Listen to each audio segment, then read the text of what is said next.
Did I entirely cut out the BGM? I did. That's okay, because you can hear the weird noises again. Hi, welcome. We're doing more Slay the Princess. So, you know, be aware that this game doesn't pull any punches as far as I've detected so far. It might get rather intense.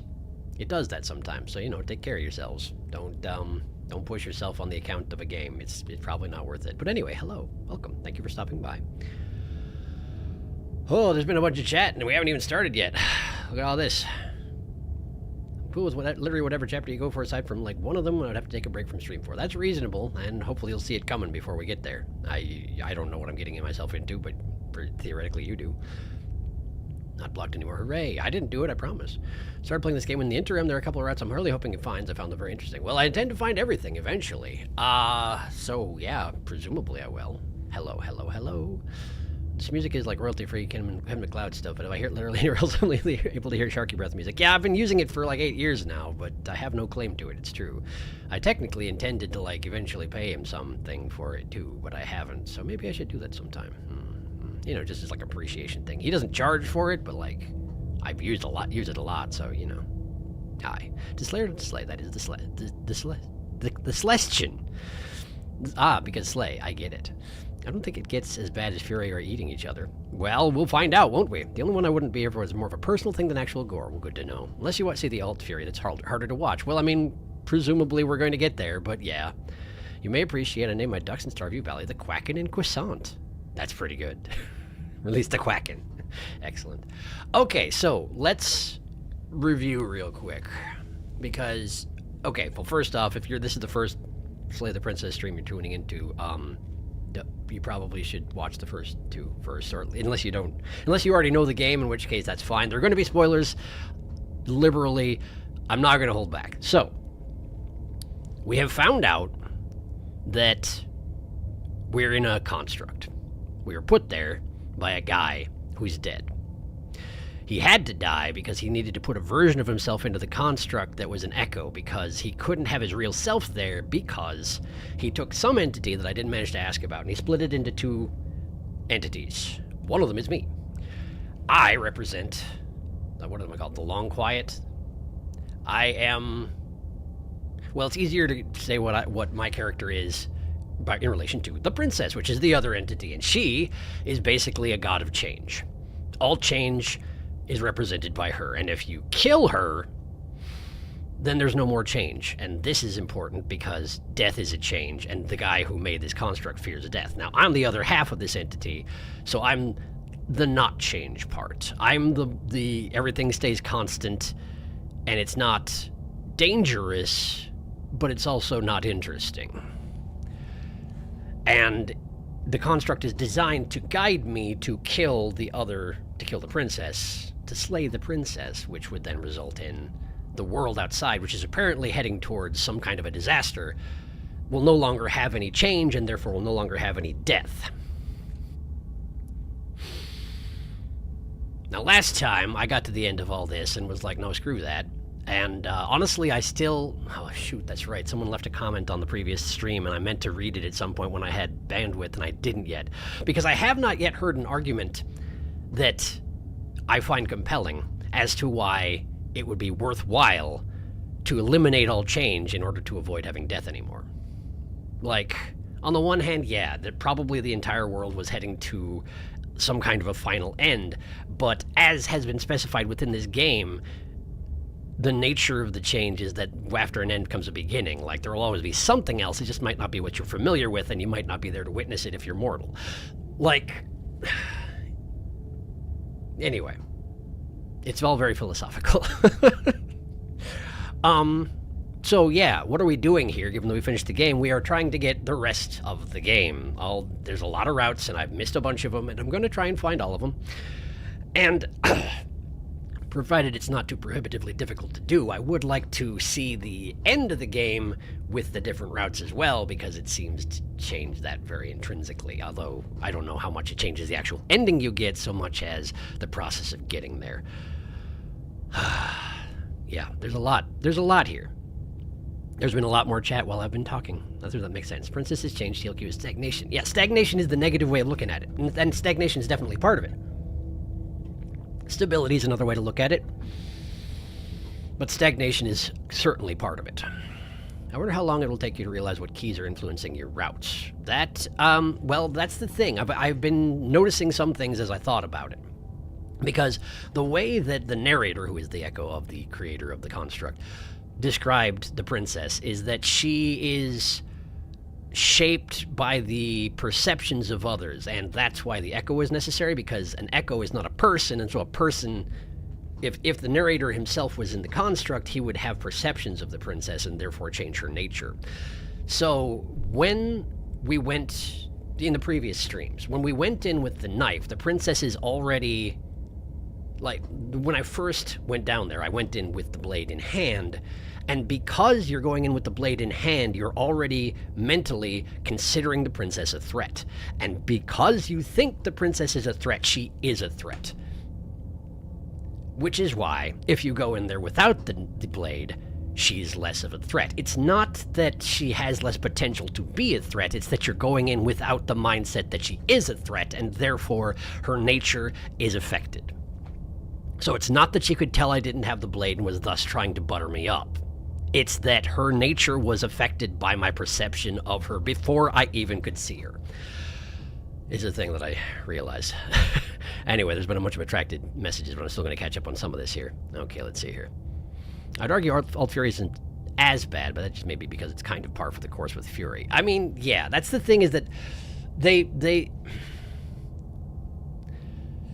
I feel like it would make sense for a lot of the different routes to have profoundly different impacts on different people playing through this game, because, like, if you have specific things that bother you, chances are one of these routes going to find it and hit that button as hard as it possibly can, because that seems to be how this game works. We'll see how it goes, though. Fury is as Fury does. When your force is made of meat, what else do you expect? I mean, yeah, true. I wonder if we were thinking of the same thing. It's Pristine cut Fury. I'm about to be driving, so I'm not going to be I'm going to be listening, not watching for the next while. Okay, that's reasonable. Hello, me, but thanks for stopping in. The terrible 4th season of Torchwood dealt with this concept. When people can no longer die, it becomes very problematic for everyone. I mean, yeah, that seems to be a popular way of viewing that particular issue, and it is a view that I happen to agree with, generally speaking. I can understand the urge to get rid of suffering, but getting rid of all change to that end? Like, does that not eliminate all meaning as well? I mean, that's a whole philosophical discussion you could have. Maybe bland, neutral existence eternally is worthwhile to some people? I don't know. Maybe if you had a particularly long stretch of suffering, that sounds pretty good. But I feel like eventually it would get boring, except for that in the within the game, it doesn't. That's the thing, right? The one time that I did do what the narrator said, and I went straight to the basement and I just slayed the princess straight out, and we got the quote-unquote good ending. There was one time where the hero's voice chimed in and was like, hey, well, maybe we need to get out of this. You could probably kill yourself to do that. I actually want to go back there and do exactly that, because I declined to and I never got another chance. And that makes sense, because my character represents no change. So honestly, the fact that part of me, or a voice in my head, was able to suggest that I needed to change the situation by killing myself and resetting it, although of course we didn't understand what we were doing. The fact that that suggestion was made to me when essentially the god of change was already dead suggests that either part of her had already rubbed off on me since we were at one point the same entity, or I'm capable of having my nature changed.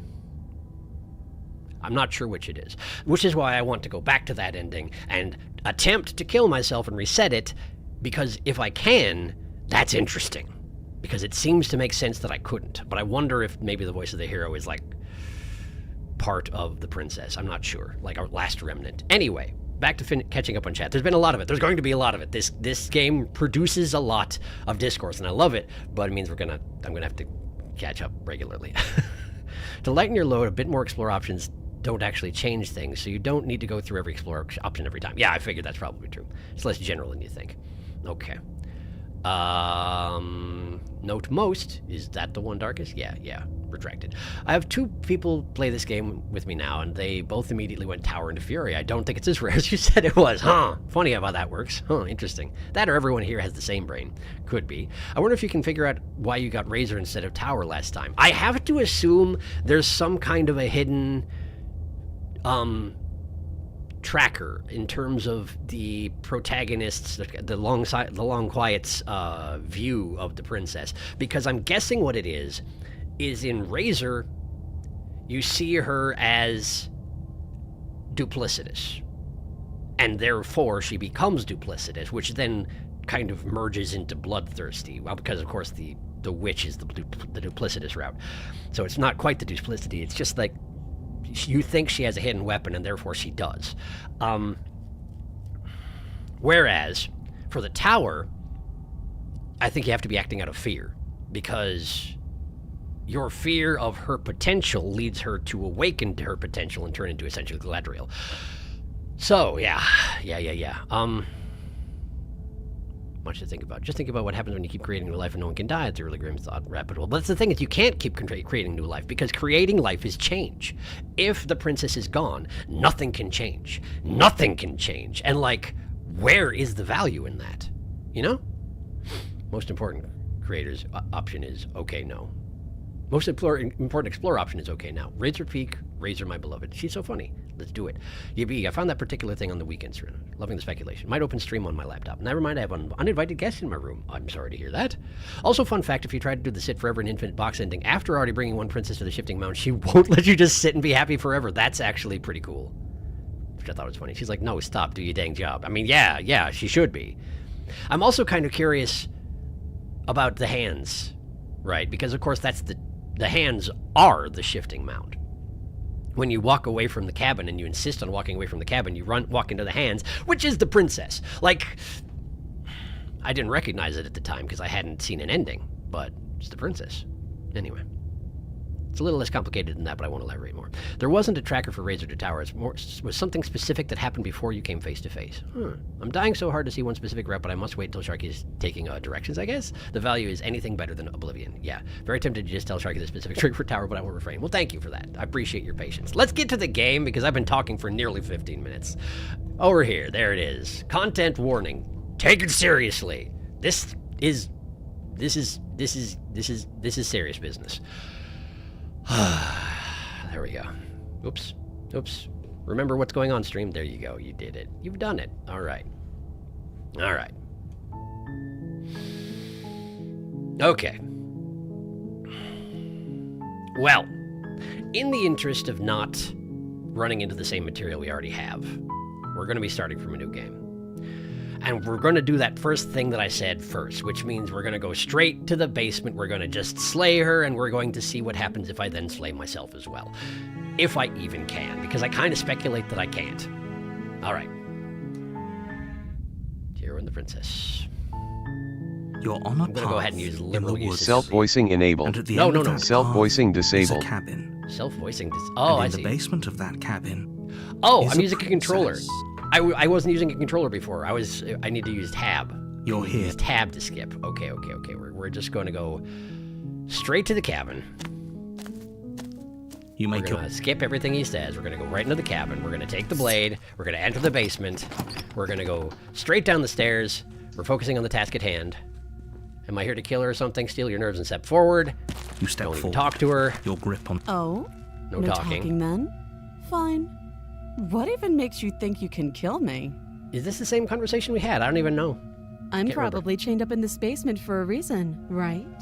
And if that knife is the only weapon you have, you'll have to get close enough to use it. I feel like we did have this conversation. I can probably find out by pressing tab. But the problem with pressing tab is that it skips up to the first thing you haven't seen, but doesn't let you voice the thing you haven't seen. So let's see if I can just skip. Okay, right or whatever. Slay the princess. You lunge forward without a moment's hesitation. And off she goes. Great. Okay.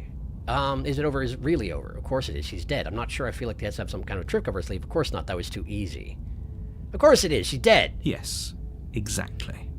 It's over. It's over. Great. With your work done, you make your way back up the stairs. Okay. Closing the door to the basement. Gonna tab to... Yeah. We're just gonna leave. Well, we can't leave You because open the it's just cabin door, it's just me outside. ready to return to a All only this is me. A world saved from certain doom isn't what you find. What? Anyway, okay. I was hoping I'd get a better ending for saving the world. This isn't an ending. Right. Anyway, didn't you hear the narrator? I'm happy. We're happy. No. Do you have any idea how to get us the heck out of here? Here we I go. do, but you're probably not going to like it. You might be surprised.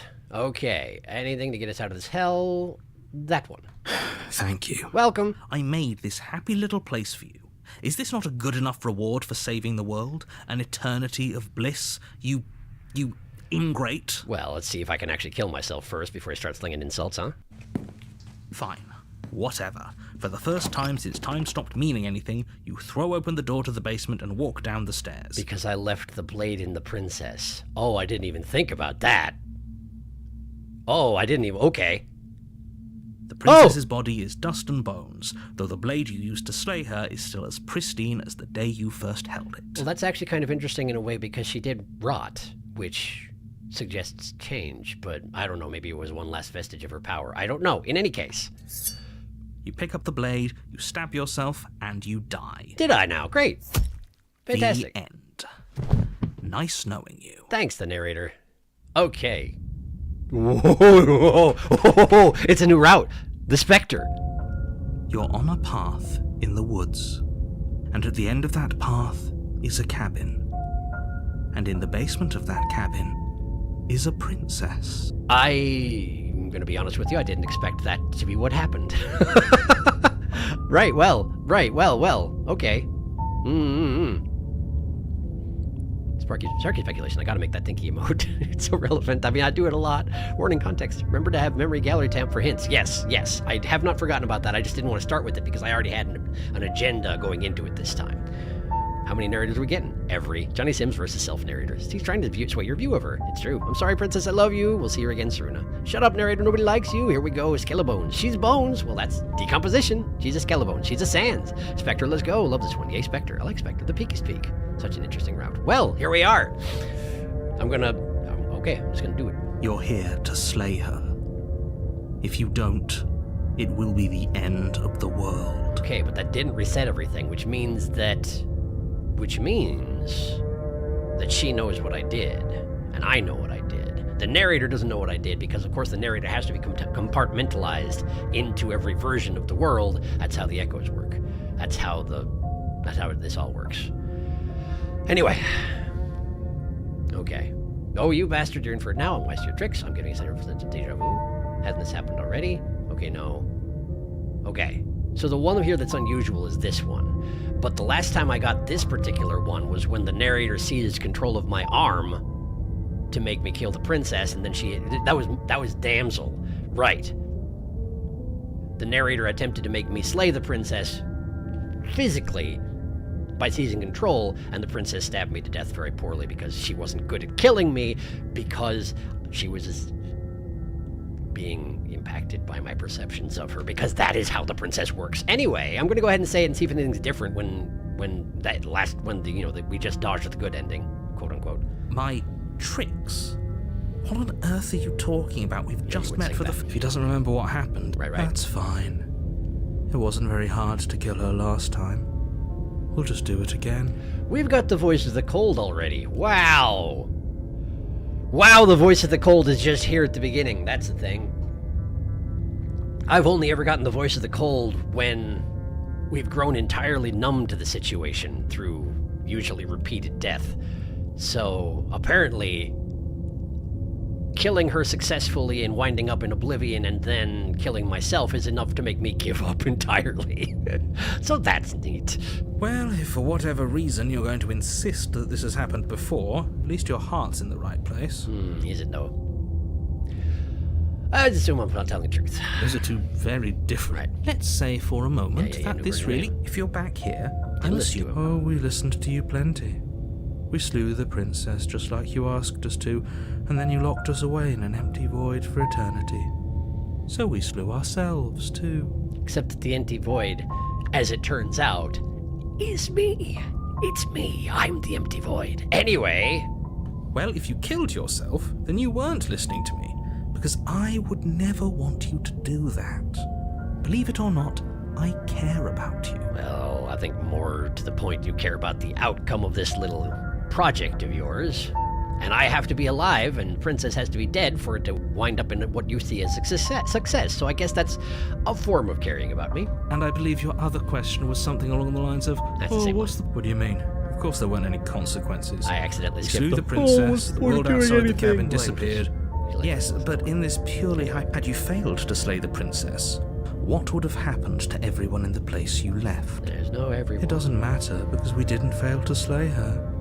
And if she's really back, which I doubt, it'll be just as easy to do it again. But after that nasty trick you pulled on us, maybe she's not the only one around here in need of slaying. Oh, that's interesting. The Cold wants to kill the narrator. Now, I'm pretty sure that's entirely infeasible. But that's interesting. Huh. All right. Just stay focused, will you? Well, you took that in stride, didn't you? Let's talk about the princess. Just be quick about it. No. The world ended after I slew her. When I tried to leave, everything was gone. That's a good point. How do we know we didn't have things backwards? Maybe slaying the princess was what ended the world, not the other way round. Yes. Maybe this whole thing was a trick to get us to end the world. And now we get to go through the whole charade again, wholly aware of what's waiting for us at the end. I mean, except we don't actually understand it yet. I sort of understand it because I've been to the ending of the game, but we don't understand anything yet. But that's assuming she's alive in that cabin.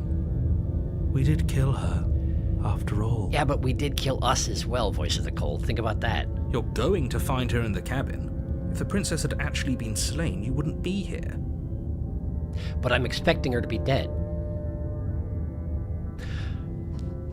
My perception of her going into this is that I expect her to be dead.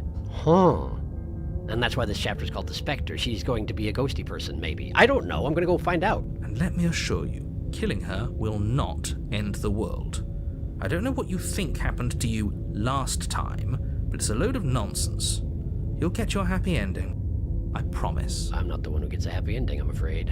Well, that's exactly what we're afraid of. Really? Living happily ever after sounds that bad to you? Oh well, there's no use arguing over your masochism. The cabin awaits. I guess living happily ever after, that is technically what that refers to, isn't it? I mean, it's not a particularly happy existence, but it's not a sad existence. It's just sort of existence. Ever after. It's the only way you can really get that particular result, huh? Last time around, I stabbed her in the heart and she died. How can someone like that end the world? You just can. You'll have to trust that what I'm saying is true. Because I'm the narrator and therefore trustworthy. Who locked her in the basement? People locked her in. Oh. So special. Of course we're special. Come to think on it, the whole thing about us being special is not technically wrong. Up until we reached the ending, I was sort of assuming that that was just another line the narrator was feeding us in order to get us to do what he wanted, but we actually are kind of special, huh? We're kind of a god, as it turns out. You're being cagey. I told you everything. This is boring. He's clearly not interested in talking, so let's just do as he says, and maybe he'll stop bothering us. I wonder what the Cold's response is going to be when we get up there and she's there. Anyway, that's all. Great. Now, if you don't mind... Proceed to the cabin. Wow. Warning. Before you go any further. No. She will lie. No. She won't be a problem. Ooh, no. Ooh, the Cold's kind of unpleasant, isn't he? Ooh. All right, proceed into the cabin.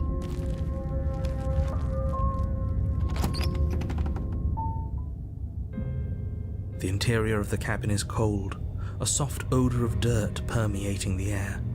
Cobwebs flutter in the corners. You can hear wind whistling outside, banging the shutters against the windows. The only furniture of note is an elegant antique table with a pristine blade perched on the edge. It's a haunted house because she's a ghosty person. Okay. The blade is your implement. Yeah. It feels like no one's been here for a long, long time. Like I've been saying, she's dead. We killed her already. A little bit. Didn't say anything about the mirror on the wall. We'll start there. That's because there isn't a mirror. There's a table.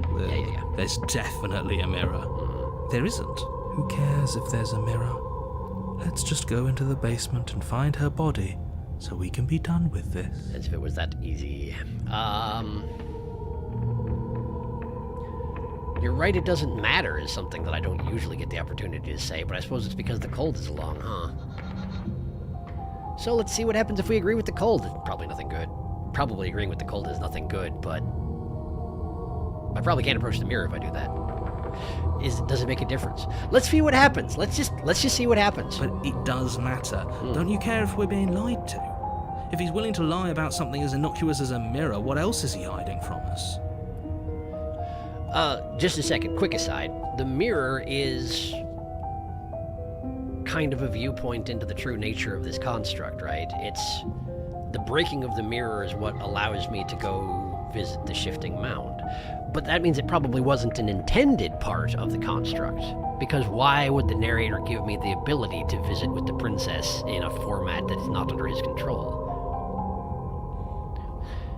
So if it wasn't an intended part of the construct, that explains why the narrator doesn't respond to its presence. It has to be kind of hidden from him. But who put it there then? The Mount herself or me? I don't know.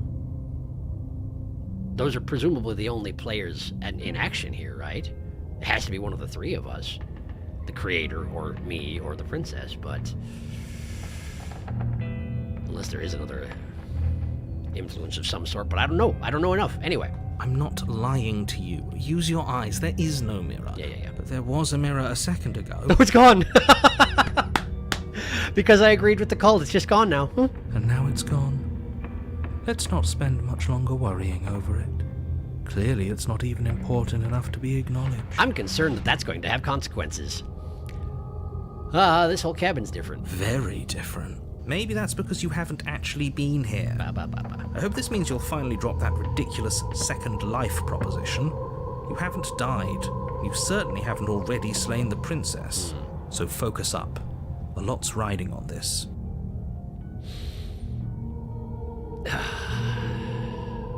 So do I take the blade going into the basement this time? At the moment, we don't consider her a threat whatsoever, but we also consider her to already be dead. Because last time, we went in considering her to be a threat, and she didn't put up any resistance at all and died immediately.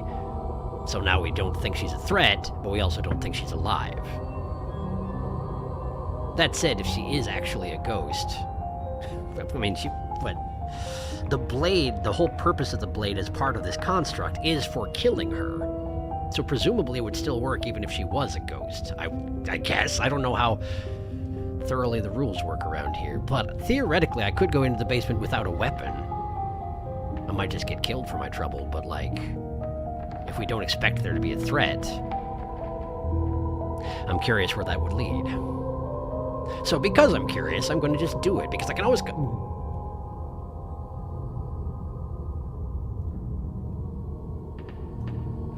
always just come back here and try the other option eventually.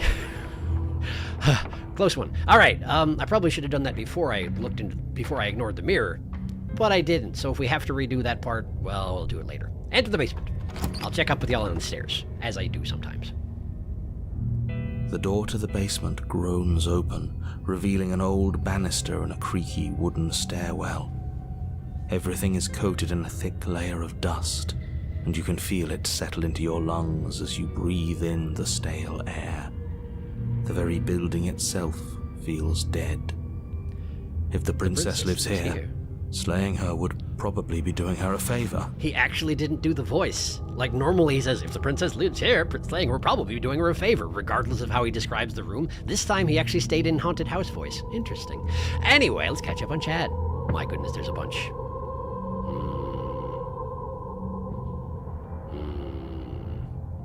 Oh, goodness. Oh, goodness. All right, let's see here. Is she Bones or is she Spectre? Bones. If you don't, it will be the end of the world. Remember to always do at least one explore option in the woods to see which new voice you got. Voice of the Cold, you uninterested dude. Yay, Cold. Hi, Cold. Scary boy. Good to see ya. Scary boy's here. Voice of the Psycho. Come on, don't call him that. Cold is, I think, as close to the true nature of the Long Quiet as the head voices get. Huh, that's an interesting way to look at it. But I guess it makes sense. Huh. You could argue that, yeah.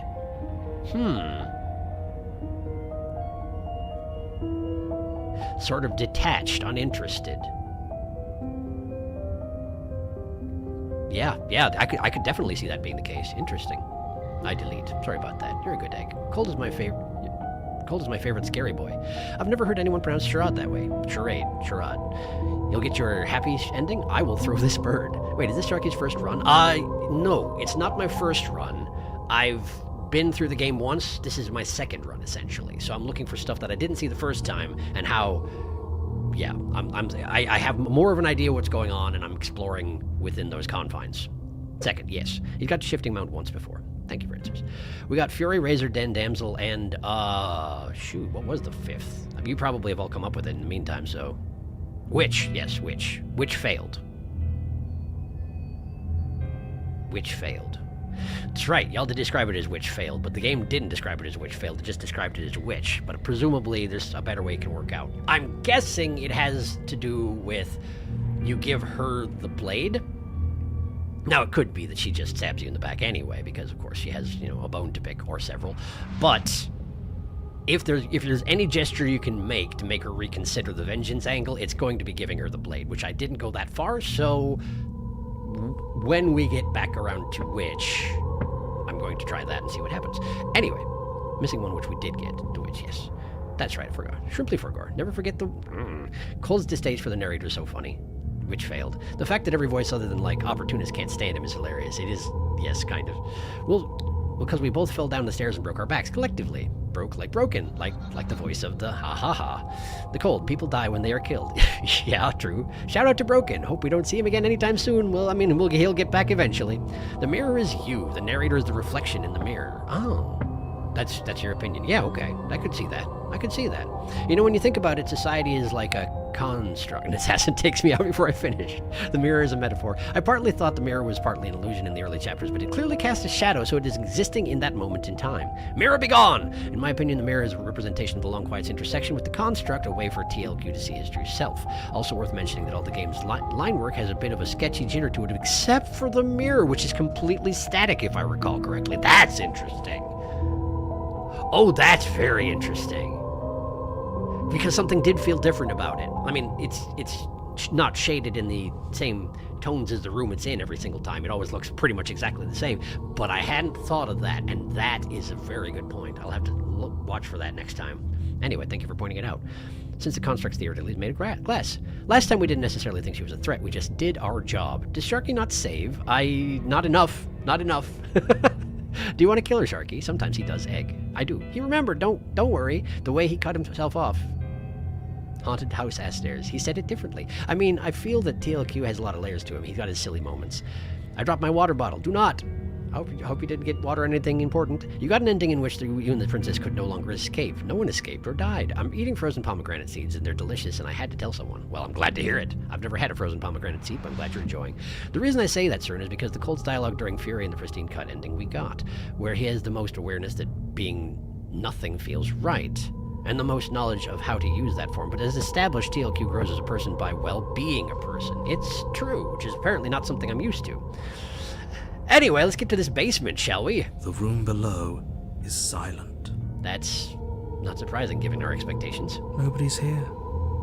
Naturally. As much as I appreciate the optimism, you shouldn't be so sure. I guess we'll just have to go down and see. I guess we will. As you descend the final step, the form of the princess comes into view. A skeletal body, lying in a heap on the floor, its wrist still bound to the wall by a thick chain. Well, she's definitely dead. Her flesh is gone, but her clothing is there and still bloody, which suggests that time has passed, but not so much as last time I came down and checked on her body in order to get the blade back so I could stab myself. Her hair is still there, too. Huh. Planks over the window. Well, I wasn't expecting that, neither was the narrator, so I guess we'll see where this goes. Okay. She's definitely dead. She seems pretty dead. It's just like I told you. Before you have a chance to finish your thought, the top of a head appears from underneath the floor. There she is! Found her! Hi! Two deep-set eyes stare up at you, followed by a mischievous, skeletal grin. Oh, she's pretty cute, actually. Hi. And finally, the rest of the body floats up to join the head. Wait, this isn't right. What's going on here? Great question. Ghost? Exactly, Hero. You got it in one. Oh. Wow. How absolutely terrifying. What's a ghost supposed to do to us? Well, haunt you pretty good, I would imagine, but hey, this is interesting. She's still got the chain on, despite being ghost. Because she's still held in place by the construct. If I have perception of her that allows her to escape from her bonds, that is what happens. That happened in the Damsel, that happened in Witch and Beast, yeah? Yeah. So I can't imagine that's holding her too tightly, but then again, ghosts are usually bound to the place that they haunt, you know, so who knows? Anyway, continue. Oh, it's you. Hiya, Keller. I was hoping to see you again. I have some issues with how our last meeting went. I can't imagine what you're talking about. Okay, great. Well, she can talk. Hi. The princess drifts across the room into your orbit, gently running her fingers across your shoulders and down your neck as she circles you. Yeah, the chain ain't doing nothing. Hi. I see you got a little bit of a mark right there. Can't imagine what that came from. Her touch is cold and ethereal, formless yet real enough that her icy fingertips send shivers dancing across your skin. So she has a body, and she's right there. We could probably grab her and kill her again, if we wanted to. We don't even need a blade. She looks fragile enough to me. I mean, does incorporeal count as fragile necessarily? Grab her, wait to see how things play out. Seems like a good way to get myself killed, but also way more interesting than just murder again, so gonna do that one. Wait, how frequently should I be saving? Have I made any decisions? The blade. It's fine. That much I can skip easy. Yeah. Wait to see how things play out. I see you don't have that annoying knife anymore. It's true. I don't. So, does that mean you regret what you've done? Are you here to apologize and make nice? Beg for absolution, maybe? Well, I mean, in a metagaming perspective, I guess there was the expectation that might be a possibility, but also, like, in the game, I didn't think you were alive, which you're technically not, but, you know, you're articulate, which is more than was expected. Because I might be interested in seeing a little begging. I would imagine you would. Okay, see, this is exactly what I was trying to tell you about in the woods. This already happened. We killed her. I killed you. What are you doing not being dead? Do you know why you came back? Stop playing the victim. You threatened me last time. I mean, there's a bit of a difference in scale between threatening someone and just straight up murdering them directly. So I feel like this isn't necessarily a viable argument. I'm sorry I killed you last time. I shouldn't have done that. Do you want me to die? Do you want me to kill myself to satisfy some sort of sick revenge fantasy? Because I already did that, and it wouldn't be hard to do it again. Oh, sounded like they're broken a little bit here.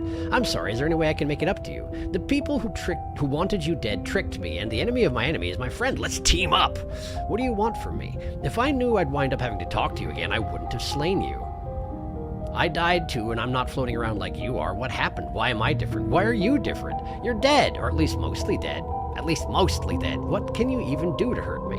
After I killed you, this cabin, I want to say it teleported? It wasn't in the woods anymore. Time stopped meaning anything, and I had to kill myself to escape. I guess I should tell you why I was sent to kill you. You were going to end the world. I was told you were going to end the world. Okay, clearly slaying you isn't going to work. What do you want? Okay, team, I'm out of ideas. Thoughts? If you're dead, then there really isn't much for me to do, is there? I guess I'll get going. Leave her in the basement. Right, I don't think there's much more for us to talk about. I'm going to go get my blade, and then the two of us can fight. Retrieve the blade. Grab the princess.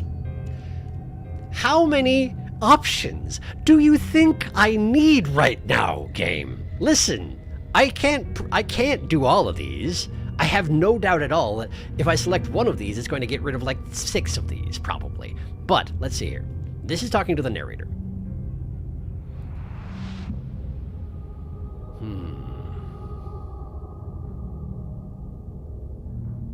I do like the team up option. I haven't The only other time I had the option to do the team up option was with the witch, and I did not take that particular conversation option. I don't imagine she'll be down for it, but you know, it's just, the principle's good.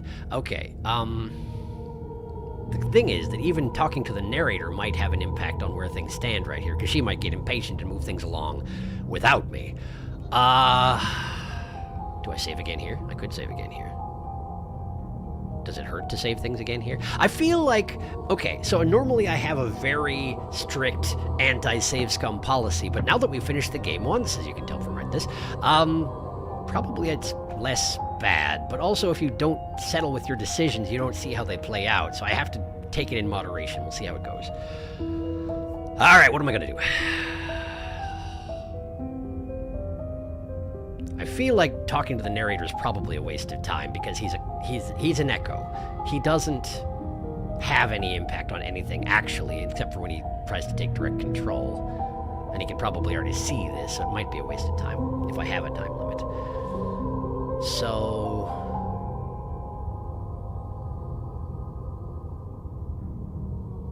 I could apologize for killing her, although it's not exactly begging, which is what she was after.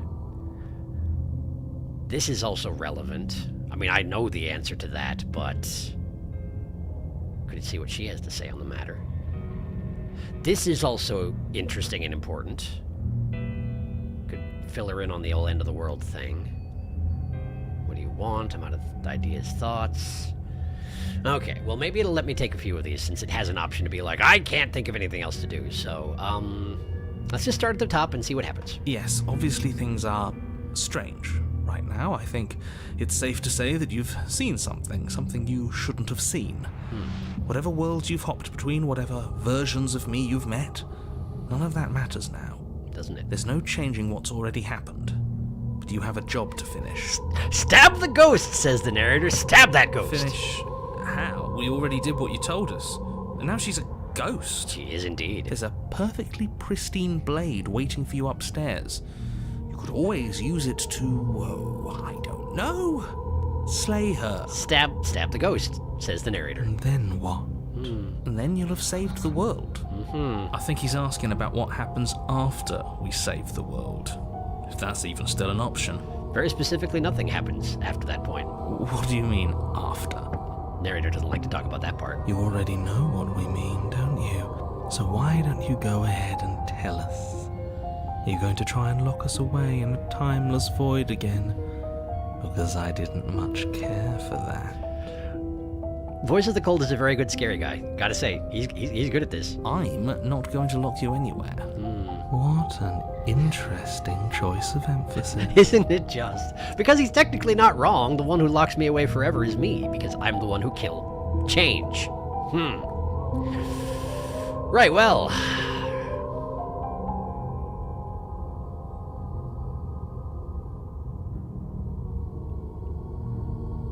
There's the team up option. I could just start with apologizing for killing her. I don't know if it's really enough, but it's a start. It also might take away a number of the options I want to do, but that's just how this works. I have to accept something. So, I shouldn't have done the killing of you. Too little, too late. But you can still make things right. Are you going to suggest that I kill myself? Because I tried that. She's not in a position to bargain with us.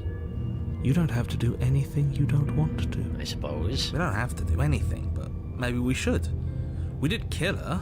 Wouldn't it be the moral thing to help her now that we have another chance? I mean, what is it? Let's find out what she wants first. When a hero slays a monster, does he apologize to it? This time, yes. No.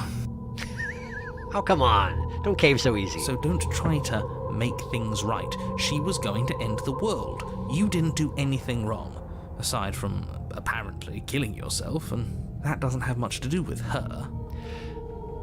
Side note, she was apparently going to end the world based on what I've heard about the world outside, in the sense that change and death were going to end the world outside.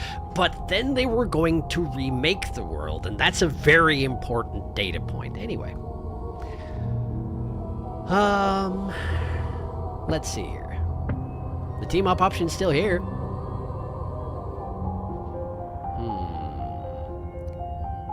What do you want from me? I have to ask it separately. I'm gonna try the team up option. I'm guessing he's gonna be like, listen, I'm a ghost, what do you want? But let's try it. Nobody tricked you. I'm sure that other me gave you wholly accurate information that you wisely chose to act on. The enemy of my enemy. The princess circles you again, her icy fingertips trailing up your spine, sending shivers rippling across your flesh. I don't want enemies. I don't want to fight. I just want to go home. You want to go home? You want to get out of the construct? Interesting. Okay. I mean, that makes sense. That makes a lot of sense. This is a construct built for killing you, so yeah, you probably should want to get out. Is that really so much to ask? It's kind of hard, but like, we can get there. And just where is home, I wonder? That's also a relevant question. I don't know where home is. I just know it isn't here. But I can feel it calling to me from someplace far away. Interesting. Have I gotten any impulses like that? I feel like I haven't. But then again, the construct is built to drive purpose into me through the usage of the narrator, whereas she's just there to get killed. Ideally, according to the creator of the construct, so perhaps I have less time to think about such things, but I wonder if I would have that urge if I didn't have the narrator talking to my brain all the time. Wherever I'm supposed to be, it's out there. Right.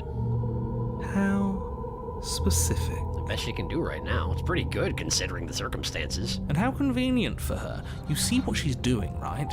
She's suggesting that the only way you can rid yourself of her would be to let her out, which, in case you haven't been listening, will spell the end of the entire world. Except, of course, it specifically won't. And have I ever successfully let her out of the basement? I don't think I ever have. The closest we got was the witch, and she attacked me on the stairs and we both broke our backs, but like, I don't think I've ever successfully let her out of the basement. I wonder if letting her out of the basement actually lets her out of the construct? Doesn't that mean I'm still locked in here, though, if that happens? I don't know. Too much speculation, not much advancement, sorry.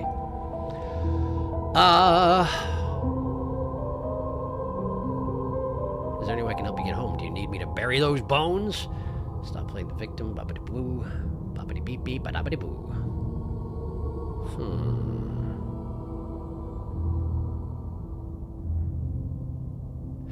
Looks like it's letting me take a lot of these options, so do you know why you came back? How should I know? Why does anyone come back? Maybe I have unfinished business with you. Or maybe you have unfinished business with me. It's probably closer to the second one, honestly, given what I know of this thing. All I know is there's a hole in my chest. Not the big obvious one that you put there. There's something older and deeper. Oh, because technically we are the same creature, the two of us. We've been ripped apart into two people. A nagging reminder that I'm not where I'm supposed to be. Right, but I didn't manage to ask what we actually were before all that happened, so I still don't quite know. But presumably if you can split some entity into the possibility of all change and the possibility of no change at all, whatever that entity was significant. Anyway, dude, burying the bones doesn't seem like it would really work, except maybe symbolically, in the context of the construct, I don't know. Well, let's try it. No, those bones are just a body. They aren't me.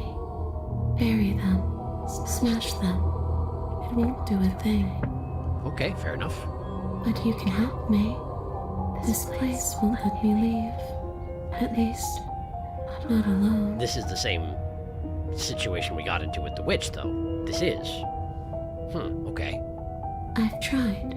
Before you came back to me, I explored every inch of this place, even the spaces between the walls. But I never found a way out. I always wound up right back here. Maybe we should just leave. If she can't get out on her own, then why do we have to do anything? We could probably walk out right now and everything will be fine. Except that that's not how the construct works. Hasn't got out and can't get out are two very different things.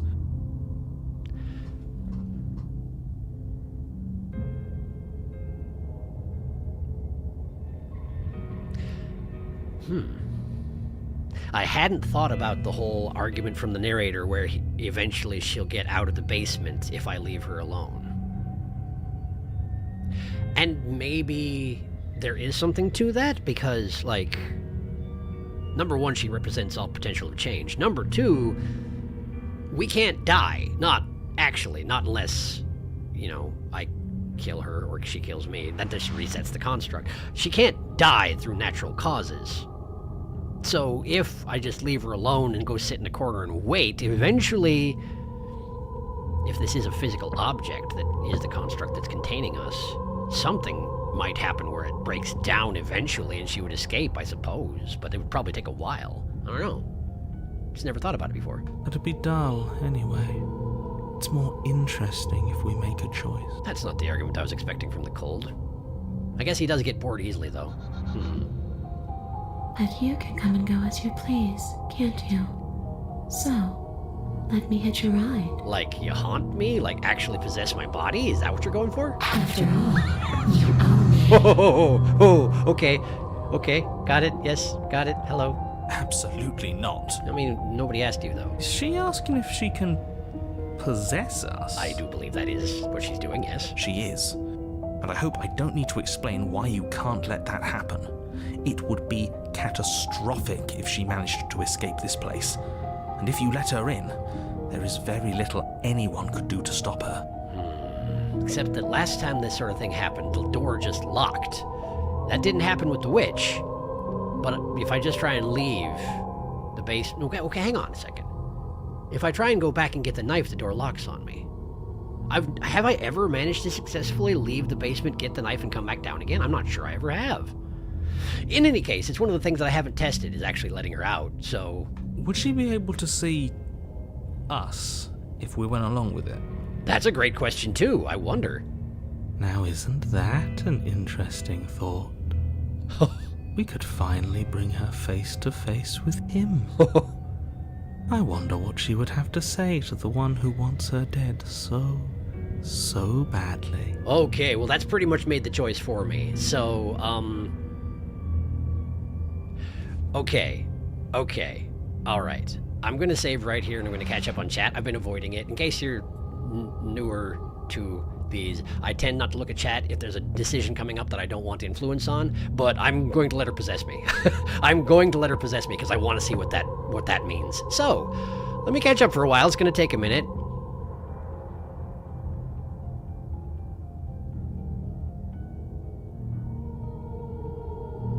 Let's see here.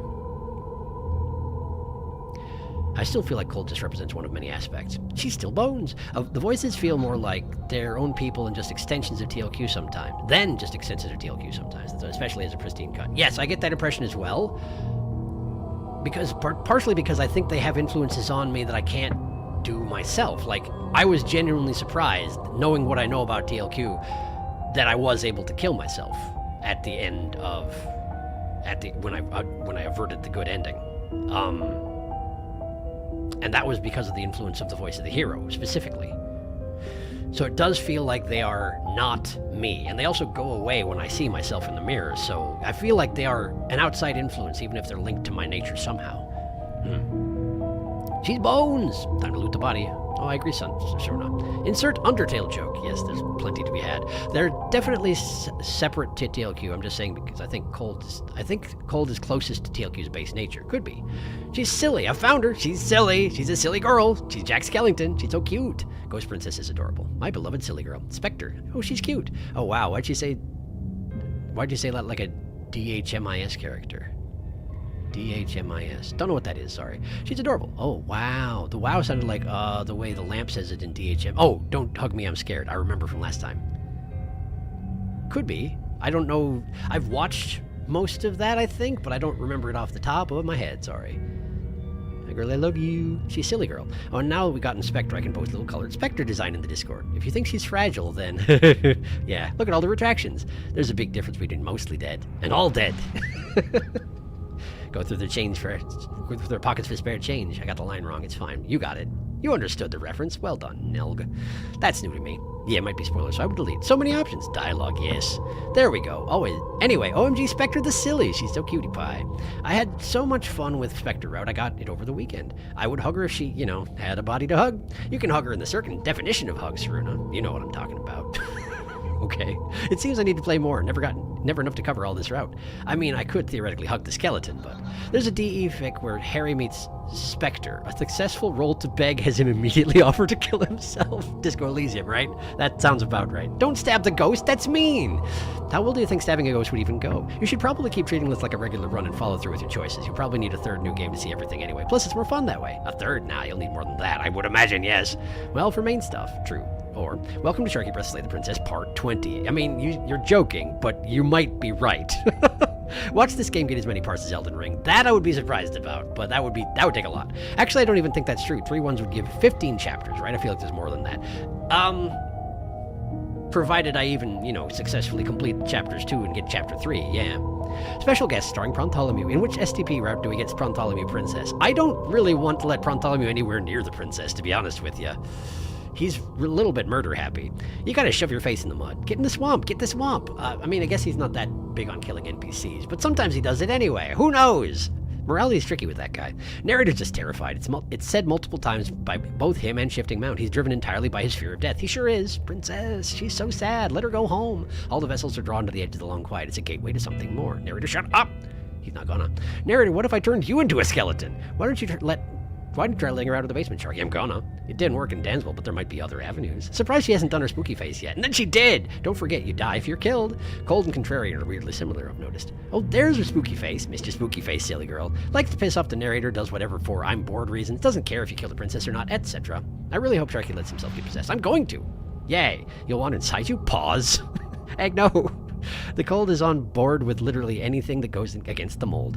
Hey, you're the first streamer to get my username right. I don't know what's so hard. I mean, it's Glenn backwards, right? That's what I was assuming anyway. But anyway, cool, I got it right. Now then. Okay, Bink. You won't like how things play out if you go down this path. More specifically, you won't like how things play out if I go down this path, and that's way more interesting. What if I say no? This would just be temporary, right? You leave once we're out of the cabin? If I let you in, do I still get to be in control? Before I agree to anything, we need to talk about what happens after you leave this place. I was told you'd end the world. Sounds great. Do it. Let the princess possess you. The answer's no. I need to think on this.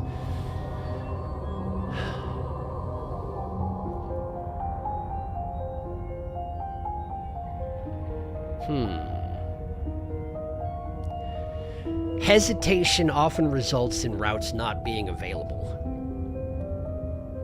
But I did just save, so theoretically if I mess this up, I could at some point come back reloaded and let the possession happen like I intend. So I'm going to go ahead and let myself question things a little bit. This will be temporary, right? You'll leave once you're out of the cabin? If I'm able to. But for all we know, that's not how it works.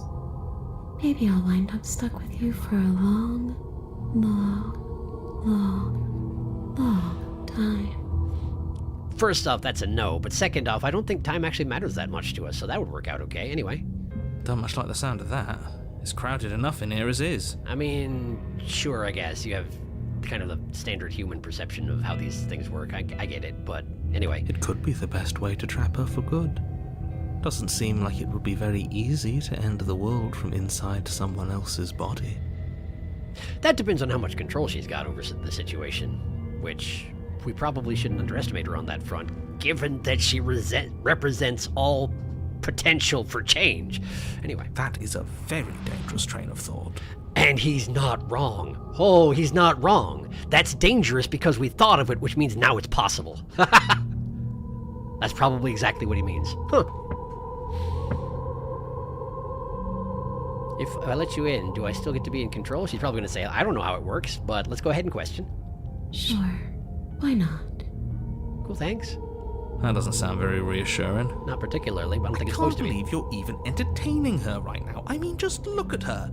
Do you think she has good intentions for her murderer's body? Of course she doesn't. And maybe she deserves that, though. Like, sure, deserves her revenge.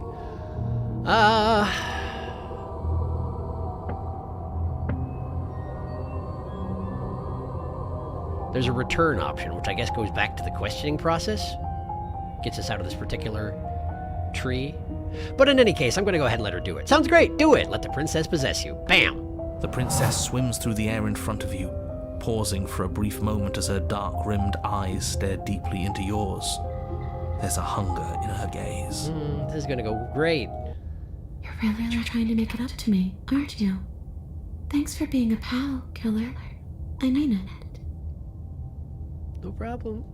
What are you doing? Don't just let her in. How many times do I have to tell you? He's gonna take over, isn't he? He's gonna take over, isn't he? Because he can do that. I always forget. See you soon. Hi, scary face. See you soon, you say. Oh, hi. She rushes forward and then she's gone. A sharp chill spreads across your body.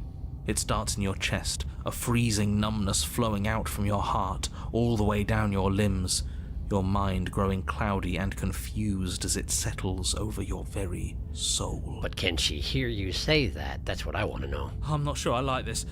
Can we get a do-over? I mean, technically, yeah, probably, eventually, but not right now.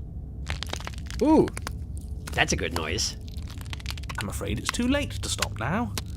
The numbness gives way to a stabbing pain, your muscles twitching and convulsing violently, each involuntary movement causing more waves of agony to ripple across your body. Oh, so she's just using the possession to kill me, huh? Okay, fair enough, I guess. You collapse to the floor, and everything goes dark. Man, okay, fine. Come on, you. You've Oh. got to get up. I know everything feels heavy right now, but we still have to get out of here. Am I dead? Is she possessing my corpse? Did she kill me so she could use my corpse? No, but I still can hear her. I don't know. But she can't hear the Your voices, eyes can she? flick back open as you get your bearings, your vision swimming as... So this is what it's like to be you, huh?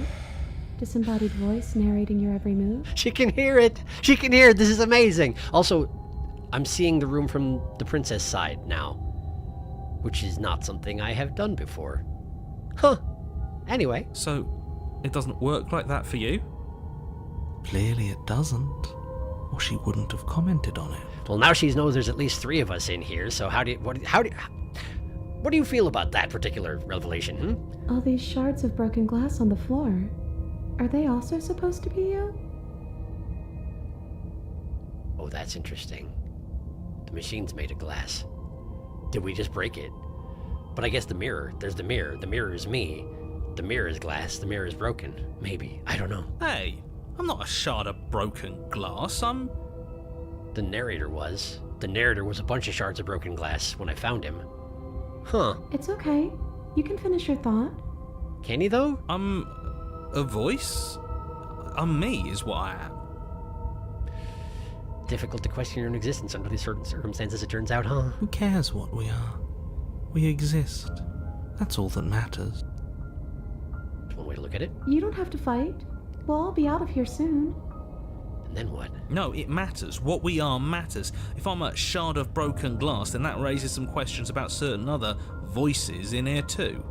It does, doesn't it? I'm clearly the same thing you are. But what's the narrator? Shards of broken glass, that much we know. They're not listening to me. Do they not listen to you either? Not really, it's true. But I don't get the chance to answer. I can't do anything right now. No, I'm not talking about you. I'm talking about him. I'm no longer able to interact with it. Does that mean that the me that is me is dead? For now? But no, if I was dead, then the thing would be restarting. Unless the princess's influence is keeping that from happening right now. I don't know. You don't need to know what I am. You just need to know that I'm different from you. More important. Well, that's a useful piece of input. Thank you, the narrator. So, you're the one who pulled the strings and made me dead. I can tell you don't belong here. You're barely even there. Like the shape of something left behind. You're more of a memory than a person. She's 100% correct. Oh, she's very perceptive. That's rude. Yeah, but not wrong. You're kind of like me, actually. Oh, yeah, actually, yeah. Yeah, actually, that's... Wait, is the Spectre actually an echo of the princess? Is she legit dead? Because I succeeded, but I thought the construct reset. But then, if she died in the first iteration... I don't know. I'm just going to ignore her.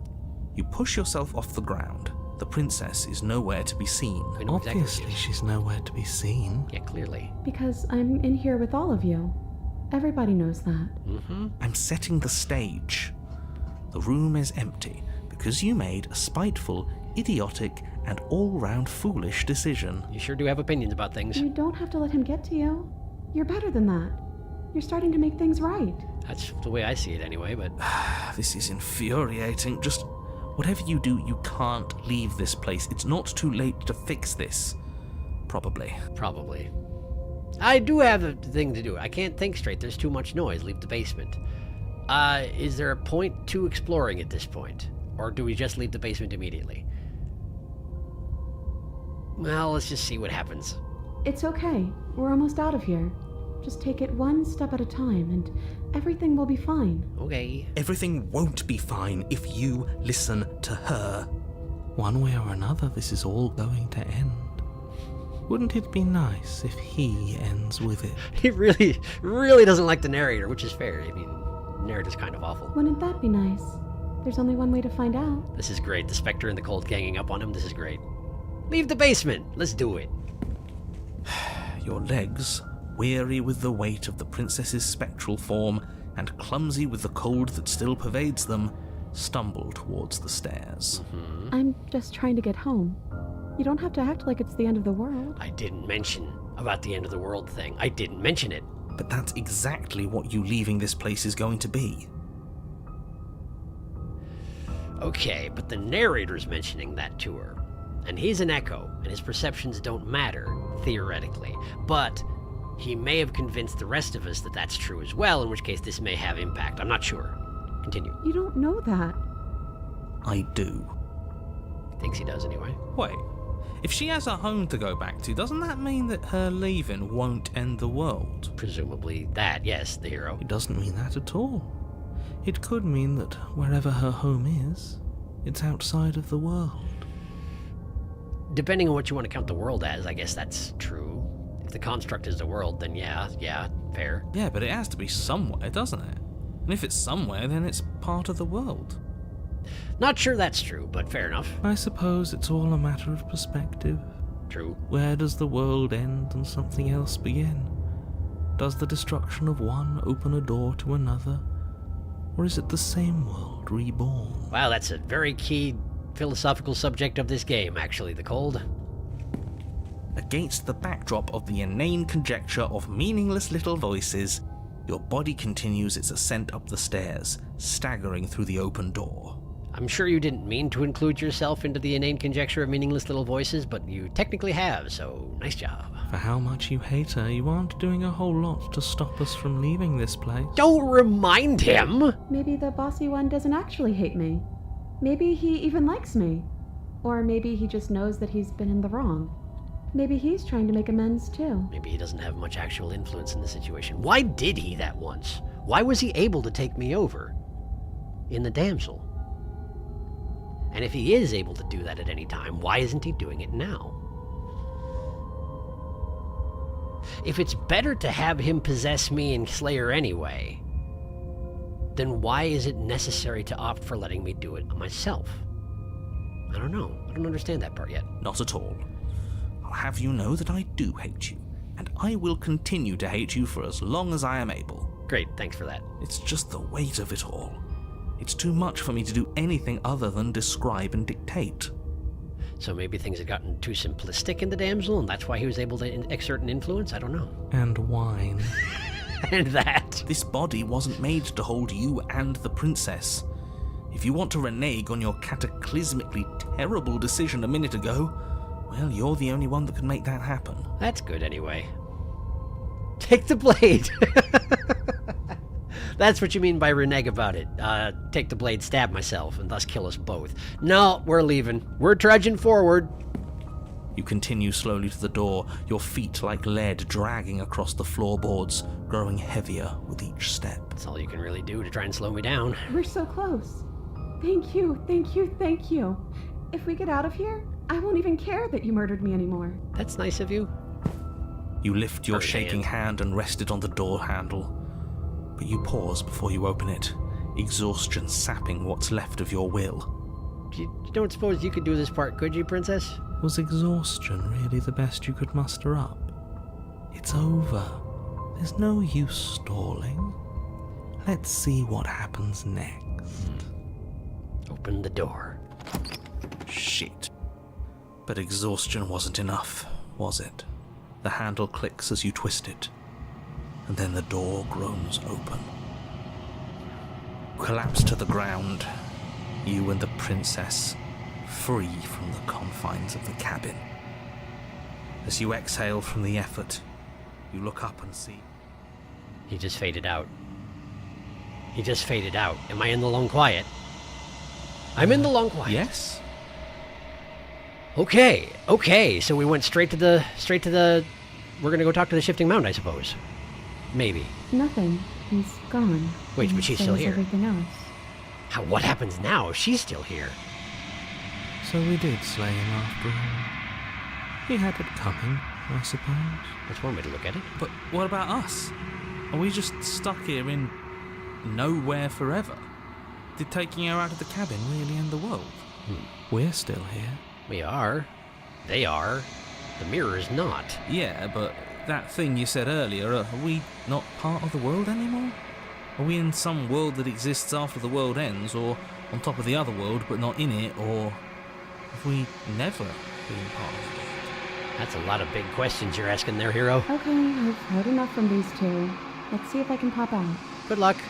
She can! Hitchhiker, pick up a passenger, take her to her destination.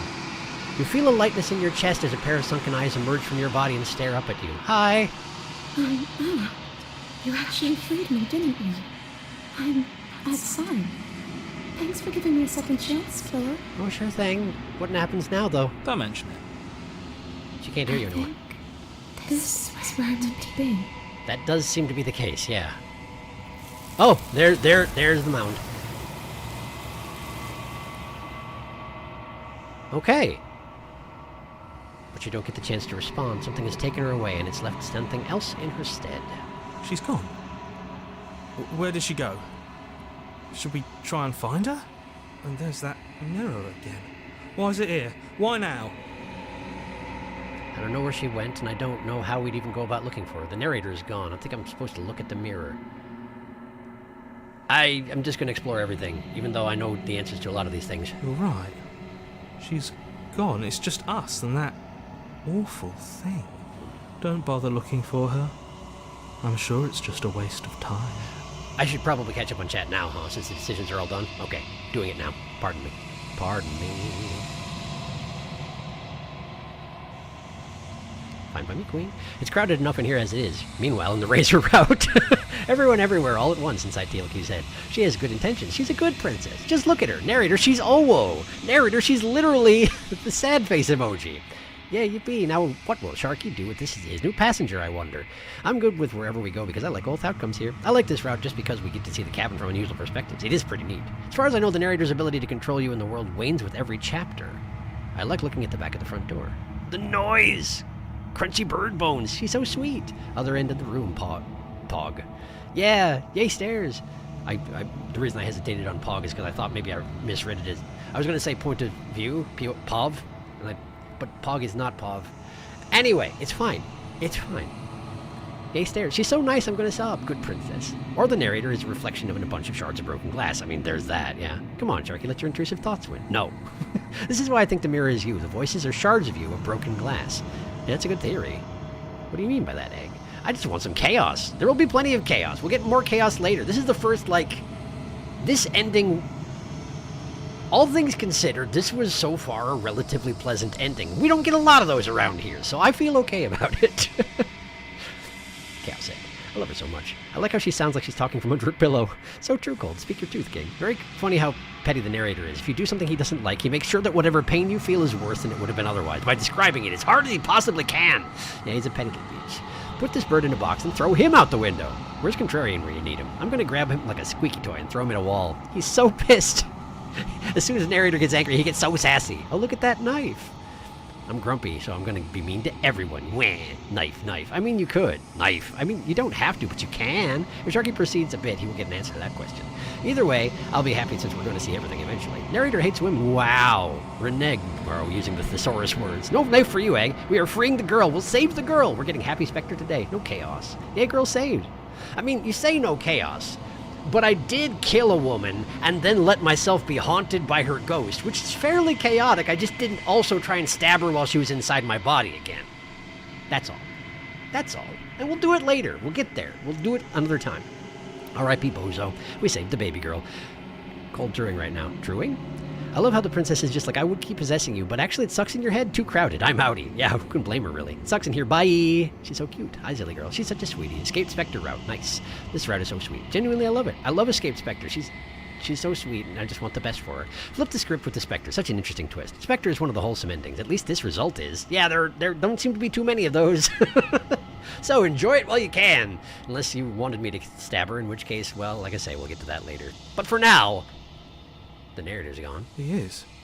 Does that mean the world ended? Not exactly. He was never going to outlast us. I think I'm supposed to look at the mirror. There's something dreadful about it. I don't think you should. Yeah. Ignore him.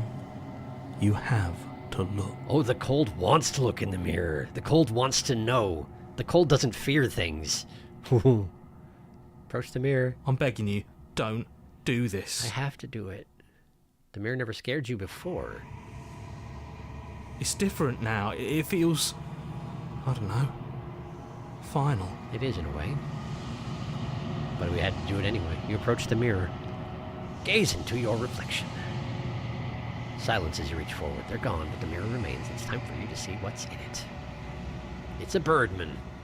I am the birdman. It's you. You are alone in a place that is empty. It is quiet here. It is me here. Proceed to the cabin. There she is. You are at the cabin. Approach her. Something finds me in the long quiet and brings me the gift of a fragile vessel. It feels weird having this first meeting again.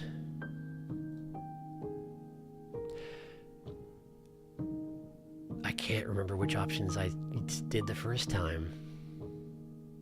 But let's hear them again, because maybe I understand more now. What are you? I am solitary lights in an empty city. What are you? Solitary lights in an empty city, meaning she hasn't regained much of herself yet, I suppose.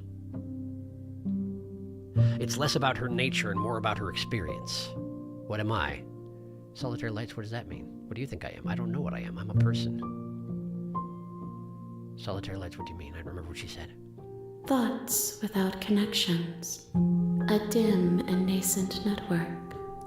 I wish to be more. Neither of us knows what we are right now. We're too far removed from it. Last time I said I don't know what I am. This time I'm going to say, what do you think I am? I think that you are like me. You're not wrong, but also, in a sense, you're as wrong as possible. We're similar, but we're as different as possible. It's interesting.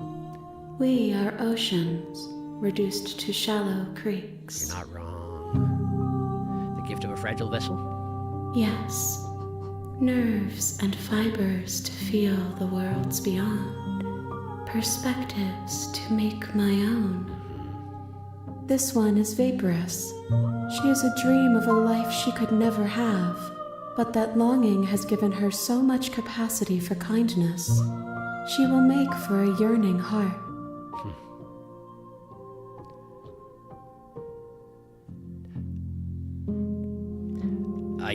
I cannot help but notice that particular line was recorded with different sound effects, audio effects, than all the other things that the Shifting Mound says. I wonder why that is.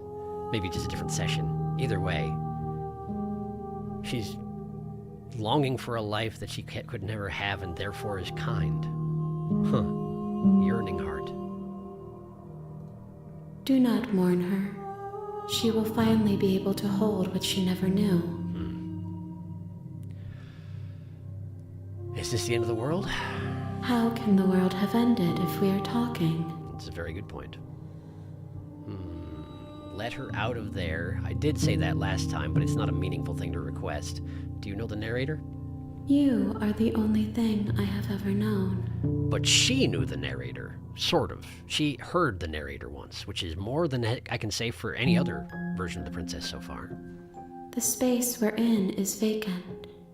Nothing comes here but us. But I suppose she's only able to parse so much of the existence of the specter so far.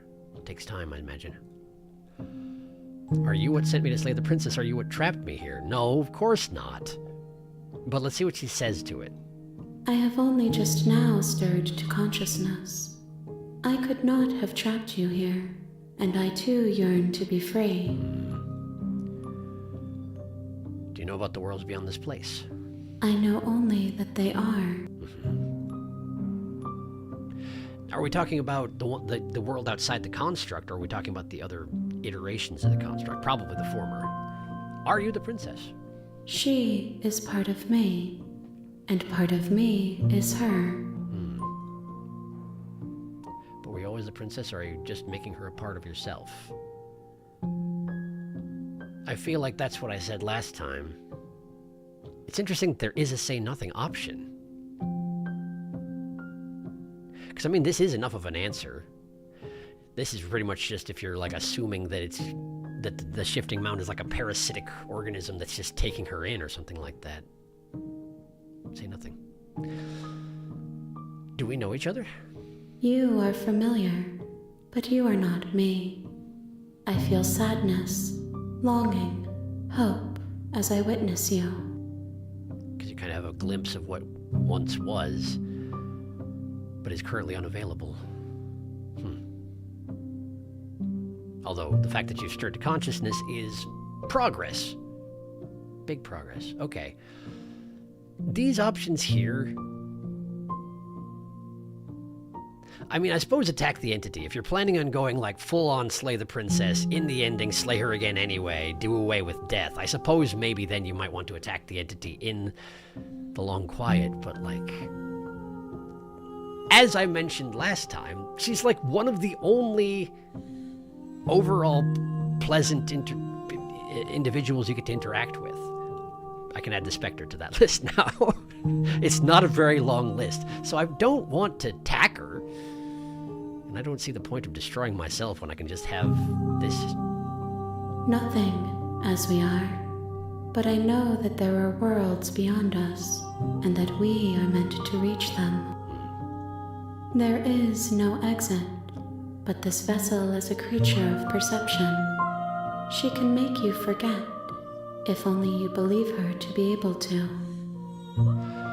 Oh, interesting. I didn't pick up on that last time. It's not the shifting mound who resets the experience, it's the vessel. Because the construct is... The reason why the princess is whatever I perceive her to be is not part of her nature as a god, it's what the construct makes of her so that she can be put in a form that is killable. That's what it comes down to. That seems to make a lot of sense that I didn't really think about before. Okay. Bring me more perspectives so that I may be whole, and perhaps then we will know our freedom. Aren't you scared I'll find a way to kill you? How much will I forget? How many more pieces of you do I have to find? And what do I do if I don't let you do this to me? I was sent to slay the princess to stop her from destroying the world. If I help you, is that what you're going to do? Okay, never mind. I was going to say I'm a little bit sad that I don't have the option to ask her what she thinks of this vessel, but she already mentioned that. That was the thing with the, where she mentioned that the Spectre had kindness because she longed for a life she could never have. Let's go ahead and ask her these questions again, because again, I understand a little bit better this time. I have not lived. I am not afraid to die. Have not lived. Not currently alive? I don't know. How much will I forget? Everything. Until we meet again. Which is technically true within the scope of the game, but the player remembers. Can't really change that. How many more pieces do I have to find? 4. More than you have found, but less than there are to find. I am infinite. The rest will find their own way home. come to think on it, yeah, I mean, obviously, in the ending, her body is made up of bodies. I didn't really make the connection that that's all the different versions of herself, but of course it is. That seems like a really obvious thing now that I think on it. It was also really late last time, and I was sleepy and overloaded. And what if I don't let you do this to me? I'm needlessly belligerent, but let's go ahead and ask it. Then we will be here forever, as we are now. Unfinished, dry, hollow. And absolutely nobody is happy with this. I was sent to slay the princess to stop her from destroying the world. If I help you, is that what you're going to do? I'm not going back. Wait, I forgot that was an option. You ask of things that cannot be done. To destroy is merely to reshape, to remold. You say that, but that's within your experience, isn't it? Because theoretically, the long quiet and the absence of the princess, of the shifting mound, is the absence of any change. Which seems like an unnatural state of existence, but it's technically possible because of what the creator did. So it's natural she would think this way, but technically not true right now. Although destruction isn't exactly what's... You're being semantic. What are you going to do if I help you? Or let it be? How can I know? I am flickers in something sprawling and unilluminated. I'm curious what happens if I wait, but I'm guessing it's just going to be like you wait for a long time and nothing happens, and then you're like, okay, fine. But just in case it's a bad ending or something, I guess, let's just prop this over here, and then I'm not going back. Meh, so there. If you need time, then I'll wait with you. She's so patient. Wait forever!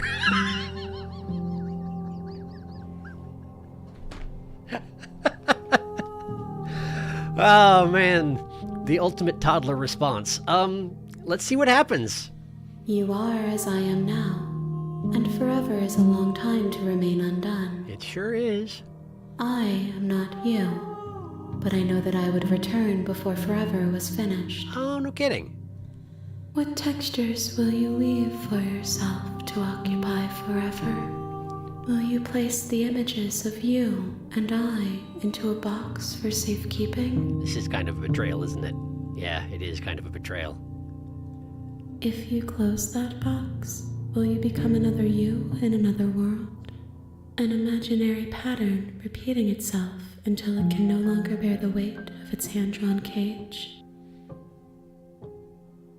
You have described the construct, haven't you? You'll always come back to the box, because you'll always want to know what it means to be you. I will be here waiting by your side until you're ready to return to mine. The game just force quit. Welcome to my desktop, the game just force quit. Okay, cool. Well, let me just get that launched again. And then I'll catch up on chat.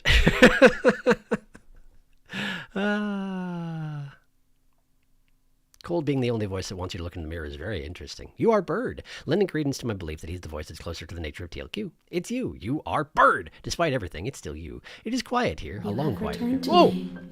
Though you were gone mere moments, I never left your side. I admit I wasn't expecting that. I never left your side, except attempt to outwait your destiny. You have to outwait it in real time, so theoretically the only way to wait forever is to close the game and never come back to it. That makes sense, but I didn't think about that particular angle on things. And now I only have the one option, because clearly I got impatient. Anyway, like I said, I'm going to catch up. This is one of my favorite tracks in the OST. It's so calming, it's really calming. Oh, also, Sharky, remember to always ask her what she thinks of the vessel. I always shall, yes. I think you did all the options the first time. Shifty lets you do everything. Yeah. Spectre confirms. Spectre confirmed, sweetie. I have some things you could test for next routes, but are by no means obligated to listen to them. Obviously, there's turning away and leaving, which you only ever tried after raids or multiple tests are always good, and there's your previous thought of trying to free her and get out. Yeah. I also do intend to do the turn back on the path, because you run right into the hands, which are the shifting mound, but she hadn't become conscious yet, so I'm interested to see what she'll say if you do that, and probably it's going to be like, what are you doing? I thought we just went through this wait forever thing, and it's not going to work. We just talked about this. What are you doing? Anyway. Curious to see whatever you choose. I had to do some chores. Did I miss anything? Nope, just Shifty being Shifty. Okay, sick. Also, I got a drink. Nice. So as usual. Coker colder. The Coker colder.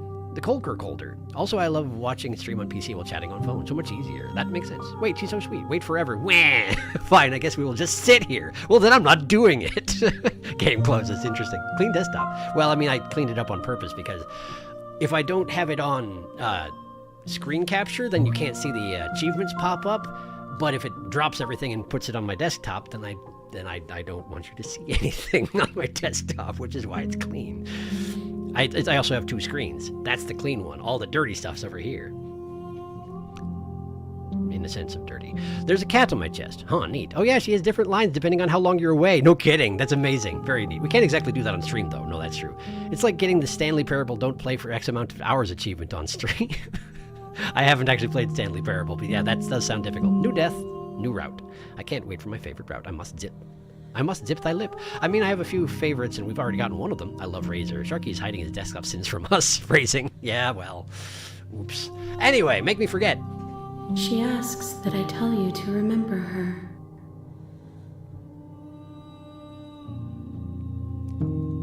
You won't. I forgot that was the follow-up to that. Everything goes dark, and you die. I died, and now we're back at Chapter 1. A yearning heart, bring the spectre to her. You're on a path. Tab. Okay, so let's see here. I have forgotten everything, so there is no reason to pursue this particular. Earlier, someone said something about an explorer option mattering, but I don't remember what it was. So, what are we going to do this time? Oh, right. This. I want to test this. Turn around and leave. Seriously? You're just going to turn around and leave? Do you even know where you're going? I should have saved. Does it matter? It does. Admittedly, I've already clicked turn around and leave, but I know you can, like, back out on that particular option if you do it immediately. So, it's going to be fine. It's going to be fine. Okay, fine, you're persistent. I'll go to the princess and I'll slay the princess. Go to the cabin and slay the princess. Ugh. Okay, fine, I'll go to the cabin and I'll talk to the princess. Maybe I'll slay her, maybe I won't. I guess we'll see. Yes, I definitely know where I'm going. Nope, the only thing that matters is where I'm not going. The cabin. I'm not going to the cabin. I'm actually pretty okay with the world ending. I relish the coming of the new dawn beyond our own. Gonna go walk in the opposite direction now. Quietly continue down the path to get to. I'm gonna lie. I definitely know where I'm going. Somehow I doubt that, but fine. It's the cabin. I suppose you just quietly continue down the path away from the cabin. I did it. Good. What we're being asked to do here is wrong. Better to wash our hands of this whole situation than to take part in it. Ignore that annoying little voice. He doesn't know what he's talking about.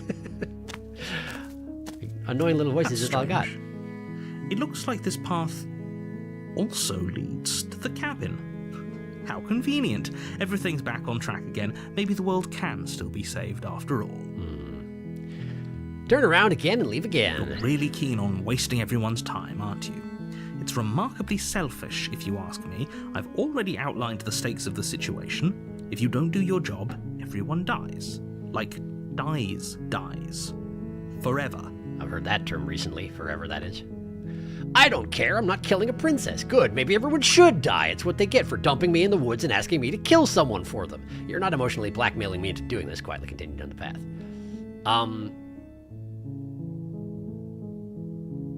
I guess these are all exclusive options. So, I don't remember what I said last time.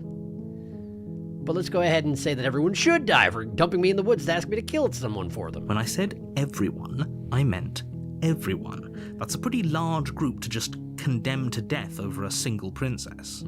Charlie problem. Have fun with that, narrator. And, last I checked, you're part of everyone too. So if you think about it, walking up to that cabin and slaying her is really in your best interests as well. And I think, as I said last time you said that line, so isn't she part of everyone as well? Except,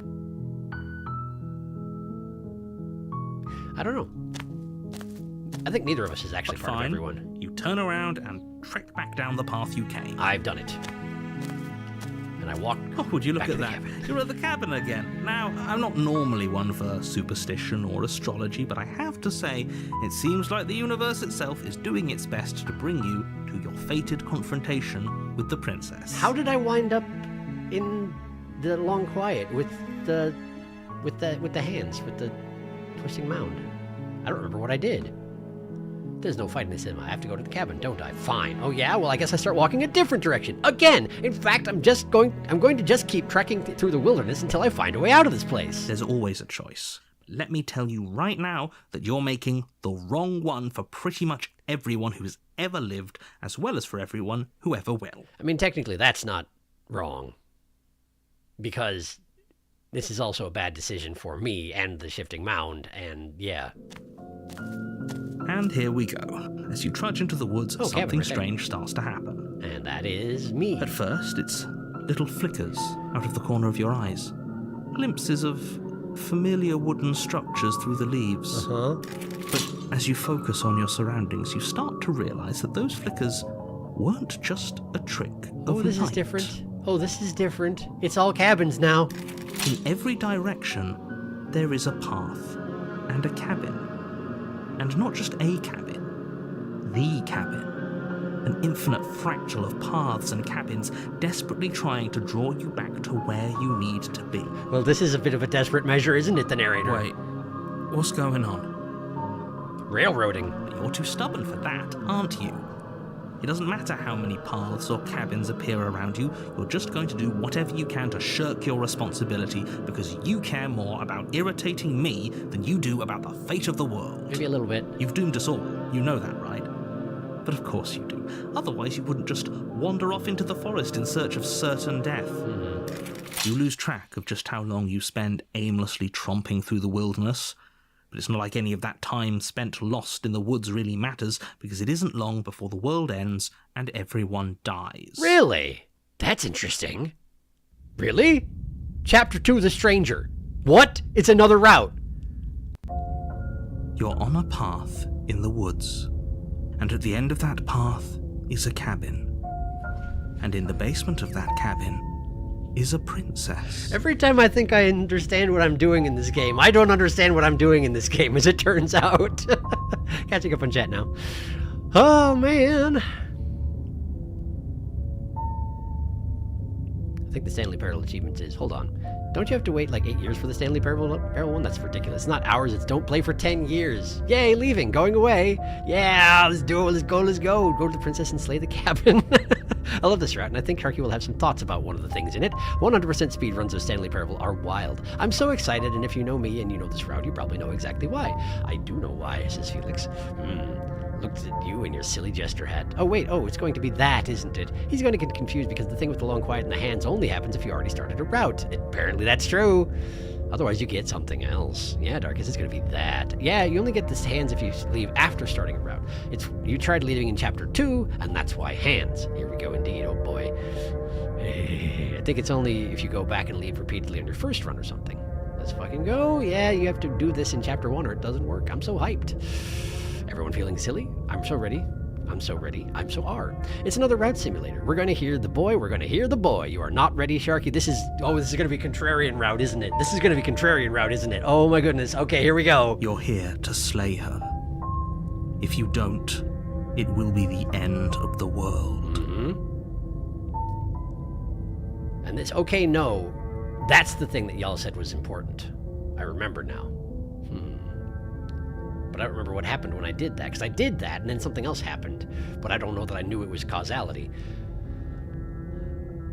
Oh, interesting. It's just giving me every single option, because nothing actually happened. I'm getting a sense of deja vu. Hasn't this happened before? It already happened. Okay, no, you're kidding. She actually ended the world last time, didn't she? What the hell is she? Oh, you bastard, you're in for it now. I'm wise to your tricks. But I died. The whole world ended. What am I doing here? Those walls weren't here last time. You can't just force me to go to the cabin. Lie. Yep, okay, heading to the cabin now, where I'm definitely going to slay that princess. Yeah, I get it. I'm going to the cabin. If I can't run away from the cabin, I'm just staying here in the woods forever. Stay in the woods forever. Save. Okay. Well, let's see here.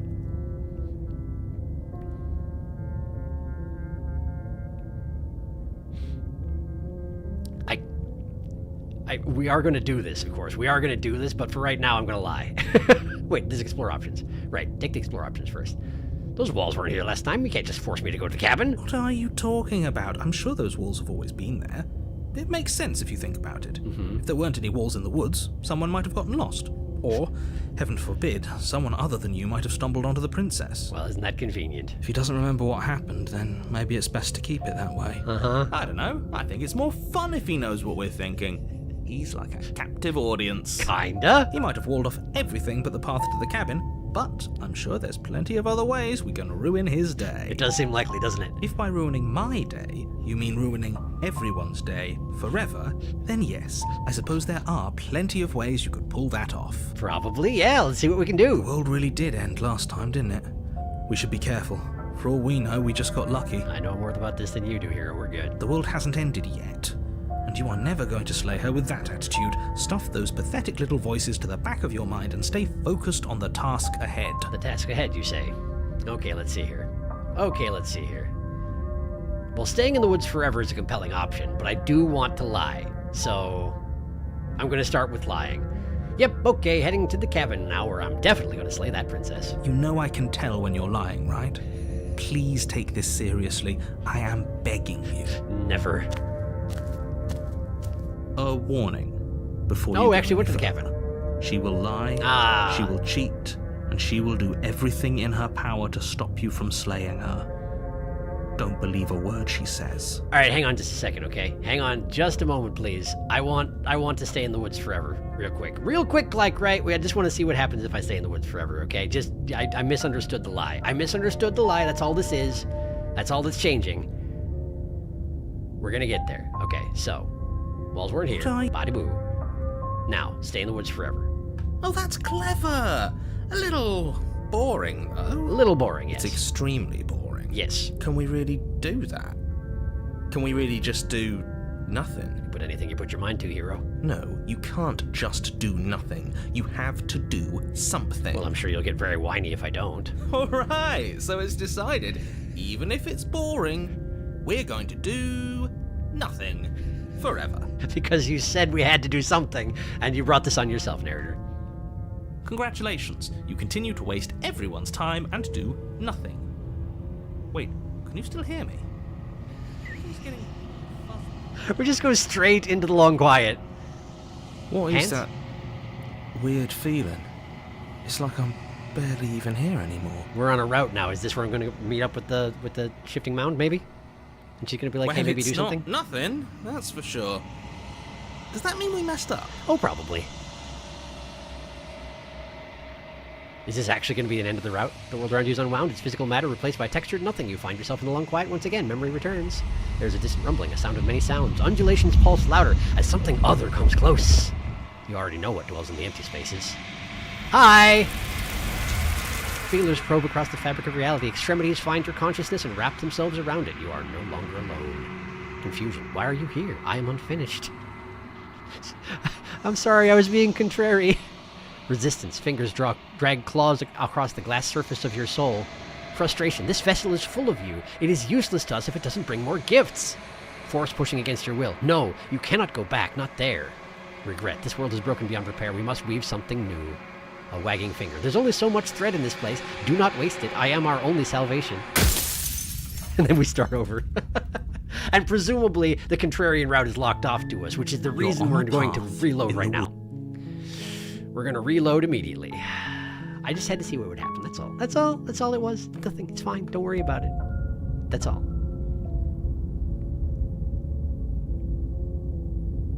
It's not important, Sharky. I was joking. Truna was joking about okay, no. The okay, no is a joke. Okay, cool. Well, now I know. Thank you.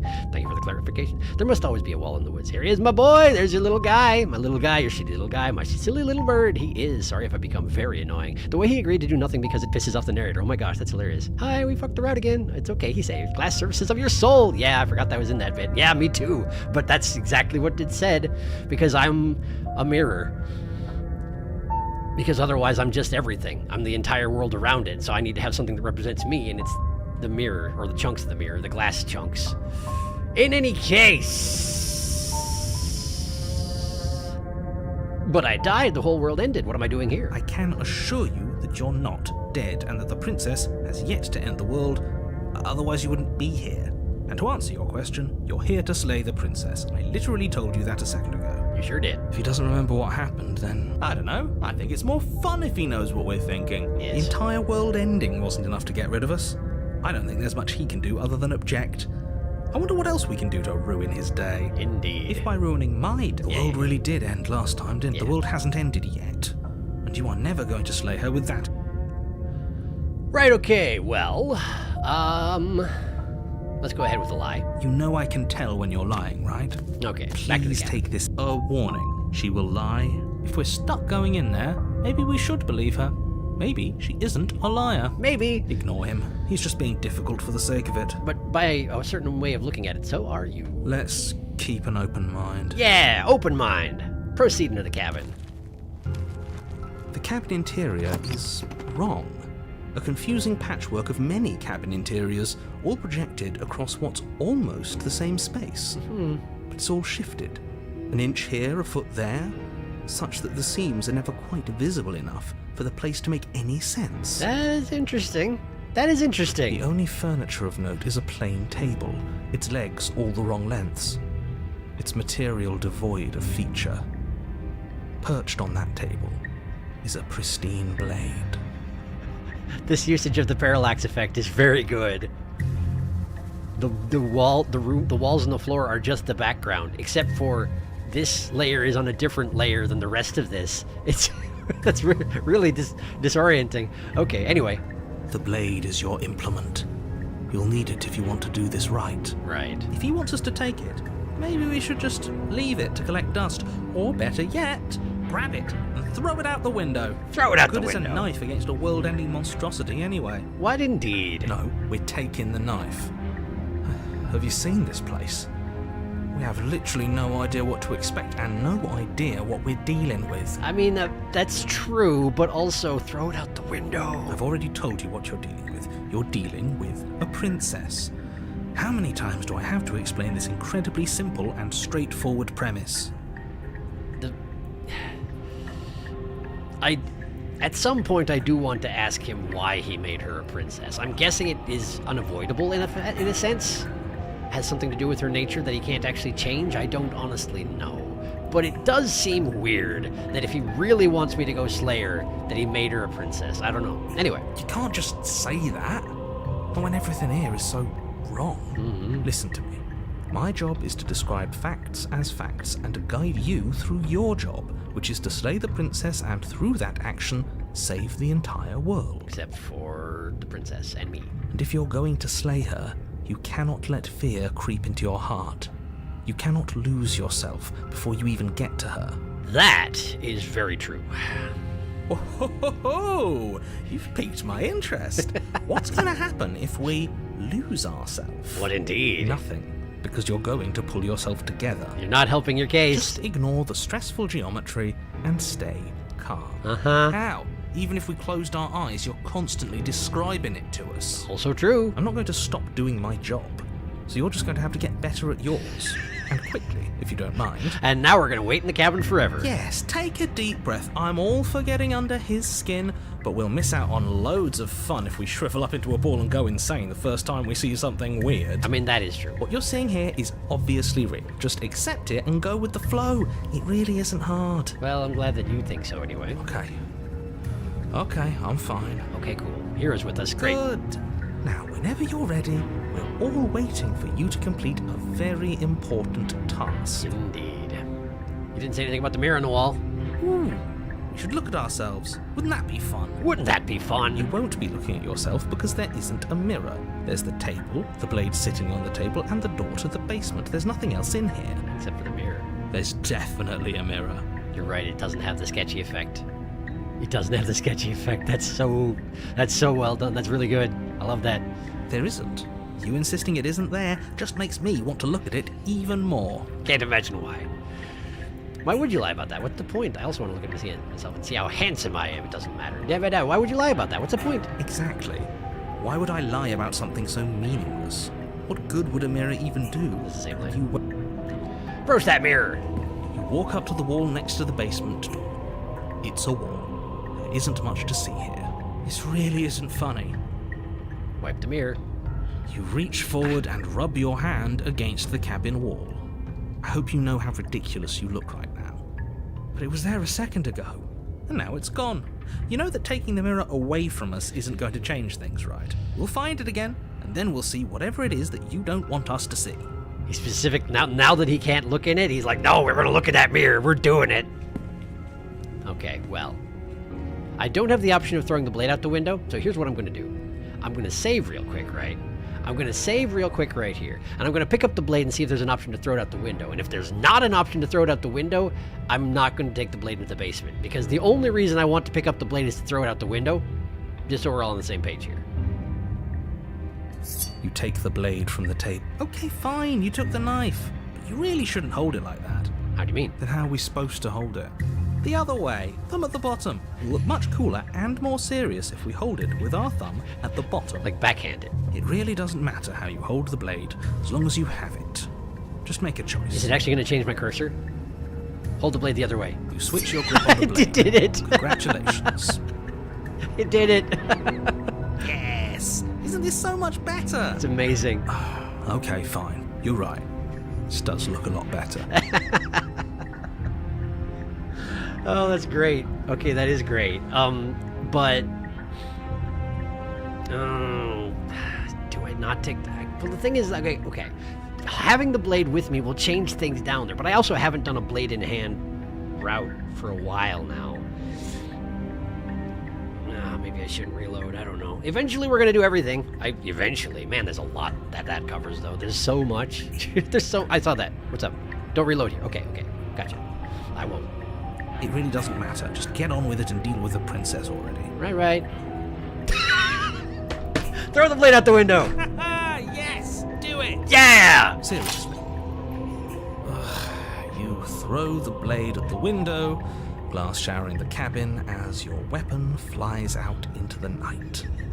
I suppose you'll just have to deal with the princess without it. Amazing. It also broke both windows, I can't help but notice. That's kind of neat. We'll be fine. Don't worry about it. What's the worst that could happen? The world ends. Been there. Done that. I'm not so sure. This place is already messing with my head. It would be much better if we had a weapon. It's fine. We have claws. It's fine. What's done is done. Good luck, hero. The reading of that line. Wow. Hero. Enter the basement. The door to the basement creaks open, revealing a web of branching staircases all built from unidentifiable materials. Nothing here seems to belong, and the closer you examine your surroundings, the more confused you get, your head throbbing with the effort of making sense of this place. None of the stairs even seem to go anywhere, let alone down. How do we go to the basement? The air here has a sickening, almost sludge-like miasma to it, the kind of indiscernible quality that comes from the blending together of every scent there is at once. An odour that is simultaneously everything and yet the sum of it all coalescing into a thick, nauseating nothing. That's very difficult to parse by design. If the princess lives here, slaying her is probably doing her a favour. Where, princess? Her voice, a disquieting collage of tone and personality, drags up the stairs. She's just the stranger. Hello? Hi. What are you doing here? Are you here to kill? Oh no, she doesn't even know her own nature because I wasn't even there last time. No, thank you. Oh, don't be such a baby. Uh-huh. I don't want to do this. Let's just turn around and leave. This feels wrong. This feels like a trap. Like whatever we do, we're gonna die. I feel really bad for the hero. We don't even have a weapon. It's fine. But we already tried turning around and leaving, didn't we? And he threw up a wall. We did. No way to go but forward. And whatever choice we make, whatever she is, we know one thing for sure. What's that? And what's that? That the fate of the world hinges on your success? Probably not that one. There'll still be plenty of ways to ruin his day. Yeah! Eyes on the prize there, Contrarian. You got this. Take the harsh stairs to the left, take the center staircase, take the soft stairs to the right. I wonder what that means. Does her personality actually change based on the stairwell that I take? I wonder.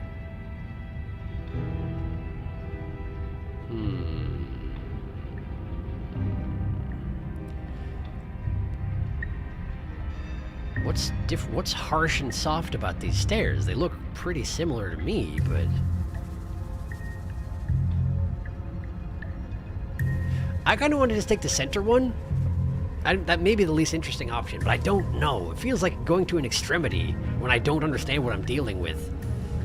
It'll be more interesting if I know what the baseline is. Maybe? I don't know, but I'm doing it. You step onto the center staircase. Paths wind out around you in all directions, each step branching into its own staircases, which branch into their own staircases, and so on. You aren't quite sure if yours is taking you up or down, but at the very least, it's taking you somewhere. It's an Escher drawing. You concentrate on where you are, careful not to stray onto any of the many splitting branches that tempt you on all sides. You wouldn't want to have to backtrack to yours once you'd made a decision that took you someplace else. I suppose. And so you take one careful, focused step after another. 1 foot down, another foot down, another after that. You lose yourself in following the correct pattern, in following what looks to be the true path, the one that cuts straight down, or up, or maybe sideways. Who can really tell? But no matter the direction it goes, it certainly is the most true path. You know that much. Okay. Oh. Huh? You slowly lose sense of yourself the further you go. Uh-huh. Time disappears, and you can feel yourself begin to untether. I'm turning into the bird head already. That's a problem. Physical sensations dull and then vanish, until the only things experienced are the endless repeating patterns and emotions of the journey, a continuous march forward to a destination long forgotten. It's turned into a pencil sketch. But this also doesn't have any... Consumption and betrayal, skepticism and blind devotion, rivalry and submission, terror and longing, pain and unfamiliarity. And at the heart of it all, an emotion that can only be described as... Can I help you?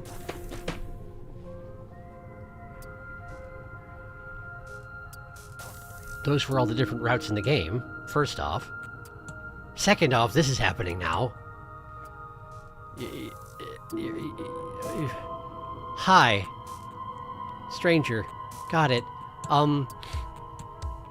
Why are your eyes glowing like that? Guess let's find out. What the hell was that? What happened to us? What indeed? I feel so strange. Like I'm fundamentally different, but also still the same person I was at the top of the stairs. Uh-huh. Oh well, that was a trip, but now it's over. Time to get back to our old devilish ways. Devilish ways, yeah, sure. The princess, eyes bright but otherwise shrouded in darkness, watches you impatiently from the other side of the basement. Don't forget why you're here. Uh-huh. And why are we here again? In case you weren't listening, I'm afraid I lost myself on the way down. A little bit. You're here to... He's just being an ass, we remember. Though I'm still not sure if we should trust you. Let's talk to her for a bit, try and get our bearings. She seems normal. Relatively. Sorry, I didn't realize I was here. What's your name? Getting down here was weird, like I was pulled apart and put back together again. Do you know what happened to me? For all I know, you're locked up down here for a reason. Do you know why you're here? You're apparently a threat to the world. I was sent here to slay you. Sorry, I didn't realize I was here. And yet here you are. How strange. Do you remember anything at all? Do you know why you're here? Do you know me? The shadows recede, revealing the princess's face. Okay. She's so blank. I have no idea who she is. Which is why she looks like this, because that's our perception. Isn't that fun? A new puzzle for us to take apart. Great. If she's keeping her cards close to her chest, it's because she wants to deceive you. It's okay. Don't worry. Sometimes I get lost here too. There's a different version over now, and she's over there. Okay. That was this one talking, not this one. Okay. As the princess speaks again, it's almost as if she fractures. And where there was once just one of her, there is now another. Uh-huh. We can do that? I don't know if we did that. I don't like this. It's those Maybe we cabins did do all that. over again. Can we put her back? I, You said you'd been here before, right? What exactly happened last time? I've been here before? Are we talking about the previous run-through? I don't remember that. Like, not me, but like in-game I don't remember that. I don't think I have been here before in this. Because I just left every time. This is the first time I've run into the princess in this particular. Does it matter? Does it? Yes, it matters. But I'm not going to waste any more time prying out details if you're going to be so irritating about it. Did I say I'd been here before? It seems to me like you saw something you weren't supposed to have seen. If only you'd listened to whatever words of wisdom you were given in that other reality. But what's done is done, isn't it? I suppose that's what we're talking about, is just the previous run-through where I never saw the princess in the first place. Whatever you saw last time, unsee it. Whatever thoughts weaseled their way into your head, unthink them. If it's not already too late. You have a job to do here, and you need to do it now. It might be a little late for that. New plan. Let's see if we can make even more of her. I figured that's where you were going to go with it, yes. There's more of you now. What's your name? Getting down here was weird. I'm getting you out of here. Try and free her. Wait. Look at this. I'm getting you out of here. Try and free her. I don't know what you are, but I can't trust you. I can't trust anything here. Leave her in the basement. Regretfully think about that time you threw the blade out the window. Those are all the same option now. Selecting any of these is selecting all of these now. Oh boy, okay. Alright, well, what's your name? Princess. Okay, good. Got it. You can call me Princess, if you'd like. These are two different versions of her. There's more of you now. There must be something wrong with you. I'm the same as I was a moment ago. Well, you are, but she's not. What's that supposed to mean? Are you trying to get under my skin? We got angry, Princess. Okay, got it. She fractures again. She did. I don't like where this is going. But probably the contrarian does. Neither do I. Which is why you need to slay her now before things get more complicated than they already are. I mean, there's still all this empty space up at the top. We gotta make more. How would we even do that? Where would we start? We'd always start by retrieving the blade. Outside the cabin. The one he made us throw out the window. I was the one that made you throw out the window. I wasn't the one who threw it. That was me. Oh, come on, you told us to. Don't try to pass the blame now that it's come back to bite us. Has it come back to bite us, though? Well, if I'd known we'd be dealing with this, maybe I wouldn't have been so hasty with my suggestions. You would have been. It's fine. Don't worry about it. I don't think we're going to be able to put her back. Kind of hurts to think about it, doesn't it? It's like everything we say just multiplies her. Asking her name didn't, but I wish that I had asked the name after the third one was here, because I want to know what she would have said. It certainly looks that way, so please, for the love of everything, stop asking her questions and stop stalling. You're obviously just making things worse. Getting down here was bad. Let's see here. These are all still the same option. So, getting down here was weird, like I was pulled apart and put back together again. Do you know what happened to me? I don't remember what it was like before I was in this place. Why would I know what happened to you? Why, indeed. We're probably stuck down here forever, aren't we? There's no way out, and barely a way in. Sometimes I feel like I'm being pulled apart too. It's so terrifying down here. But at least now you're not alone. And I'm not alone either. You're not really cut out for this, are you? Why are you even here? Great question. Okay. Alright. We don't have the fifth one, and I'm guessing it's the one where she's a threat, so... For all I know, you're locked up down here. Reason for it. Do you know why you're down here? Is this a quiz? If you're here, then surely you know why I'm here. But you know, right? You have to know. You're the only other person I've ever seen. Or at least the only one I can remember. Don't give me false hope. Please just end this already. One way or another, just do it. It's basically the princess's voice of the broken. Don't be coy. We both know why I'm locked away here. I'm a monster, and the second I get out of this place, I'm going to end the entire world. There we go. There's the monster one. This is reaching its breaking point. If you don't act now, there will be nothing in here but her. Take a deep breath and focus up. You can do this. I'm really not sure that I can. But how do we decide what to do? Can there even be a right choice when all of them are so different? That is a great question. Stop overthinking it. No. Your drifting thoughts have clearly been part of the reason this situation has gotten out of hand. Yes. If you're trying to do the right thing, there's only ever been the one option, and that option is slaying her. No. Just do something. Do anything. Do all of it, if that's what you want. This place is hell, and it's only getting worse. Hey, cool, I only have the option to do everything at once, so everything at once then! Wait, that's not right. Isn't it? Go on. You take a step forward. Your foot lands, but it lands different. You experience a firm footfall, a gentle tread, a confident stride. I didn't think about that, but of course, my perception of her affects how she is. My experience with her affects how I am. There are 5 of her, there are 5 of me, aren't there? You can feel yourself rupture. I've had The that happen room spins, before. your perception multiplying in a sickening kaleidoscope as your very self is pulled in incomprehensibly many directions. Probably 5 of them, but yeah, still, that's pretty hard to conceive of. Oh, good! You find the blade suddenly in your hands. All at once you use it to strike at her bindings as you remain upstairs and slay her and leave her to perish alone.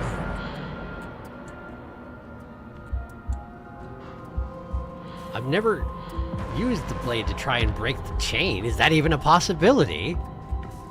This is the first time anyone's ever mentioned it. But anyway, we're doing everything at once, so that's good. Is this what the end of the world looks like? What an unbearable mess. Probably not. But this... we can't... No, it's really a bit much, isn't it? Do you not have anything witty to say? I could use a good bit of wit right now. No, I don't, because this isn't fun. How are we supposed to have fun if everything is happening at the same time? It's the same as nothing happening, and nothing is excruciating. Uh-huh. Luckily for all of us, nothing and everything doesn't go on forever. The world and the princess collapse in on themselves before it all Goes dark.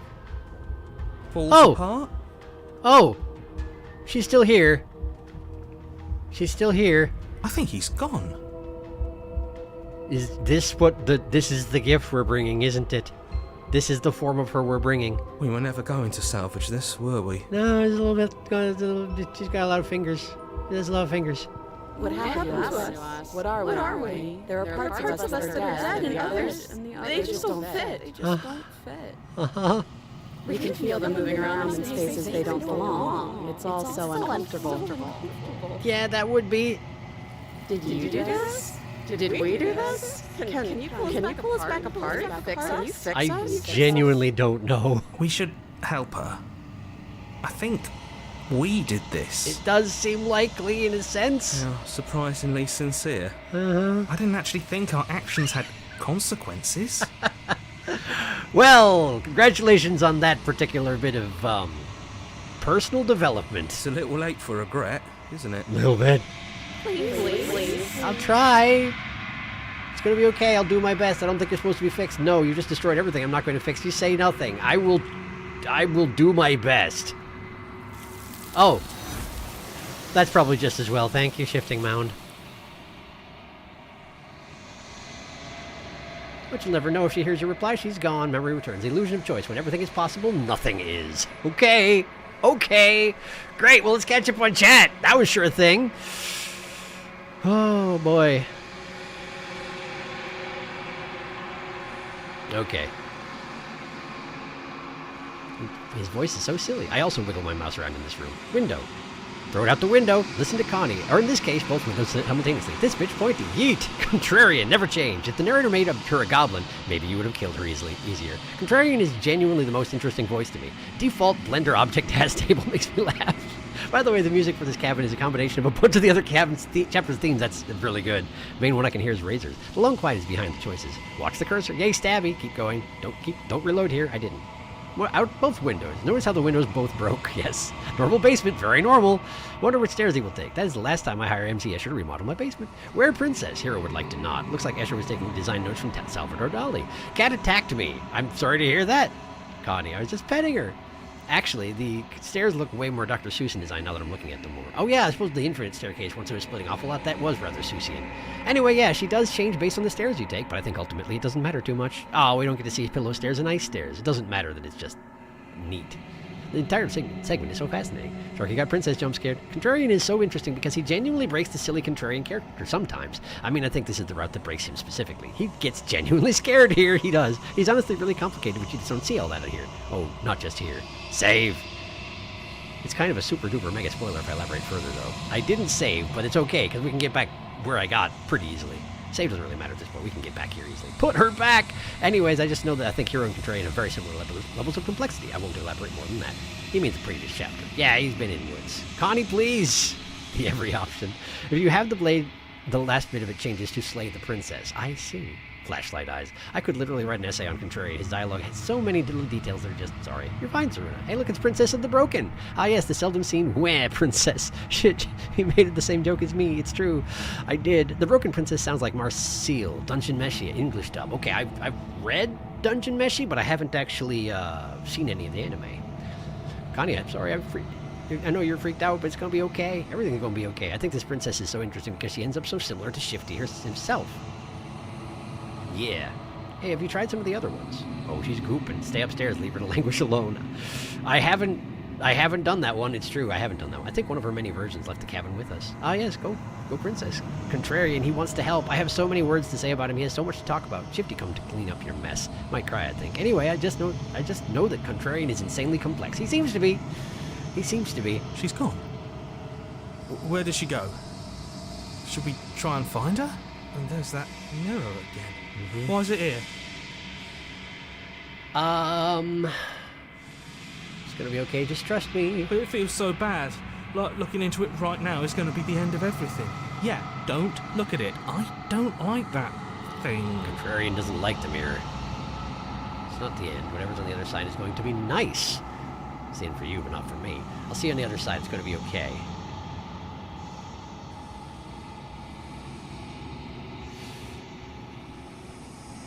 Okay. If you say so, we'll trust you. You're not messing with us, right? First, Shamir. I'm bloated. Look at me bloating. Look at me bloating. Silences reach forward. They're gone again. Gone once again. The mirror always makes them leave, but you need to see what's in it. Yeah. You've grown. You find yourself in the long quiet once again. Proceed to the cabin. We're at the cabin. Approach her. Flickering lights and empty cityscapes become pockets of vitality and movement. I am more than I was before. You are, yes. Whenever you are ready, I will wipe your slate clean once again. Uh-huh. Are you the same being as you were before? How much has changed? Is a child the same as an infant? I am an unbroken pattern, but every vessel gives fresh perspectives and carves new avenues of expression. I am different, but I am the same. Everything you say feels like a riddle. Can you give me a single straight answer? What does it feel like to change like this? Wait a second. Why is this one italic and this one is not? I wonder what that means. Is it just because I'm being difficult there? I don't know. What does it feel to change like this? Eyes close in reflection. Perspectives meld together, and the breadth of my experience stretches to new corners. There are contradictions, conflicts in my nature, and there are familiarities that bind everything together. That said, I feel like this one's going to be a little bit difficult to parse, yeah? It feels correct. This is what I need to be. This is the only path forward.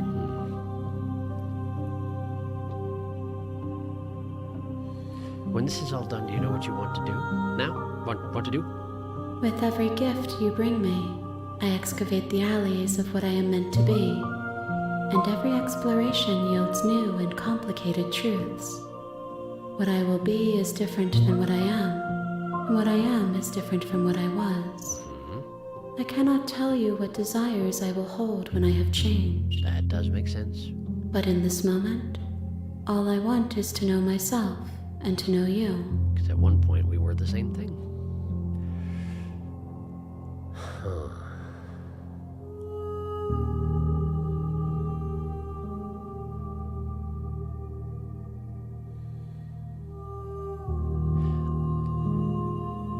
If you verbally attack her, it's in italics.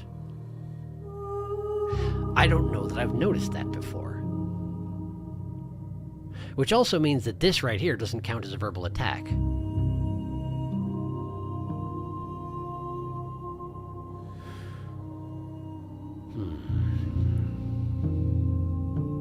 Why can I not do the same things I've done before? Those paths lead to worlds you've already seen, and to perspectives I have already made my own. They are useless to us now. Right. Inaccessible. The only paths of value are those that are yet untread. I think I basically understood that the first time, too. You're kinder to me than anyone else I've met. Why? I didn't ask why the first time, I don't think. Did I? Maybe I did. But I'm going to now. Why wouldn't I be kind to you? I did ask why the first time. You are the only thing I know that isn't me. Do you have any thoughts on this vessel? These ones are a contradiction. A winding kaleidoscope of paths and wall. They are stretched into a shape not unlike me, but it is a shape they cannot hold. Come to think on it, you're right. It is a shape that's not unlike you. Your ultimate form is a lot like this, except more so. And also less twisting of the flesh, also. They will make for a rich and vibrant heart. That's good.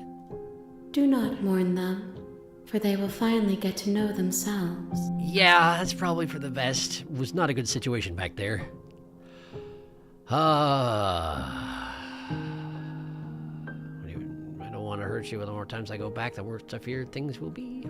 The vessels are shaped by memories of you, but their impulses are drawn to the edge of the long quiet. To them, you are a gate to something more, and any hurt you've caused them is understood as a fair price for freedom. But they are only thoughts and perspectives. They are not me. She pretty much comes out and says it right there. Their impulses are drawn to the edge of the long quiet. To them, you are a gate to something more. Like, the first time you see that, it doesn't come across as you are the long quiet, but you are the long quiet, and it makes perfect sense in that context. Huh. The wounds they've suffered carve texture around my heart. Without them, I would be as I was before. Okay. I would be alone and without sensation.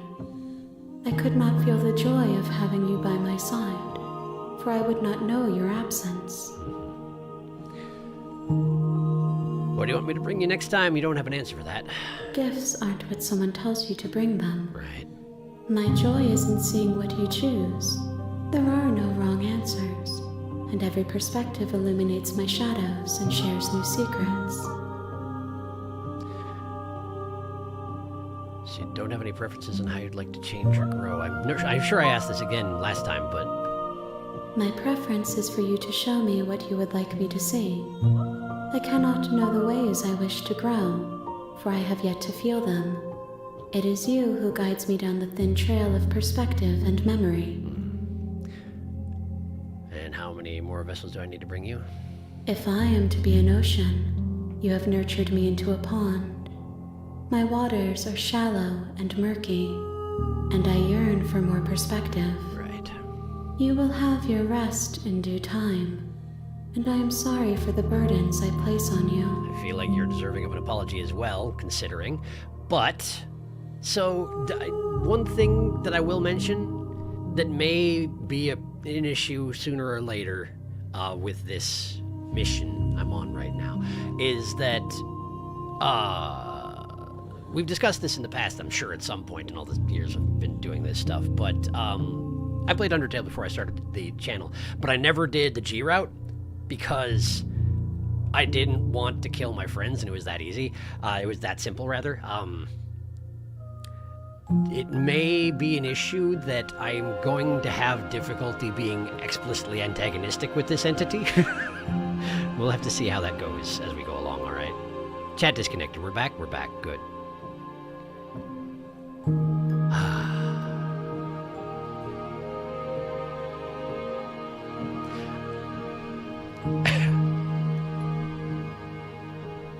I didn't say this last time, and I probably won't kill her unless I absolutely have my mind changed entirely. I really got to go back and read that comment we were left on the previous stream at some point. I really got to do that. I'll do that before the next stream. But let's just see what she says. It's not openly hostile like these ones. It is openly hostile. I'm threatening to kill her. That's extremely hostile. What are you talking about? Let's just see what she has to say about it. It doesn't mean that I have to do it. No, but it's a really extreme thing to say. Is it worth saving? Probably not. Am I going to do it anyway? Yeah! There is still much to be seen. Neither of us know the depths of our being. Perhaps at the end of this, I will be the one to kill you. Or perhaps we will leave this place together and find new horizons to discover. I wonder if that is a possible outcome. If she kills you, kills me. Huh. Alright, let's go back. I will long for your return, but it will give me time to reflect on what I am. We will meet again. Everything goes dark and you die. Now then, how are we doing? How are we doing?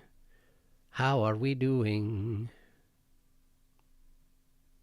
Oh, she's gooping. Stay upstairs. Leave her to languish alone. I read that, right. I think one of her many versions left the cabin with us. Oh, yes, Goop Princess. Contrarian, he wants to help. Okay, I did read this. Fun times. Least complex voice is... I don't know, maybe stubborn. Stubborn is stubborn. He doesn't really do complex. That's true. He does fight. Not that it makes me like stubborn any less. He doesn't need to be complicated, I think. He does rush headlong against the thing until something breaks. Stubborn has one brain cell and it is just fight, kill, maim. Correction, he has 2 brain cells. The second one is the perfect woman. True. I wonder who we're going to get next. Me too. You know, I'm hoping for message retracted, but we'll see what he gets. I'll delete that. I don't have any specific hopes for what he gets. I just think that one had a lot of interesting things to say. I think Sharky will have fun talking to her. Shifty Bifty.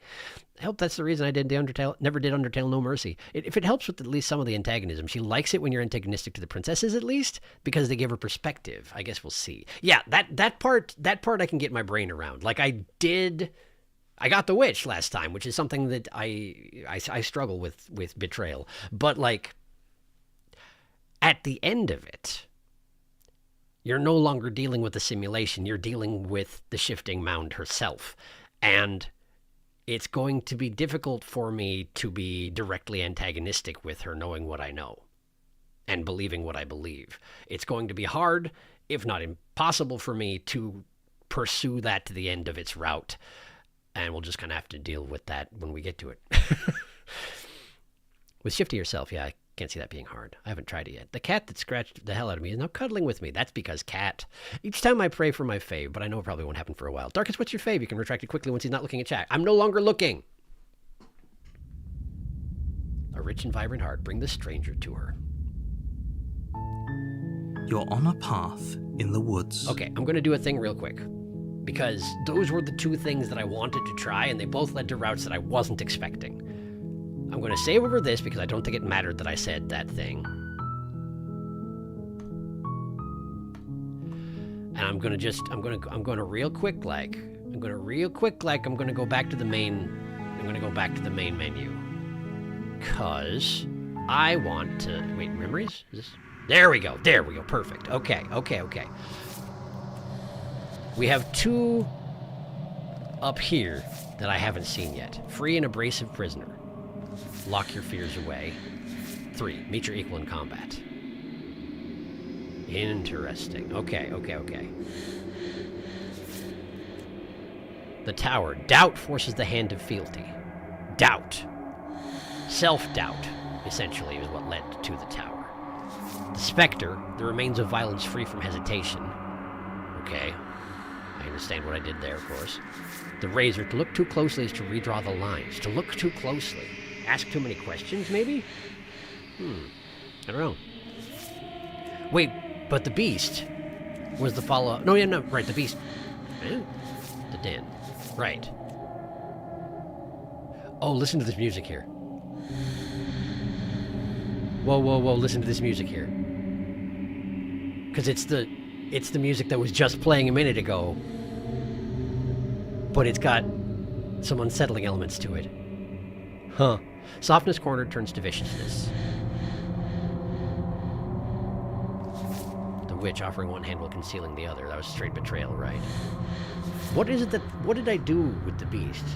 What was the difference? Because I feel like what I did is I took the route towards the witch again, and I wasn't able to get the witch, so instead I got the beast. So I'm really not sure what makes the difference between these two. The stranger peeked behind the curtains, likely far too soon. Unquestioning commitment to the other. Right, that one I understand. Free and abrasive prisoner. Meet your equal in combat. Seems like you need to temper things really carefully. Ask just enough questions and not too many. Ask just the right questions and not too many. But I guess, whoa. You should click on them? Oh, click on these. Whoop. Click on the individual. You mean, yeah, I know it leads to the... Oh, wait a second. Right, because there's a whole bunch of options that I didn't take. You've been here before, this time with a cage of iron. You've been here before, this time with a heart beating free. But her hands were behind her back! Okay, yeah, there's more in each section of them. Yes, that I figured. Did you actually want me to click through all the images of them? Because I wasn't going to do that right now, and she looks a little kid. Just making sure you knew there's a way to look at the individual bits. I did know that, because when we first came to memories, I actually looked at these.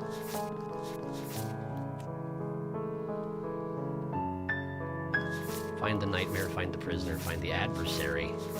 Get her to break her own chains. Always leave a means of easy egress. The nightmare, the prisoner, the adversary. The nightmare, the prisoner, the adversary. So this is probably the nightmare, the adversary, the prisoner. Okay. The end of everything, spaces between. Okay. I'm pretty sure I know roughly what to do here.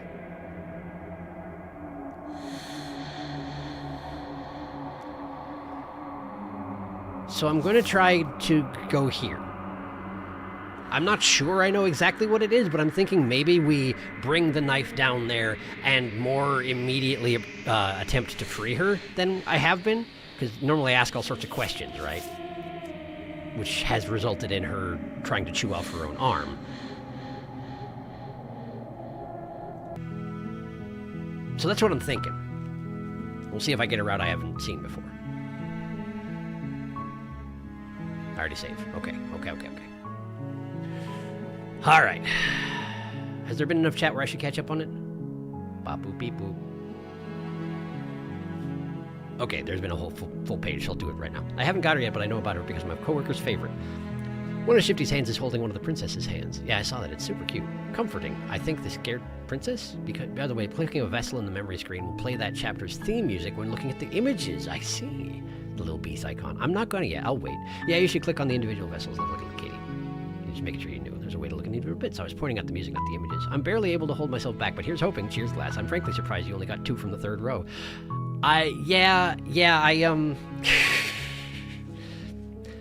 That just seemed to be how it worked out. I don't know. I got those first 2 from the 3rd row really early, didn't I? Sorry, I'm just gonna get a reminder quick. Oh no, never mind. The Fury I got on my first full route. The Den I got in my last full routes. So there was a while in between them. All right. Well, but for right now, we're gonna attempt to get the prisoner. That's my plan. You're here to slay her. Blah, blah, blah, blah, blah. Killing a princess seems kind of bad, though, doesn't it? Does it?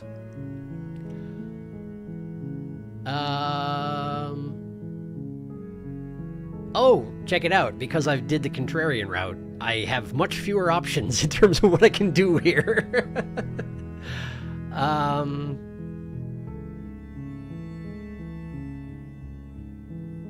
Anyway. Don't mention it.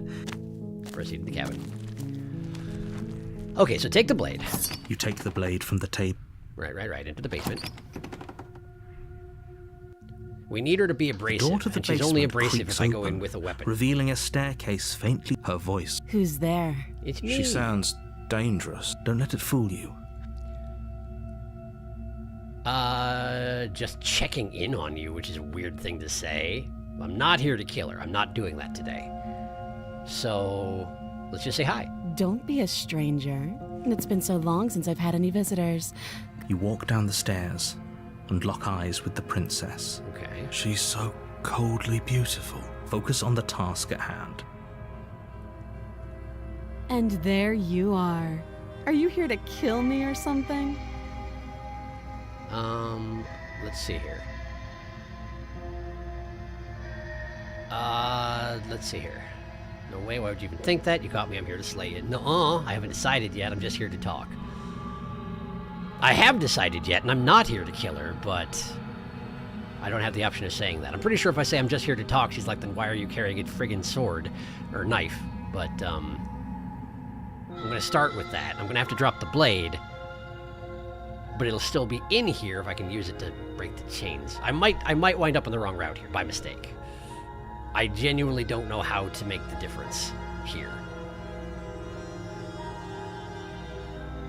Then why did you bring a knife with you? Help. She makes a compelling point. What? Don't you dare. It's Don't I fine. dare. We can decide what... Drop it. The blade, Tom... Thank you.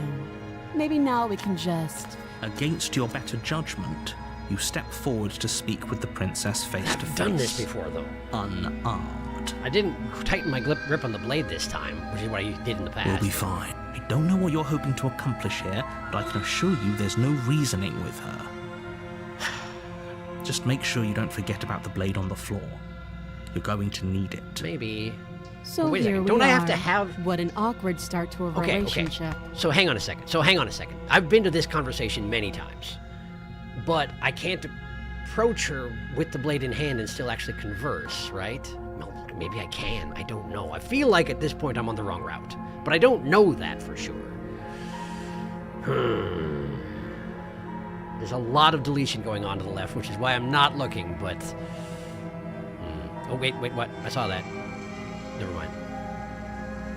I seem to struggle with chapter 3, it's true. Won't be able to talk over blades then. Okay, so okay, that's fine. That's fine, okay.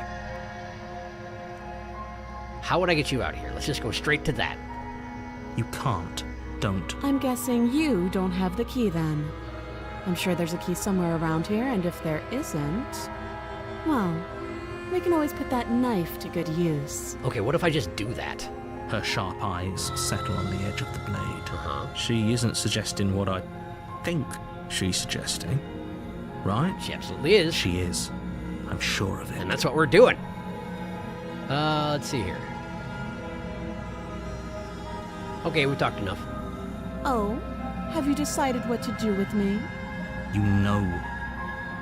I'm getting you out of here. Examine the chains. Oh, you have to be kidding me. This is going to be the same as before, though, isn't it? She's just going to chew her arm off again. You Maybe walk not. up to the chains binding the they're large and heavy, far too If you don't have the key, maybe you should go look. doubtful. Whoever locked the princess away down here intended for... Right. Do you have any ideas besides me cutting you out of here? But I don't have the option to just cut her out of here because apparently I'm not enough of a psychopath for that. Okay. I can't go upstairs, and if I try to, the door will lock. So I guess let's just ask if she has other ideas. That would be fine. I can lose an arm. Okay. She speaks with almost complete nonchalance. Which makes the hero uncomfortable. If we were stuck down here for long enough, I'm sure we'd be nonchalant about cutting our way out. Huh. Anything to finally be free. He's wrapped his mind around it rather well, actually. Okay. You attempt to make your way out of the basement. Why? But the door at the top of the stairs slams shut. Well, we You look for hear the the key. click of a lock sliding into place. Aye. Is someone else here? Return to the bottom. No, try the door. You try the door. You're here. Return to the bottom. You make your way back to the bottom of the stairs. This easier for whom? Easier for everyone. Right, well, I heard the door slam. they locked me in, yes. The knife. Pick it up and cut me Great. out of here. So she's not actually going to just bite her arm off right now. Good. You won't like what happens if you do that. I believe earlier tonight I said you are the one who won't like what happens if I do that. Save the princess! Against your better judgment, you That's the place same the blade against picture. the princess's arm, just above the massive, unyielding chain. She's doing the Smeagol face, like the non... Yeah, well, okay. You cut into her flesh. I do. The blade is sharp, and you make quick work of it. Before Okay, I've long, seen you're this able to before. crack through bone, and she pulls the bleeding stub of her arm through the iron gauntlet. gauntlet. She didn't so much as utter a sound. Free from her bindings, the princess turns to face you, her fierce gaze meeting your eye. How is she so composed after losing an arm? It's like she isn't even bothered by it. Because she's not. It's fine. Thank you. Now let's get out of here. Let's do that, yes. Approach the locked door. No, we won't have any of that. The stakes are too high. You can't just let her escape into the world. No, I just can't let her escape into the world. He's going to take control of me. Okay, so she's going to need to kill me. It's basically the damsel scenario, except now she's going to be competent with combat because I came in with the blade in the first place. Okay, sure, that's fine. As the princess approaches the bottom stair, your body steps forward and raises the blade. There we go, he's doing the thing. Wait, this isn't fair. You can't just do that. Except that right now he can. Watch me.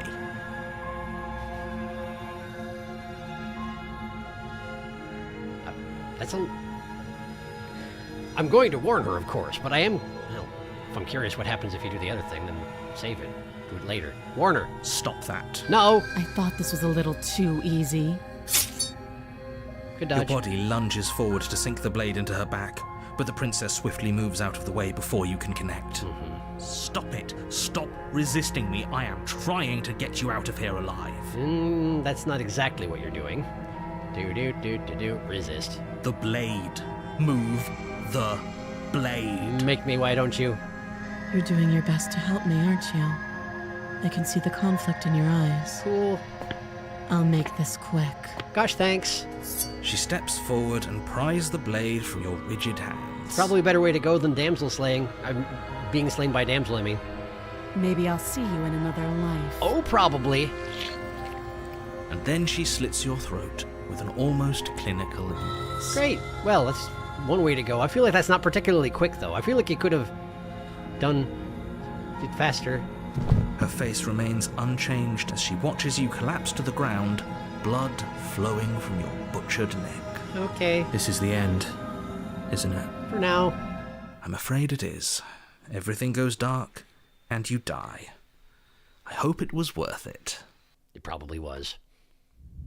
The prisoner! Did it! Yeah! Okay.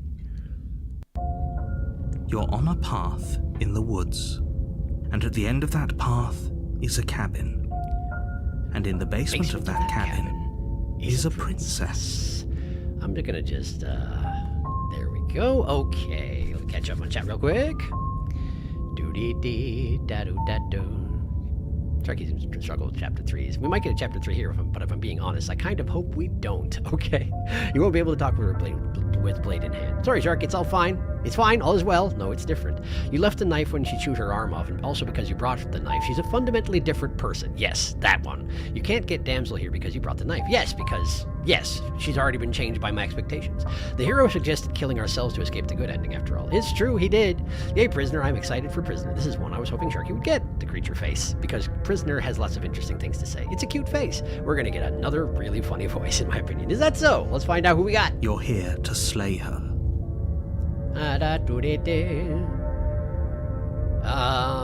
Antagonize the narrator. My tricks? Don't forget what he did to us the Skeptic! last time around. I wouldn't trust a word out of his mouth.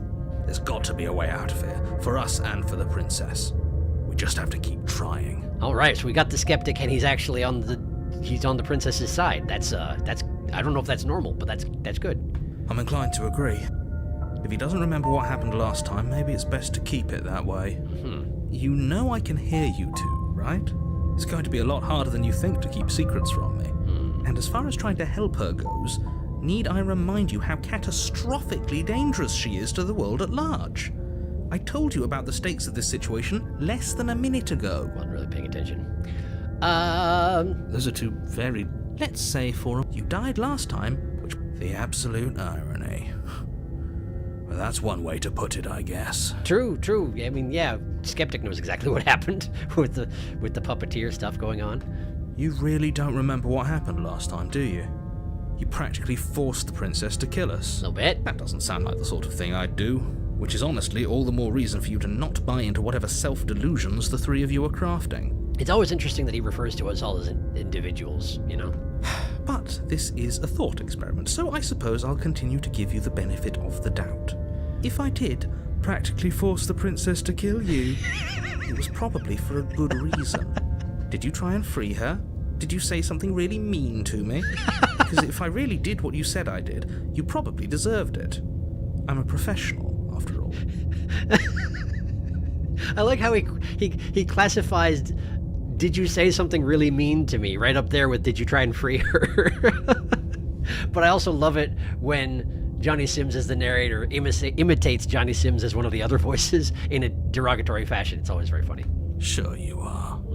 Anyway, I believe your second question was, what's the point of doing anything? Yes, like that, exactly. If you're asking that, what do you mean? Of course there weren't any consequences. Yes, but in this purely hypothetical scenario, if it's the latter, what do you think happened after you died? Do you think the people there lived? What a conveniently ambiguous group of things for her to ruin. For all we know, the princess left the cabin and never saw another soul. That's what I've been saying the entire time, Skeptic. Oh, how I wish that were the case, but if the princess weren't a certain, inevitable threat to the world, the four of us wouldn't be here. And yet, here we are. It's tricky because he's, like... in a sense, he's not lying, but he's also not telling you the full truth because of course he's not. Because if he did, it would ruin his plan from the get-go because he's not going to get your allegiance by explaining what he's actually trying to do. Or at least he's pretty confident he wouldn't get your allegiance by doing that. In my case, he wouldn't get my allegiance by doing that, but I wonder, I'm sure there are certain people who, if the narrator showed up and was like, hey, listen, here's the situation. You represent this concept. She represents this concept. You kill her, then death stops existing and the world gets to continue, which it normally wouldn't. That's why I want you to kill her. I'm sure there are certain people who would be like, yeah, okay, fair enough, and do it. I'm not one of them, but I'm sure there are people who would.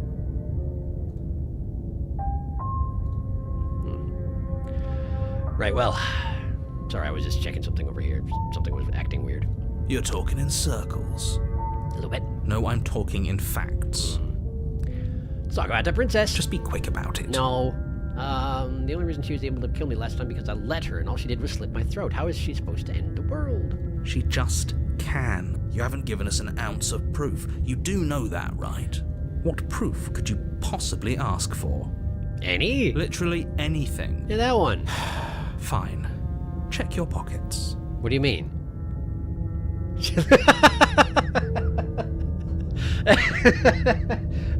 Okay, hang on. I want to do both of these. Okay, hang on a second. No. You decide to leave your pockets unchecked. See? You two are the only ones who care about this little aside. So I've sided with the narrator over my voices in my head. That's no good. No. That's all that was, huh? Okay, we're loading. Loading, yes. Loading, yes. Check your pockets. You put your hands in your pockets and pull out an envelope with the words, "The Evidence," written across the front. This is our mastermind. This is the best he's got. Oh, I cannot wait to open this up.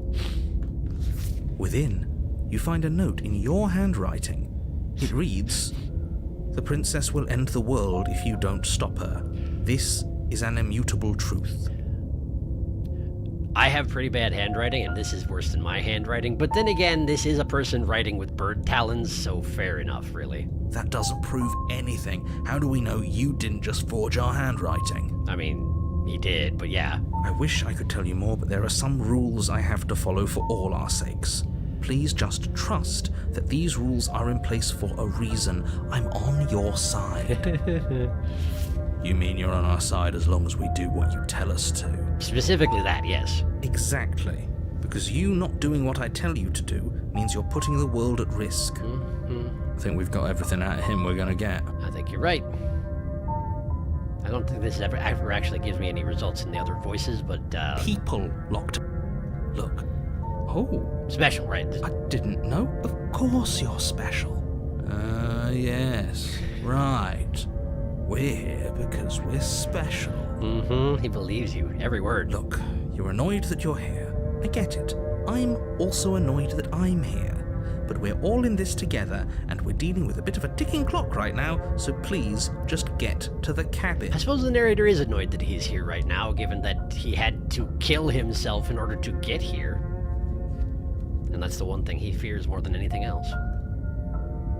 I've told you everything you need to know. Not to sound like a broken record. Anyway, bye. Great. Now, if you don't mind... To the cabin! A warning. Nya-nya. Before she will lie. Nya-nya. Yes, don't believe a word she says. Just go in, take the knife, and do what you're supposed to. Wink. Wink. Did you just say wink out loud? He doesn't have eyes, he can't help it. No, I didn't. Wink. Okay, yes, this guy's very good too. Just ignore this clown and focus on the princess. To the cabin. No, I didn't. Wink. The interior of the cabin is less a cozy woodland retreat and more like a dungeon. A few pathetic wisps of starlight attempt to illuminate the cold, uninviting stone walls, and thick, wrought iron bars barricade the windows, reminding anyone who enters that this is a prison. The only furniture of note is an iron table, bolted to the floor, a pristine blade perched on its edge. They bolted the table to the floor, but they left the weapon out. Very professional behavior in this here prison.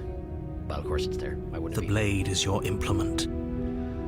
Mirror! He definitely did not. Does a mirror not count as furniture of note to you? Because it should. There isn't a mirror. There's a table, the blade sitting on the table, and the door to the basement. There's nothing else in here. There's definitely a mirror. There isn't. I think you know what we have to do. Of course. Why would you lie about that? What's the point? Exactly. This whole Prostamir. No, we'll talk about the cabin first. Very different. Yes, but why? Did he change it? Or did it change all on its own? Maybe it's a different cabin entirely. Now isn't that a novel thought? Maybe you haven't actually been here before. I hope this means you'll finally drop your ridiculous past life nonsense. You haven't died, and you certainly haven't been killed by the princess. That sounds vaguely familiar, but I haven't heard in a while, so we'll call it a new thing. So focus up. Right, well, Prostamir. You walk up to the wall next to the basement door. It's a wall. It's a wall. This really isn't funny. Touch it. You reach forward and rub your hand against the cabin wall. I sure did. I hoped it was there a second ago. And now it's gone. If he doesn't want us to know about it, it must be important. We should keep our eyes peeled. Maybe it'll be back. Skeptic might want to look in the mirror as well when we get to that point, but we'll find out about that later. Right, well, this is an important decision.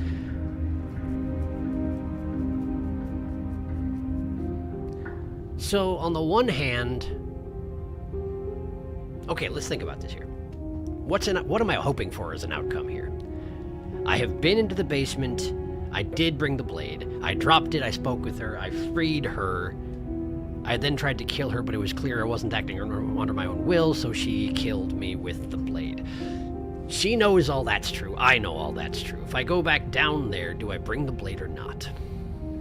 If I bring the blade, on the one hand, she knows that she can use it. On the other hand, she knows that I know that I got controlled to try and kill her, but brought the blade again anyway. If I don't bring the blade, is there a negative outcome if I don't bring the blade? I mean, I no longer have the ability to cut her arm off. She might still not have an arm, though. I don't know. Her persona title is the prisoner, so she's probably still confined in some fashion. Might be pragmatic enough where she'd appreciate having a blade around, even if I am being a little bit stupid by allowing the narrator to try to seize control of me again, but I don't know.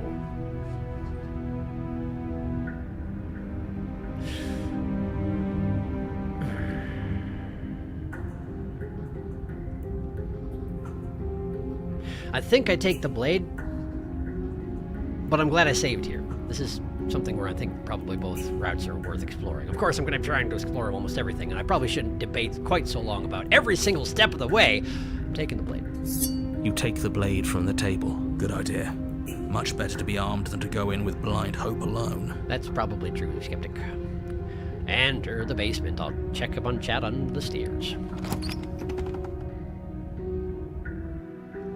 The door to the basement creaks open, revealing an old stone staircase. A few sputtering torches attempt to vaguely illuminate your path, dancing across glimmering patches of slimy moss on the stone steps. If the princess lives here, slaying her would probably be doing her a favor. Okay. Catching up on chat now. Na nya nya, nya nya nyo no.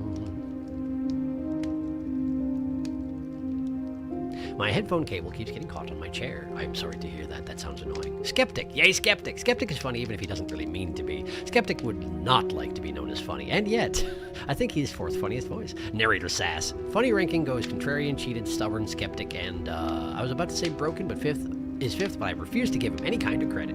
Smitten is in some specific context, maybe.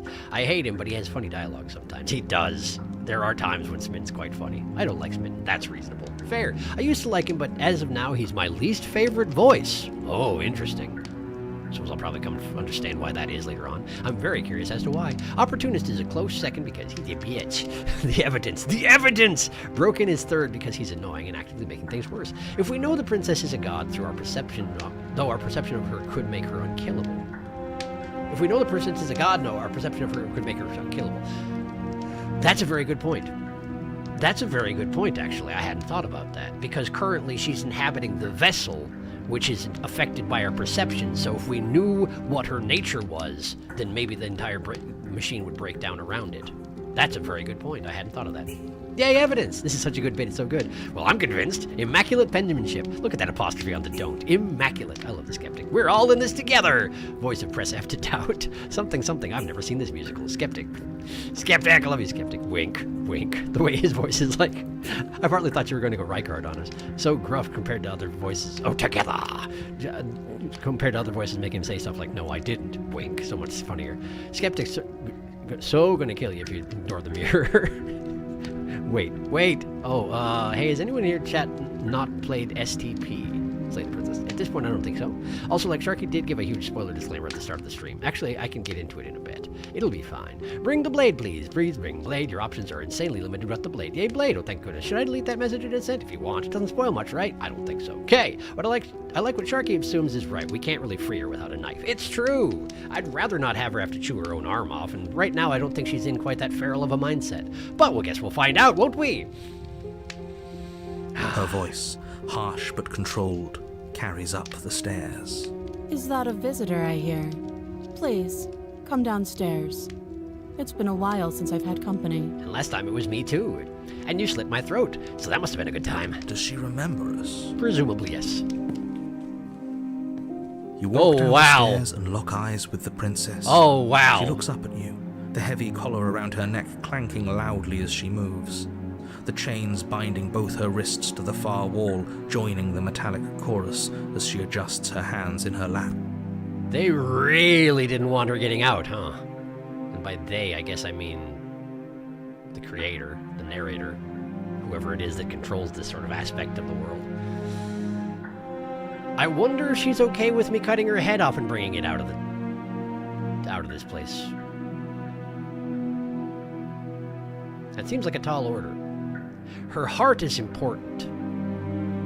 Every time I've gotten the vessel to the space between, the shifting mound talks about her heart, what her aspect of her heart is important. So I feel like we need to have her heart with us, but I don't know that she really wants me to cut her head off and bring her body out alone. A person can't function without a brain and a heart. I should probably just talk to her about this and find out what she wants me to do. Hi, how are you? So much for cutting her out of here. Yeah, no kidding. Do you hear yourself right now? Cutting her out of here never should have been on the table. Have you noticed the empty chain on the wall? Odd that in a place where everything seems to serve a distinct purpose, there would be something so obviously useless. Are you suggesting it's some kind of a trigger to release the chains? Why wouldn't she have tried that? It's well within her arm's reach. Well, fair point, I guess, though. That was there last time too, wasn't it? It was, yeah. It was. Yeah. What an interesting development. Why don't you have a seat? The two of us should chat before you bury that thing in my heart. I didn't last time. Why would I do it this time? I'm not sure I need to do much of anything. Do you see how locked up she is? I'm just going to leave her here. Leave the princess in the basement. Sit with her. Slay the princess. I'm going to sit with her. I'm going to. I tend to like to try and find ways that I don't have to kill her, as it turns out. Have you noticed? Sit with her. Hi. You step towards the princess, but she stops you before you get too close, holding up one shackled hand. Yeah, sure. There's fine. I'd prefer we keep some distance until we've sorted this out. That seems reasonable. That's reasonable. We do have a weapon. Might as well put her at ease. Sit where you were told to sit. Sit closer. Now I recognize this is all having to do with our mindset, right? With asserting dominance and all that, but that's not my standard MO. I'm going to sit where I was told to sit, because yeah, that's just obeying the princess, and it's going to affect our relationship and my perception of her. I get that. I'm doing it anyway. You do as she asks and sit on the floor, still a good distance away from her. Thank you. Now, what are your intentions for me? That's a great question. I don't know what we do about this one.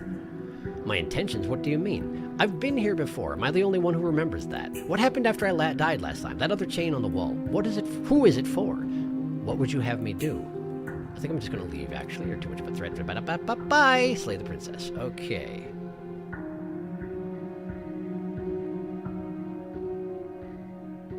Well, I want to see if she has an answer for what happened after I died last time.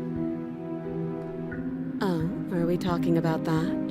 I thought we weren't going to give away the game.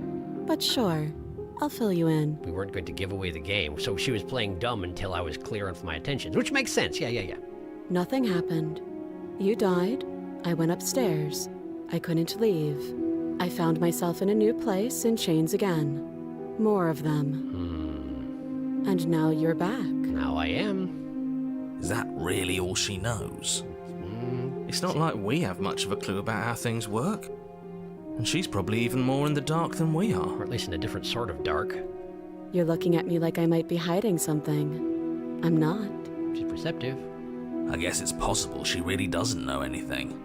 Maybe both of us are stuck in this loop without any idea why or how. Why exactly would she be putting herself in this situation, you know? I guess what you said back in the woods really was true.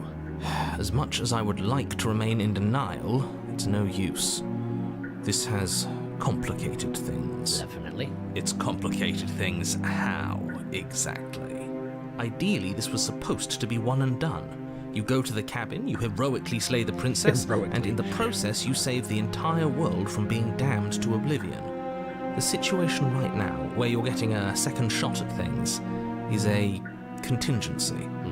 A contingency for what? For you failing, obviously. And you being here means that things are going to be a lot harder than they were. I really shouldn't say anything else, I'm just going to make it worse. Just good luck. So the narrators do know about the chapter system. It's just that it's not supposed to happen if I do what I'm supposed to do. I guess that makes sense. I probably already could have figured that one out. That may have even already come up before. But either way, yeah, okay, gotcha. Now hold on, if you knew this could happen, why didn't you believe us back in the woods? Why lay out all those hypotheticals? We didn't have to talk in circles. The less he tells us about the scenario, the more chance of success he has in his goals, or so he believes. I needed you to believe this was your first time here, even if that wasn't the truth. I hoped if I pushed back hard enough, I could cram this seeping mess back into the bottle. You don't know anything about a seeping mess, man. It's been so much worse than this. And maybe I wanted to be the first version of me that you met. I didn't want to be confronted by the alternative. And I suppose this is one of those times where you actually hear the narrative refer to himself as being one version of himself, which doesn't necessarily come up. That's pathetic. Fair enough, skeptic. I never said I wasn't. Not the response I was expecting.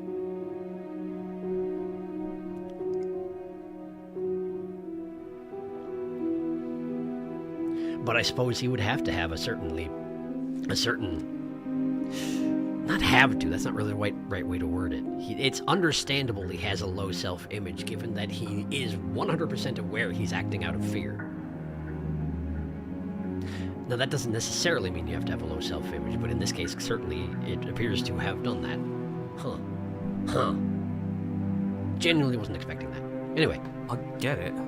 It would be pretty upsetting, wouldn't it? To know that you might not be the first version of yourself. At least we can remember what happened before.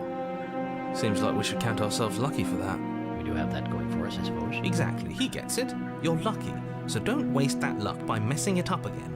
All right? And the narrator's back. Yes, we're very lucky to be stuck in this scenario that the guy who is technically the narrator but is also not the narrator forced us into, created us, technically, by destroying something else. Sorry, it just occurred to me that describing what the creator did to the entity that we used to be to make us into the Long Quiet and the Princess as destruction kind of falls in line with what the princess was saying about destruction not actually being, nothing is removed, you're just remaking things, and that's what he did. Anyway! Moving on. Why is it important for us to be ignorant? How is it ever helpful to be in the dark? He's not going to answer that question, I imagine. The more I say, the more your mind will swim into dangerous waters. Even saying that is too much.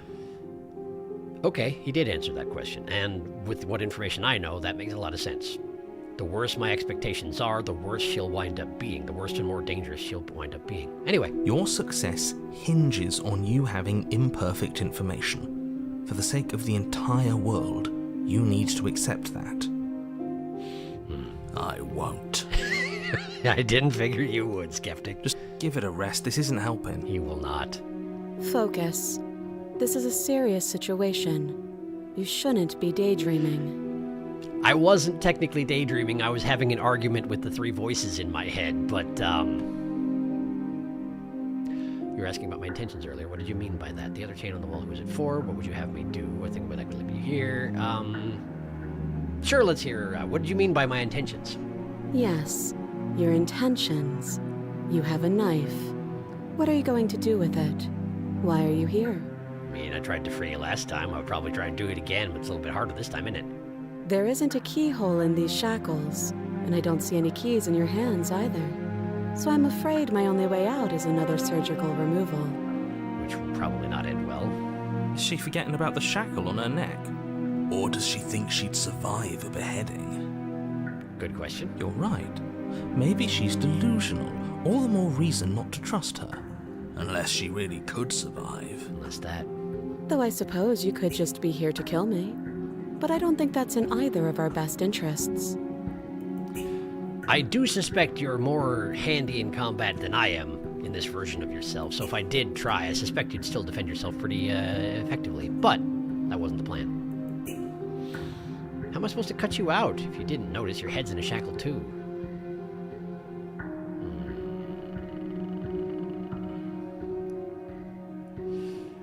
It's a little bit like condescending, that wording. Could just ask her what she wants me to do, but what's the deal with the other chain? I want to know about the other chain. I don't know, but you could always try it on. I guess?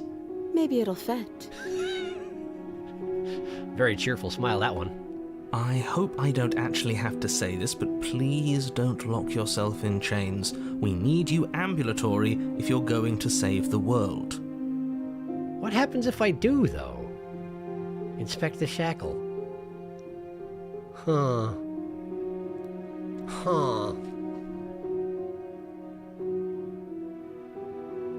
Just sort of like, it's like going on a strike, essentially, against the whole scenario. Well, if you're gonna lock her in here so good that I can't free her, then I'm locking myself in too. How about that? Well, let's see if she has a plan. Let me borrow that knife. Don't worry, you'll get it back. That's ominous. It is a little bit. But she seems confident. Whatever it is she has planned, I think she knows what she's doing. She does seem to know what she's doing in most scenarios here. Also, is her tiara made up of chain links now? Has that always been the case? I don't know. Oh, please. She's just putting on an act to disarm you. That much should be obvious. In case you need to hear a voice of reason, it would obviously be unwise to give away your only weapon. Though if she isn't bluffing, Whatever she has planned might be for her benefit alone. There's no guarantee that what's good for her is good for us. Right, but I know enough about this situation to know that it doesn't matter if I die is the thing. So, what should we do? I don't know. I'm just spelling out our options, listing the pros and cons. Then let me help you. I'll start with the cons. I wasn't asking you. If you're handing her your weapon, the cons are that she might use it to escape and end the entire world. And she might use it to kill you. That doesn't sound great. What about the pros? Why are we asking the narrator this? There are none. The pros are that we can't trust him, possibly even more than we can't trust her. And whatever she has planned could do something to mess with what he has planned. Or maybe they're both screwing us over in their own ways. So we kind of have a little bit of the, contrarian showing up here. Not giving you a weapon. You realize I have as much reason to distrust you as you have to distrust me, right? I'm not giving you a weapon, in case you've forgotten. You killed me with it last time. I can cut you out of here. I'm not giving you a weapon. Okay, I'm trusting you. Give her the knife. If you want to leave, I'm going to be the one with the weapon. Deal with it. Cut her out on your own.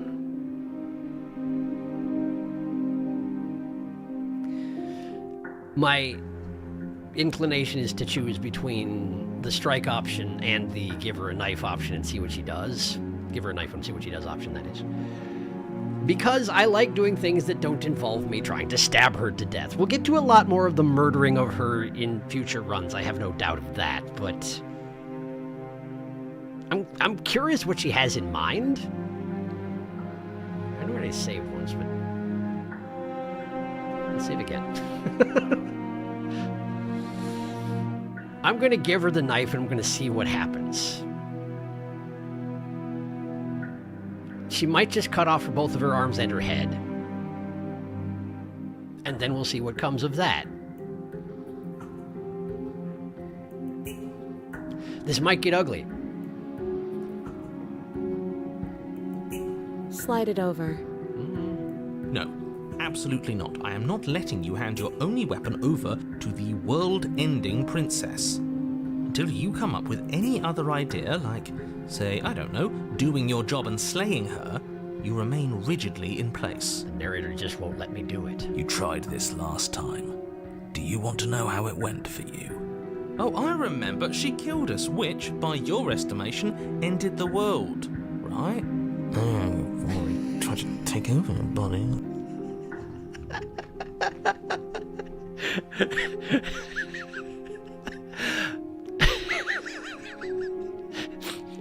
Try to take over your body. Exactly.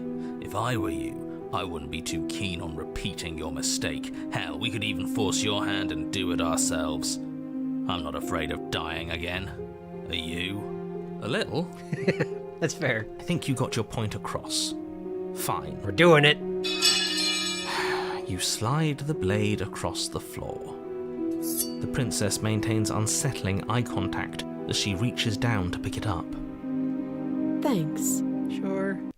She pulls up her hair, smiling slightly as she raises the blade to her throat. As I said, this might get ugly. Be aware. What is she doing? What do you think she's doing? She doesn't say another word as she cuts into her own neck. Uh-huh.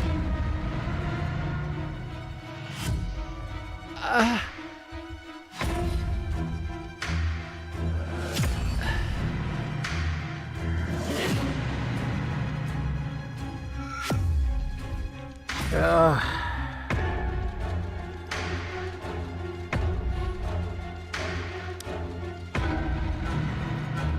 I'm going to catch up on chat now. The decision is clearly made. If someone has a very strong argument for one or the other of these two options, I will take that into consideration. I'm going to catch up on chat now.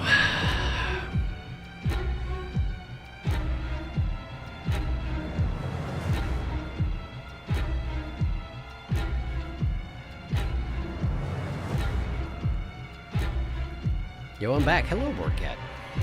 he does that option. He just chatty woke for a while. Empty chain is always there. God, she's so eeny looking. She's eeny weeny. Please don't sit closer. Does she have an indent in her palm? It's like a little rectangle in her palm. I didn't notice. Might be stylistic still. Prisoner was the third route I got after Fury and Stranger. I think first route I ever got was Damsel. Oh no. Yeah, I'm so sorry. My first route was the Stranger. It's fine. It's kind of an interesting psychological horror I'm here for. A rare moment of candor from the narrator, and of course the skeptic rejects it. Kate, that's the same as my coworker who won 100% of this game. Contrarians, the both of you. I'm proud to be contrarian. Contrarian like the best voice. Save. Uh-oh. Sharky, save. Okay, it's okay, I've done this route. Asking about the chain doesn't put you in there, but maybe save. Sorry about the retractions. Save. Contrarian shows up a little in a lot of voices. That's one reason I think the contrarian is so interesting. Yay, he saved. Yay, knife. Okay, guys, prepare yourselves. I'm prepared for the gunching. Personally, I will be looking away. Oh, that's great. Grumble, grumble, using his own words against him. Here we go, look away. Wow, the music I personally watched. I don't want to miss content. If it's the same scene, but without the visuals, if you look away, observe the content. You know what, fair warning. I'm curious of the art, though. Look, don't look away. It's one of the more disturbing scenes in the game, I guess if we have to go back to it, go look it up, I can do that. Either way, be careful. At least they're giving you the option. It's so cool, though. I'm going to personally be looking away if he doesn't look away. Oh, hey, we're here. Nice. Hi, Meba. Welcome. And don't you look away, although the narrator makes it more graphic through words. I'm going to watch. I am inserting a pause here so you can take care of yourselves. And don't watch if you don't want to. Don't make yourself do this if it doesn't sound good. I mean, it doesn't sound good to me either, but I'm going to look. I'm pretty good with this sort of thing. I think it'll be all right.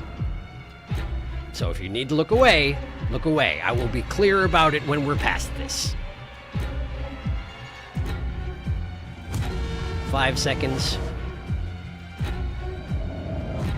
Watching. Her eyes stare forward, unblinking, as she soars through skin, veins, cartilage. At last she reaches bone, the blade grinding audibly against her vertebra as it continues to slice its way through her neck. That noise was the worst part, honestly. I'll be damned. She's actually doing your job for you. Why would she do that? Because she doesn't feel pain as far as I can tell. So that's her play. Is it? Killing herself? I'm not sure that's what she's doing. She isn't dead yet. We'll find out. Finally, you hear a snap. Her eye twitches. Maybe she wasn't expecting this either. There's an uneasy silence. It's still she on the remains screen. motionless for a long moment, her twitching eye the only movement in the room, until at last it stops in an unsettling half-wink. It's still on the screen. Her head twists slowly to the side, flopping to her shoulder, and her neck opens. It got worse. It got worse. The remaining tissue is not enough to hold the weight of her severed head. It stretches and tears until finally it falls to the floor, completely free. It bounces a few times before rolling to a stop at your feet. Okay, so the head's off at this point. The neck is exposed, if that bothers you, but the head is off. The worst of it is over, I think. I think the worst of it is over. I'm gonna continue. Oh no, oh no, oh no, what did we do? Can we put it back? Please tell me we can put it back. I don't think that's how it works. The princess's eyes stare up at you. Dead. Congratulations! You saved the world.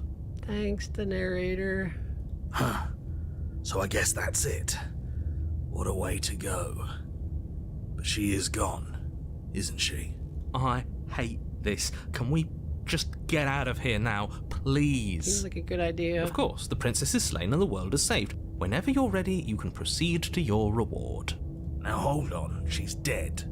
So what's the rush? What's your angle? I don't have an angle. Still I'm there. just looking forward to putting all this behind us. I'm sure you can understand that. Look, I'm just not ready to put my guard down. It's best to keep sharp. She wouldn't have done all that without some kind of a reason. She's left us with this dangling thread, and I need to know why. It's understandable. You're just wasting your energy. The danger has passed, and now we can all relax and enjoy your reward.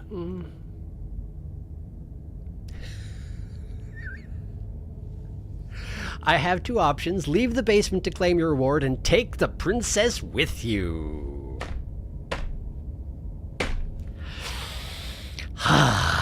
That's the thing that I can do now, apparently. Is it going to get worse again? If I do that, I know what my reward is. It's terrible. Okay, I'm on the save page right now. The body is still there if I go outside the save page, but right now I'm gonna catch up on chat while we're on the save page. Because I think the worst if it's over, but I guess it could, not necessarily. I'm scrolling up, I'm looking, I'm reading.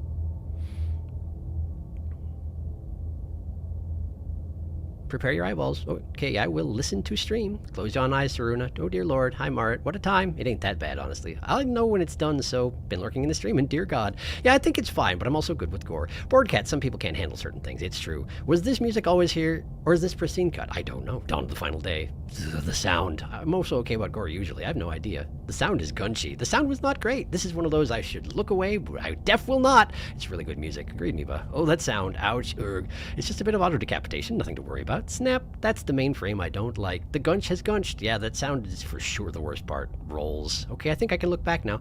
I wonder how they did the Foley for a decapitated head bounce. It was effective. We're good now. Can we put it back? Can we put it back here? Hero, please. I love it when Hero wants to put things back. He keeps doing it. Are you good, Hero? He's not. Yeah, Felix. Just imagine the artist working on this. Now, I really hope he takes her.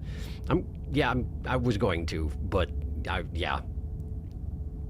I mean, if we put it back in Perceiver, it's better, because if he doesn't, all that was for nothing. Today I did a head hanging by a scrap of flesh. By the way, are we save scumming or picking one and going with it this playthrough? I think he's doing the pick one. It wasn't all for nothing if he leaves it, Felix. Yeah, as long as I'm in routes that I haven't seen before, I'm planning on picking one and going with it, unless I have really good reason not to. Like, for example, there was something that came up earlier this stream where it was like, no, I just defeated my own purpose.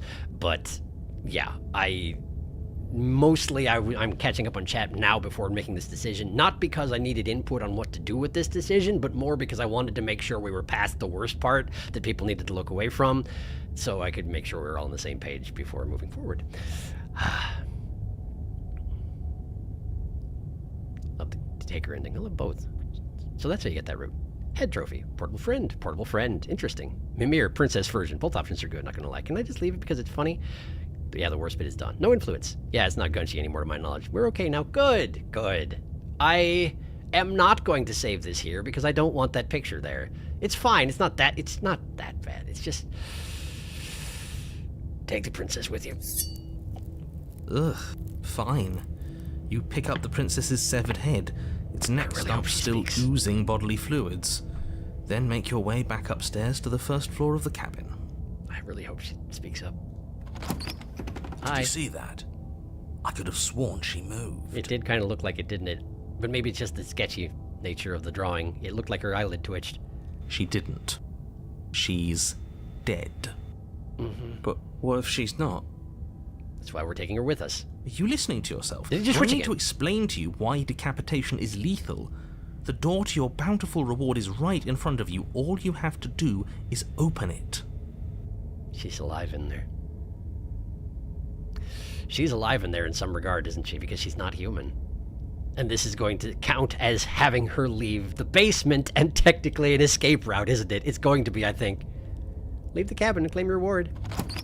You open the cabin door, ready to return to a world saved from certain doom.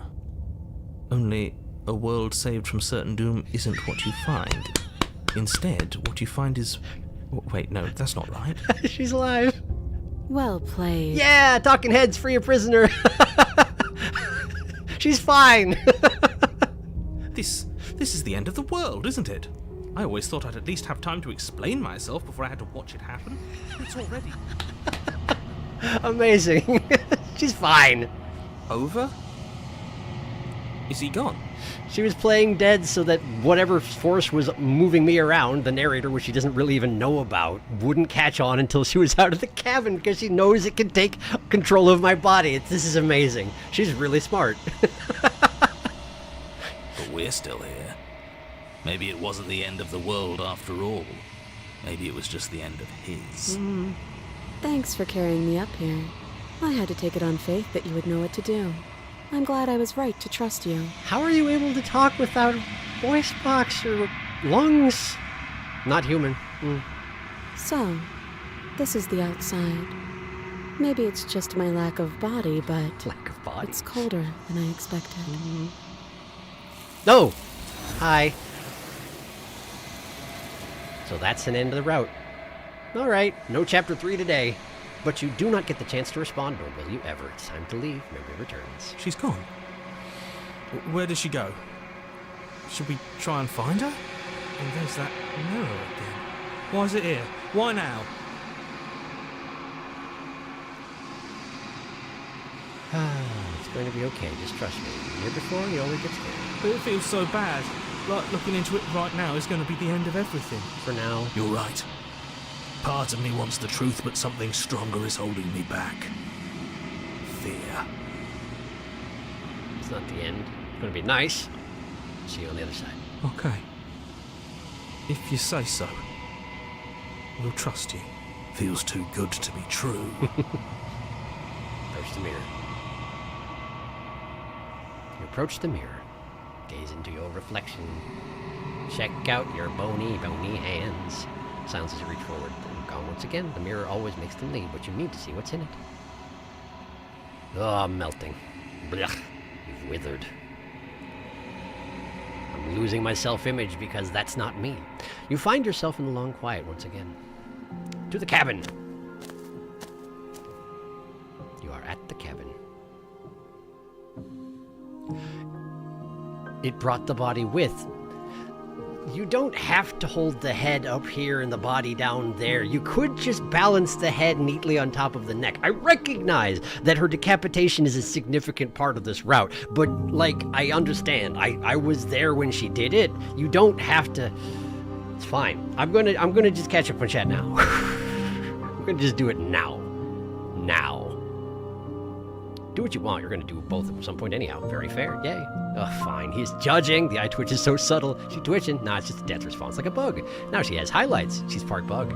I saw it too. You got played, narrator. Yeah! I like this ending.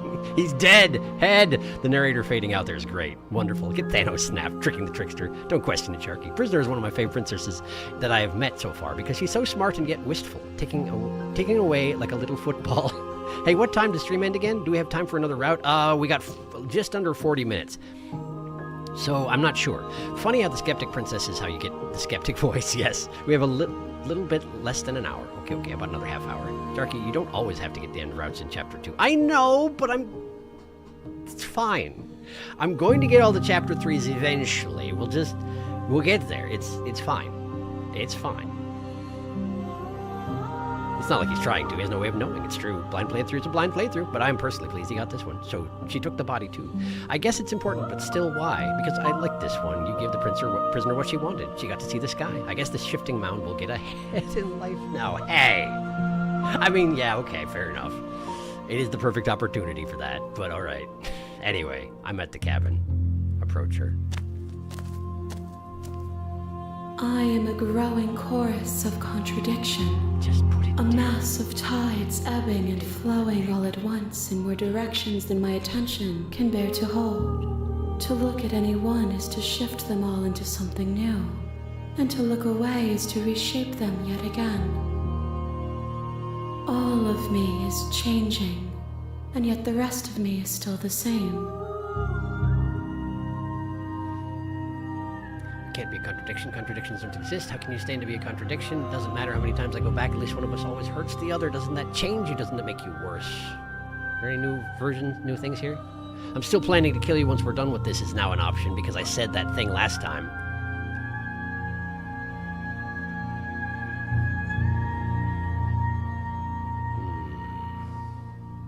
This is what I said the first time around. How can you stand to be a contradiction?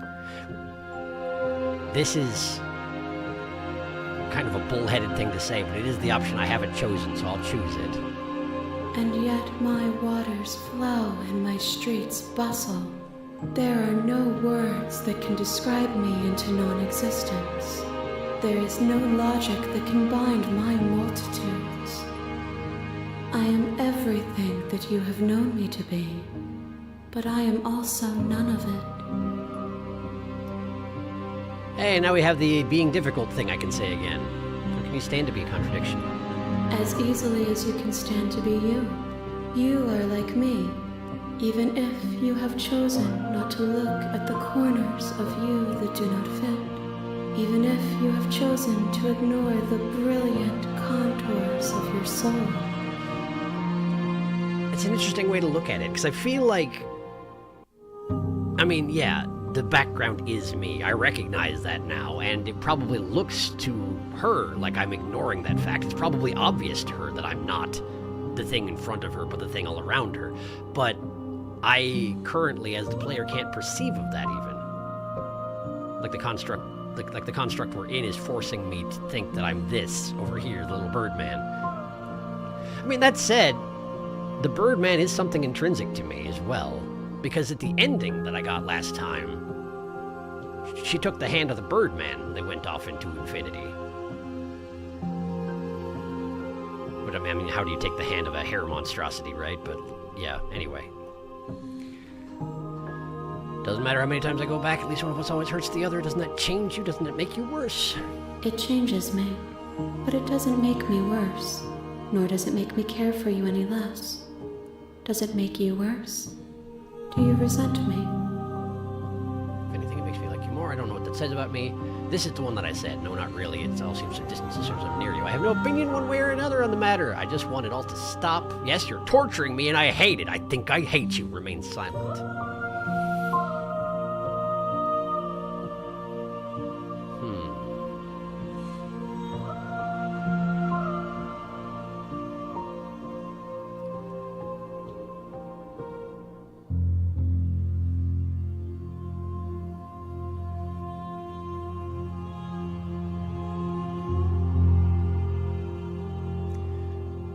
This was my honest answer. I always have difficulty giving an answer that's not my honest answer.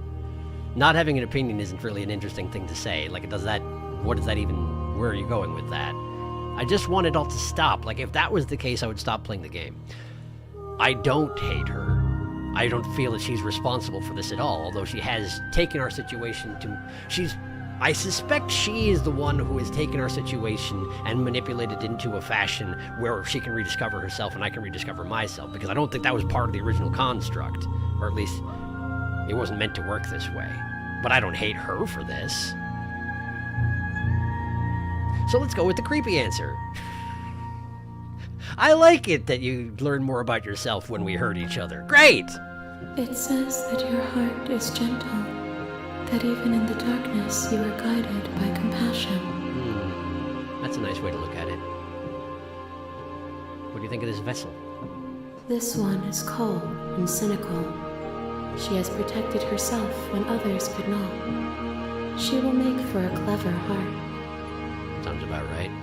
Do not mourn her. She doesn't need to be protected any longer. That is interesting to know, though, that the princess loses her head and she's still technically fine. It's, every time I've killed her, I've stabbed her in the heart. The heart is what makes up her essence. It's no mistake that whenever I ask the Shifting Mound what she thinks of the vessel, she always talks about the heart.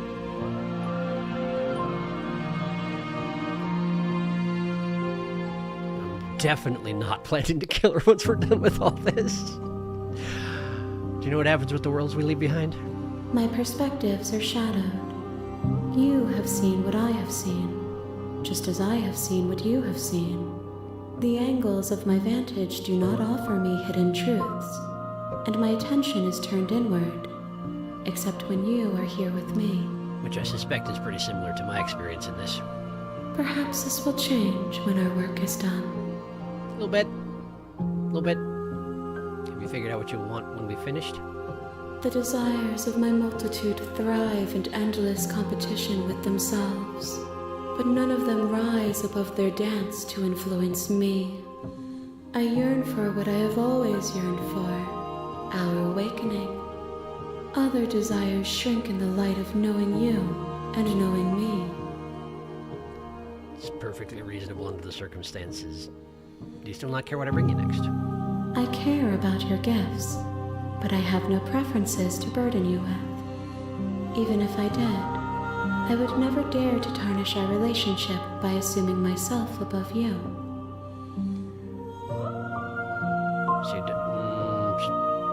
have any preferences on how you'd like to change or grow? The tides do not dictate where they are pulled. A river does not dictate its outlets. I suppose it makes sense that she wouldn't have preferences on how she changes and grows when she represents the concept of change. And growth, and also...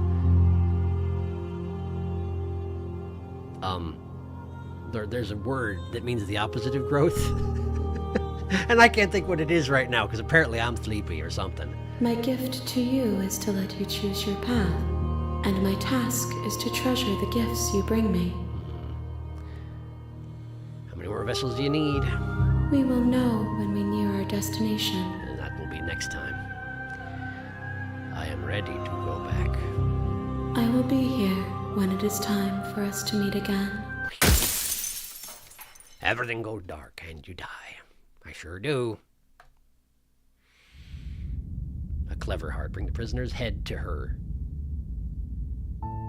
Specifically You're the on head. a path in the woods, and at the end of that path is a cabin. And in the basement of that cabin is a princess. There is a part of me that's curious if I hadn't brought the head with me, because it specifically said I brought the head to her. Now, she got the body on her own, which seems to suggest that she's capable of getting both on her own. But I wonder if I had left the princess's head in the basement, if we would have gone upstairs, and it would have been the end of the world and my reward, as it were. And she actually would have been counted as slain. I don't know. I don't know. Catch up on chat right now. I know there's not that much, but catch up right now. Fishy, please. She has a lot of heads from the strangers. -1 internet points. She will not move it down, even a little bit. Her hands are doing the talking head thing. It's true. She has to move the mouth, the jaw with her hands. I was pointed out last stream, I think. I hadn't noticed it all, but yeah, she totally is. So that's 30 minutes for another route. The glass break is always so sudden, if we do it. Yeah, that's the thing. We got half an hour. That's not really enough to explore much, if anything. It's a question of, do we, explore a part of a route that I've already done, or do I at least try and... I could try and find one of the routes I haven't found. That's a possibility. Let me save real quick. Okay, let's see here. Memories. So we don't have the adversary and the nightmare.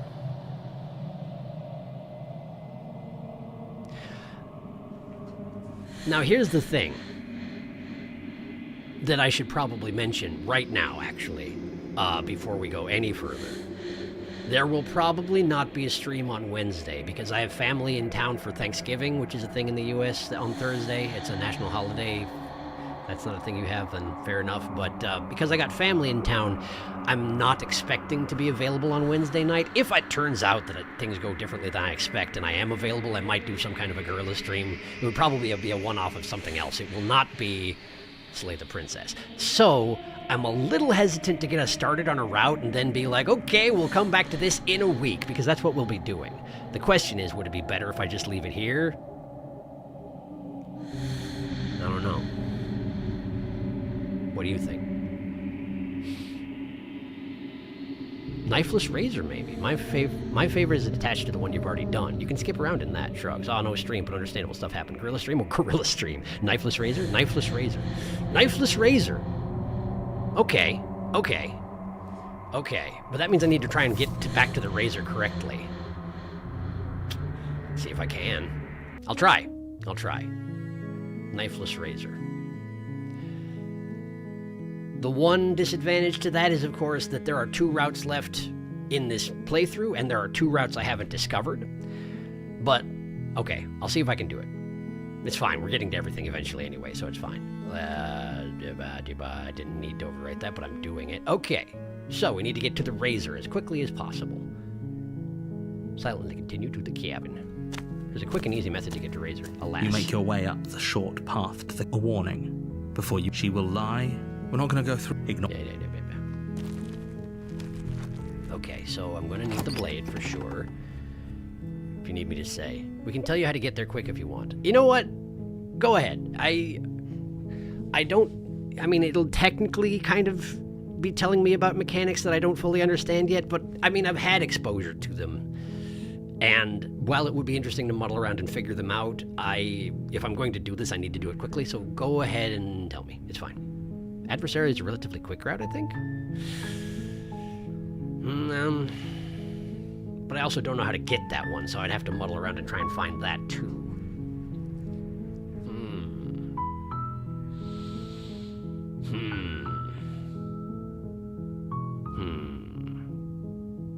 You have to make the hero doubt she's unarmed. Okay. It hasn't done adversary, so you not want to skip through beds by stalling. That is true. It takes me forever to do anything I haven't done before, and I'd be in don't take advice mode if we were doing adversaries. That's the thing. It's probably best if I just do a route that I've already done partially and then finish it up a different way. That's probably the best, I think, given what we're doing. It's not letting me send. Just ask if the narrator is sure she's unarmed, then try to kill her. It's quicker than sewing doubt while she's alive. It might be worth it then. There's a faster way. K-word her and then check for a pulse. No kidding. Okay. So it's doing the censoring thing. Got it. It hates some words. There, you did it. Well done, Saruna. You got it. Okay. I'll do that. I will do that. Take the blade. You take the blade. Enter the basement.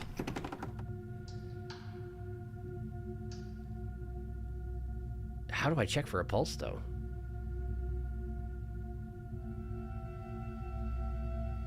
How do I check for a pulse, though? Deleted my message to PJ Stabbins. If you go Spectre route, but then check pulse, it'll be Razor. Okay. Check for pulses needs a way to rush Razor. No hesitation, go for it. Okay, go for it. Good. You're still listening to So, we reason. just steal a nerve to head forward. We slay the princess. She dead. That was too easy. That's how I do it. It's over. Don't get all worked up. We should make sure. What's the harm in checking for a pulse? There it is. I really don't think you should do that. Doing it. And why shouldn't we? Is there something you're not telling us? Oh, many things. I've told you everything that's happened with complete accuracy. The princess is dead. Your blade pierced her heart. There's no coming back from that. Except that apparently there is. Check for a pulse. You lean down and place your hand against her neck, holding your breath as you search for a pulse, even though you know you're not going to find one. And then I get stabbed, huh? We definitely won't if you keep talking. I'm sorry, do you want her to be alive? You just saved the entire world from annihilation. Why are you suddenly trying to call that into question? Stabbed! It didn't get interrupted. Normally when there's a dash here, it gets interrupted. Oh. Wait, what was that? What do you think it was? You know what that was. That was the sound of a heartbeat, followed by another, and another. I guess I won't be dying alone after all. And she's got the teeth. Something sharp digs into your side, the shock of it sending your nerves into a pained frenzy. Quick, let's get out of here. Too late. It's too late for that now. You collapse to the ground as the mortally wounded princess twists a blade of her own deeper between your ribs. As you fall, she falls with you, exhausted by the effort, the little life that was left in her eyes fading rapidly. An eye for an eye. A life for a life. I guess we're even now. I guess so. See you around. You're not wrong. You were so close. Why did you hesitate? It doesn't matter. Kinda does. At least you managed to take her with you. For whatever that's worth. Change the future. Everything Chapter goes 2. dark, and you die. The razor. Okay. You're on a path in the woods, and you're here to slay. Okay. She's gonna kill me again. Again? If he doesn't remember what happened. This whole thing's a crock of shit. She's just going to pull a knife out of nowhere and stab us again. The cheated. Hello. Stabbed to death. Yeah, that's exactly what you told us last time. You said this whole... Calm down, I assure you. Yeah. Anyway, I should probably just get to the cabin since we're on a time budget at this point, but proceed to the cabin. I do enjoy the cheated very much, though. A warning before you go any further. She will lie. He couldn't be more on the money. But we're really doing this, aren't we? I'd say you're lost, but I'm stuck here with you. We know what to look out for this time. We know to be careful. Just stay. Okay, to the cabin. All right. The interior of the cabin is a jagged mess of warped wood and broken boards, their splintered edges as uninviting as shattered glass. The only furniture of note is a pointed table. The blade is... Sorry, I saw the emotes just now. Can't get Spectre anyway. Does Slay work? I can say Slay.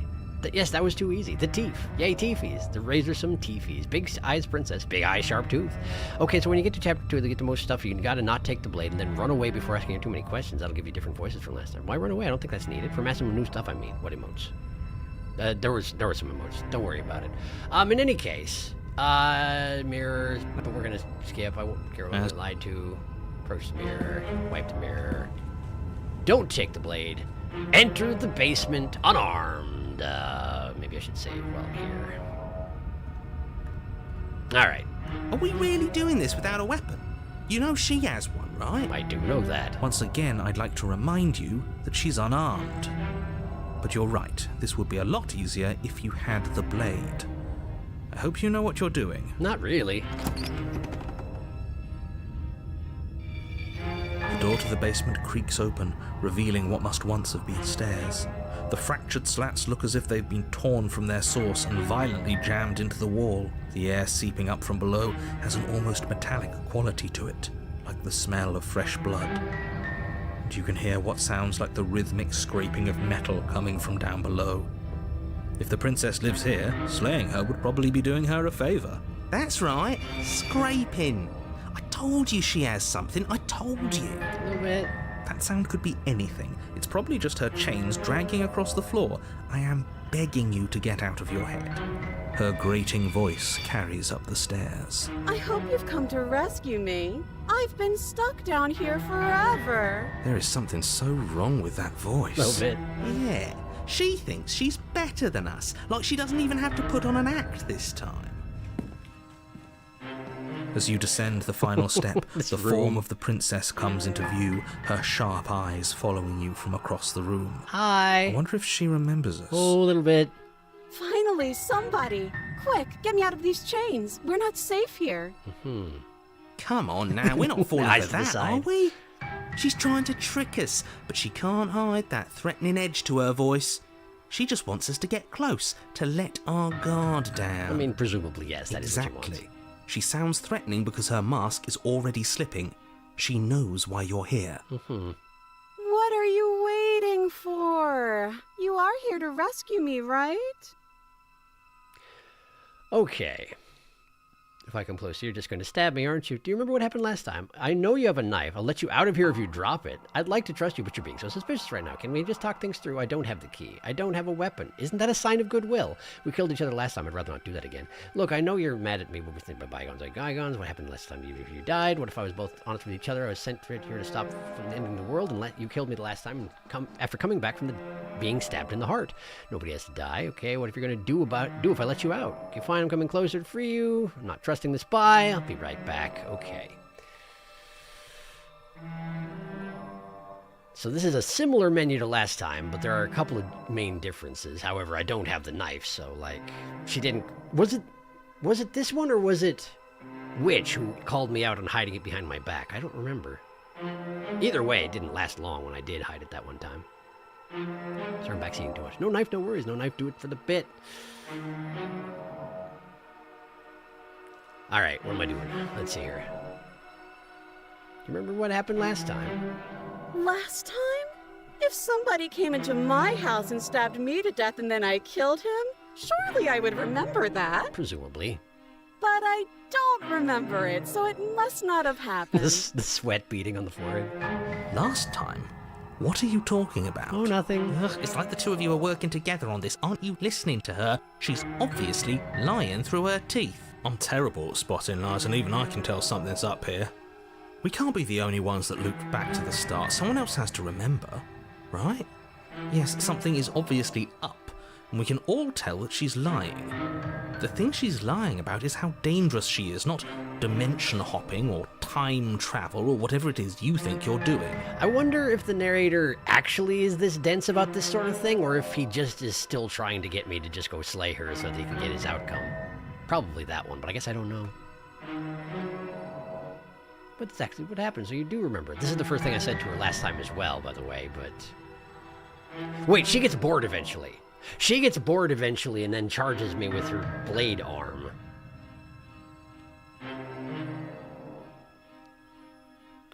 Shoot. When did I save? I saved up there, so that's fine. Okay. We're fine here. I don't have a weapon. Isn't that a sign of goodwill? I mean, she might just charge me and stab me immediately if I say that, but let's try it. Yes, of course. Haven't you seen that I've only been nice to you since you got here? Uh-huh. Has she? Her words have been fine, but her general attitude's been weird and extremely suspicious. And I think that's what really counts. She also cranes her neck around a lot. This shouldn't even be a question. She absolutely has not been nice to you. Mm-hmm.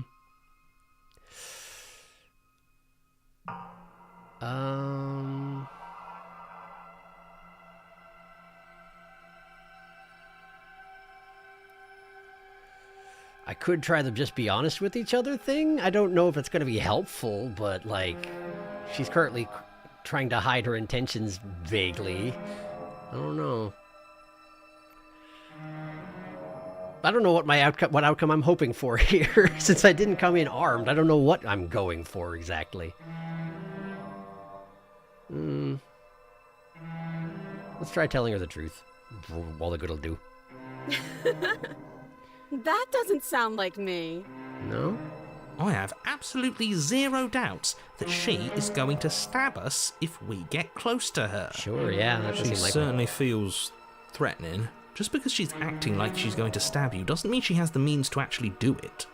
But you know who has the capacity to quickly arm himself? You do. So stop second-guessing yourself, go upstairs, take the blade, and do your job. I mean, maybe there is something to be said for running away. But I'm nervous. A little bit. All the more reason to jump into the deep end and deal with her right now before you waste any more time getting stuck in your head. That's exactly what happened, so you do remember. If you come closer, you're going to stab me. I'll let you know if I have a knife. All of this is italics, which at some point I had an interpretation of what that meant, and I think I was probably wrong. I could just run away. Because, I mean, if I get involved with her in any fashion, she's just going to stab me to death.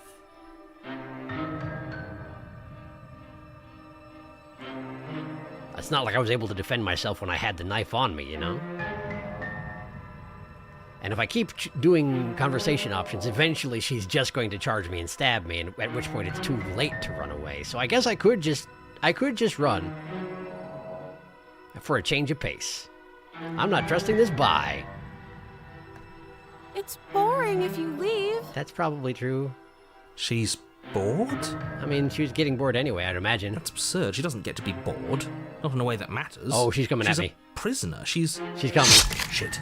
In a sudden burst of movement, the princess leaps towards you, a blade erupting from her free arm, her wrist limp and empty from the violent expulsion. Uh-huh.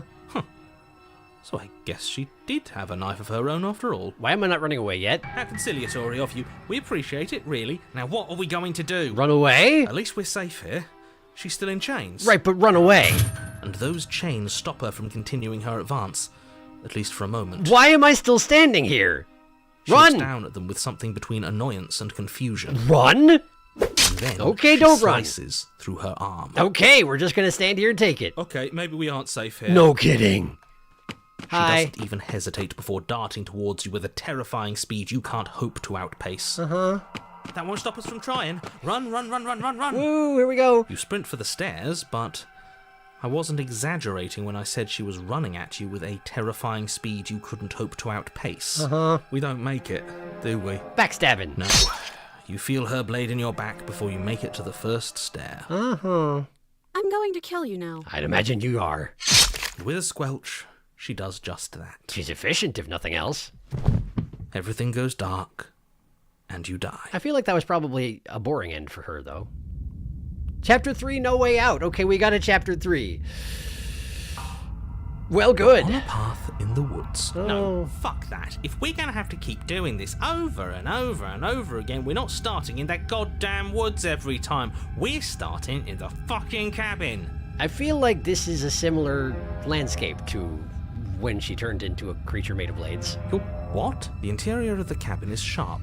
A constricting mess of curved and battered sheet metal pushing you towards... Wait, excuse me? What just happened? What did you just do? What did I just do? I feel dizzy. Oh ho ho ho! I guess I took us to the cabin, didn't I? Isn't that interesting? Who holds the cards now? This sort of thing comes up very infrequently. Who cares about cards? You're all acting like this is about winning and losing, while this is actually about having fun. We've got the contrarian and the cheated at the same time? Who did I have last time? I feel like it was the hunted. The contrarian? Okay, cool. Well, I'm going to catch up on chat real quick right now while we're here. Narrator, how do you know what blood smells like? Sniff, sniff. You don't have to reread all the dialogue. 90% of the changes come in chapter 3. Oh, we say different things this time. A few things, but not much. Sorry, I sound too demanding. Retract. Let's just try to do what's most fun for him. Sorry. He's done this right before. We're just trying to get him more stuff right now.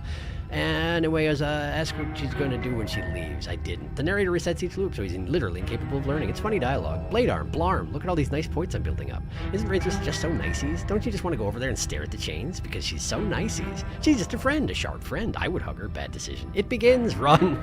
New stuff incoming. The princess runs on narrative rules, so like a monster movie, running away doesn't work. It's true. Different chapter 3. Knifeless chapter 3. Here he comes. You had hunted last time. You had broken and cheated last time.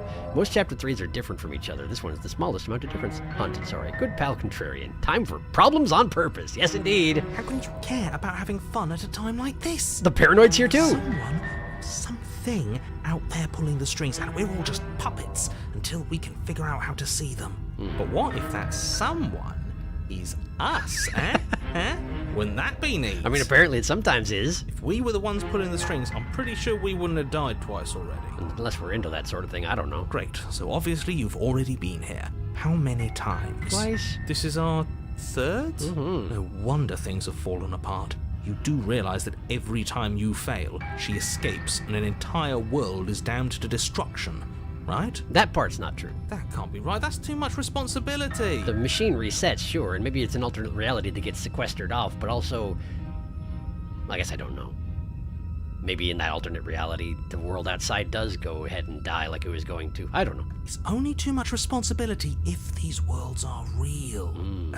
Let's just stay focused, shall we? Never. The only furniture of note is a bent metal table. A pristine blade perched. We take it. Okay, sure, you take the blade before letting me finish telling you it's there. It would be difficult to slay the princess and save the world without a weapon. Throw it out the window? And then, we throw it out the window. We throw it out the window! What? That blade is the only edge we have. We are not. Too late, because we already did it, didn't we? We did, didn't we? Fortunately for the rest of you, and for me, and for the sake of the world, yes. Just out of curiosity, are there any other routes which result in me throwing the blade out the window aside from these two that I've found this time? Because it's pretty great that I found both of them is all. That is horribly unfair. He shouldn't be allowed to just do things like that. You did things just like that. You're the one who made us pick it up. See? You're not the only one who can figure out how to do things. The delivery. Figure out how to do things. What's done is done. I suggest you make the best of it. Yeah, let's go get stabbed to death. Oh, is this how things are going to be now? All of us vying over a single body? Fine. See this corner? It's mine. And I'd better not see any of you trying to invade my personal space. Oh no. Oh no, it's far too late for us. This is all going to end in ruin. So? Are you just going to stand there, or are you going to head to the basement like you're supposed to? I'd love to get started just as much as you would, but how are we supposed to get down there? You walk through the door. You do know what doors are, right? But there isn't a door, it's just that mirror again. A little bit. There isn't a mirror. You really messed things up, didn't you? It's like you can't even see reality anymore. We can see our reality just fine. Why should we trust his? Why should we trust his? Approach the mirror. You make your way to the door at the end of the room, stopping just in front of it. You really must think you're looking at a mirror. Well, it doesn't exist. Just reach forward and open it. Let's just fumble for the handle and be done with it. I don't care what we look like. I care about getting to the end of this mess. Wipe the mirror clean. Only choice I've got. Reach forward and place your hand on the door to the basement. It creaks open. Great. And the mirror's gone. Surprising. No one saw that coming. I can't say I was particularly invested in looking at it before, but now I really want to see what's in it. If it's so keen on hiding from us, whatever it has must be real good. Mostly it's a bony birdman at this point. It feels like it's hiding something from us. It's part of the big picture. I just know it. That's why it's being kept from us. The paranoid wants to see it as well now. Guess it's time for us to see her again. I guess. Just stay focused and you'll be fine. The music cuts out, suggesting we won't be.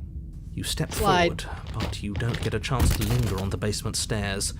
They are smooth and flat and metallic, an unintentional and unfortunately slippery ramp that quickly sends you skittering to the bottom. Catching up on chat real quick. It's the stairs. It's on purpose. Good pal Contrarian. Time for problems on purpose. Paranoid. I feel like we have barely seen Paranoid. Here it comes. Contrarian does not give anyone time to breathe. Contrarian smoke voice. I love the Contrarian. Wee, bye Blade. I don't think so. Contrarian suggested several routes, but these are the only two that let you do it, I believe. Amazing. This is Paranoid's corner. We're going to run out of time, but it's okay. It's all right. We'll finish this route up, and then we'll call it for the night. Hi! She's closer this time. Landing, the form of the princess comes into view, Riley smiling at you from a distance. Hello. Hi. It looks like you don't have a way out, so I'm not going to play dumb anymore. Great. And you still don't have a weapon. That's funny. That's a joke. I'm going to kill you now. I'm sure you are. Are you going to turn into a blade monster again? Yes, that was extremely silly of whoever did that. Probably a bad idea. Definitely not your idea. That was you. I know. I'm just trying to add some levity to this. You know, our inevitable stabbing that's coming doesn't have much levity to it. It's true. Well, since all of this was your idea, how about you figure out how to get us out of it? I don't know if we have many choices. Oh, guys like us don't get to make any decisions. You should know that. I decided to pick up that blade, and you decided to throw it out the window. A little bit. I take it back. Having my own corner clearly isn't working because I can still hear you three yelling at each other. She's going to kill us again, you know. Especially if we keep fighting with ourselves. We need to get rid of our thoughts. Is that going to help? How? Your internal bickering is cut short by the wet sound of slicing meat. From the princess's arms erupt twin blades glistening with her blood, the empty flesh of her arms flopping at her elbows like torn sleeves. The chain clatters to the floor. At this point, she did the blade pinecone thing, but I feel like this happened first, right? You're going to make me walk over to you, aren't you? Am I? Alright, I'm out of ideas. What are we doing? What are we doing? We're fighting her, obviously. We're going to appeal to her authority, puff her up a bit. There's no reason we can't talk out of this. We're going to unconditionally surrender. I'm going to go with not letting her stab us. We can dodge, right? Oh, that's easy. I'm going to try flirting with her. We're going to let her stab us, and we're going to have a stiff upper lip about it. She can't hurt us if we don't let ourselves feel it. All these ideas suck. Think of something better. Is this the opportunity to do the look? I feel like this might be the opportunity to do the look that I missed out on last time in it. I think it might be. Well, just in case. We'll just pop that right there. Flirt with her. Now that is an interesting move. Contrarian's down. Interesting? It's disgusting. No, don't try romancing the princess. She wants to kill you. She's going to end the world if you don't stop her. And how would you like me to do that? Yeah, do we have to flirt with the murderous monster? Yes. Of course we do. I'm into it. The one making the decisions is into it. Are you not? I don't think so. I don't know. I could go either way, honestly. The cheetahs is also sort of okay with this. Maybe it'll work. Maybe it'll throw her off. I know I'd be thrown off if she started flirting with us. Yeah, because you'd be into it. No comment. The look. There it is. Give her the look. The look. Do it. Yeah, the best flirts know how to flirt without saying anything. We just have to let her know, right? How's this going to work out? You flash the princess the look. And how does that go? And a rosy blush rushes to the princess's cheeks as she breaks into a wide grin. Unbelievable. And she raises her one hand to her chin, even though it's just a knife at this point. Oh, is that how it is? Yeah, okay, I feel that. I like you too. Neat. Neat. Oh, be damned. This is actually going to work, isn't it? And then we get stabbed to death. Still going to kill you. But now we can both enjoy a mutual romantic subtext to the murder. Hooray! Or not. Nope. Is anything going to work with her? She's so single-minded. It's like, whatever we do, it's always going to end exactly the same. Seems like it, doesn't it? Blush still glowing in her cheeks. The princess closes the distance between you and skewers you. Ow. Ow. What Hi. worthwhile romance doesn't hurt, at Oh, least the a Smitten's little here bit. now. What matters is that she likes us. She's even said as much. Oh, a new one of us. Great. I thought that only happens when we die. Did we die? Apparently we died. Is she? We'd know if we died. Right? You're on it. No, you're in it. Where the hell are you? This did happen last time, but I don't remember when she turns into a blade pine cone. We're dead, aren't we? We're dead. How long have we been dead? Have we been dead the whole time? Is this going to wind up being the same ending, I wonder? Stop saying dead, all of you. We might have died a second ago, but right now we're extremely not dead. This is all horribly wrong. How many times have you been here? I don't actually know how to answer that question. I think he means how many times have we died? 3? Yes. That. Oh, I've lost count, to be honest. 3. I haven't. It's 4. Is it 4? No wonder everything's such a mess. This wasn't supposed to go past 1. I wonder what you're going to do next. You're so full of ideas, and I love that. Glad to hear it. But I guess we don't have time to talk about things before the princess advances. Doing that indeed. Okay. Whatever we do gets us another us. Let's see how many we can stack. There's got to be a point where it makes us better than her. This does seem like we're going down the exact same route as turning into Blade Pine Cone. I'm just going to check real quick. Is that where we're going? Is that what we're doing? Joke's on you if you think the route will end quickly. Contrary and Connie, the girls are fighting now. Give her the look. Blade Pine Cone is hidden in chapter. Is the hidden chapter 4? The look. Flirting, give her the look.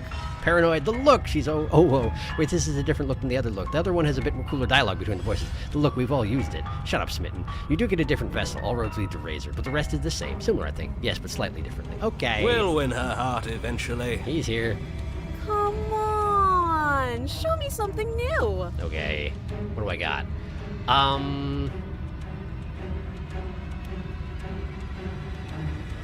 I haven't tried appealing to her authority. Puff her up a bit. There's no reason we can't talk about this out.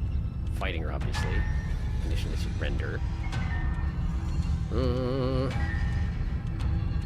Don't let it hurt us. I feel like she would be annoyed with that.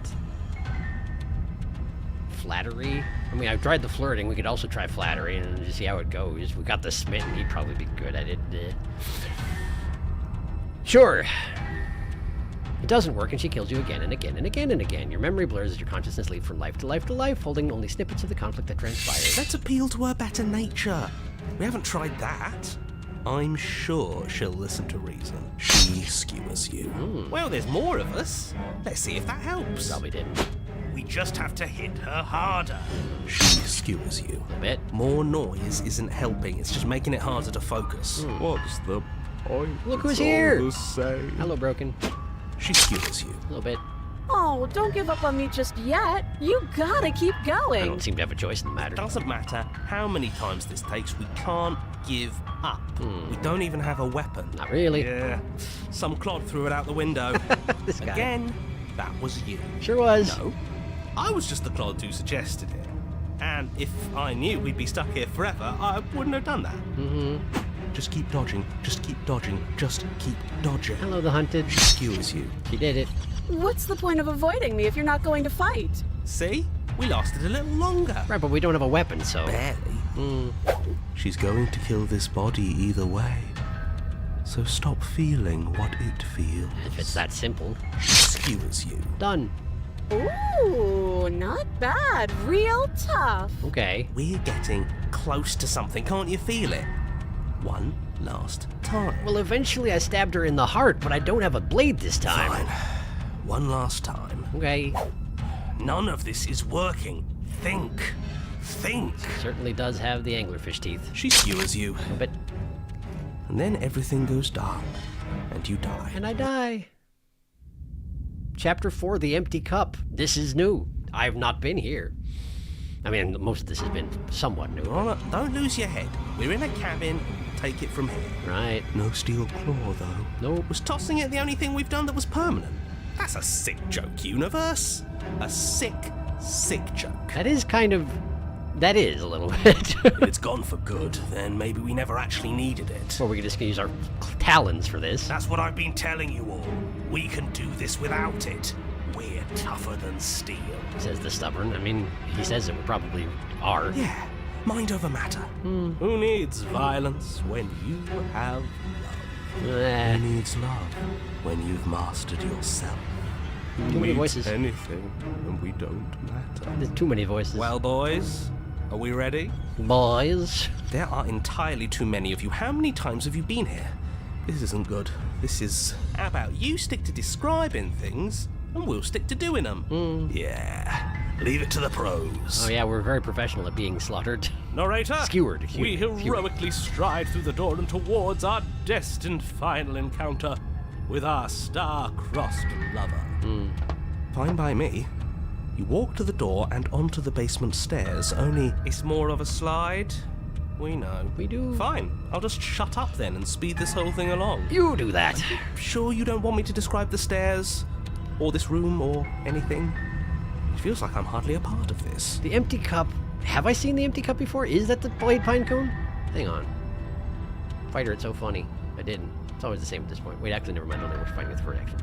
Depends on what voices you get. Hunted, my respect for you went down slightly after last time. I mean, to be fair, Hunted was just doing what instinct told him to do. I think the den ending was entirely fair.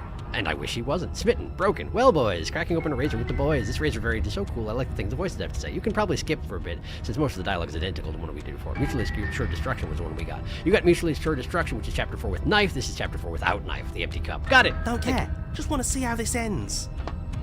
Fine. You make your way to the basement, where the princess awaits you. There's no chains anymore.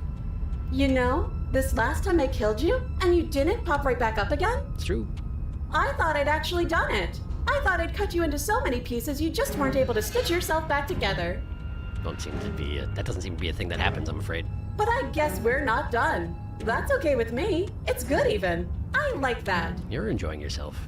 I got something ready for you while you were gone. Do you want to see it? Is it going to be the blade pine cone?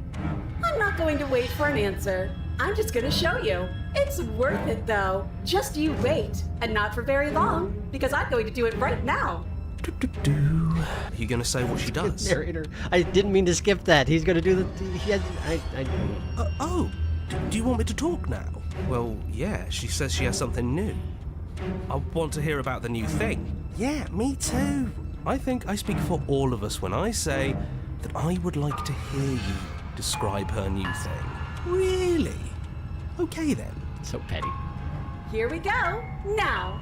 The There it princess's is. skin twists, Blade pine splitting cone. into red blooms of raw meat as it stretches and tears. And then it erupts.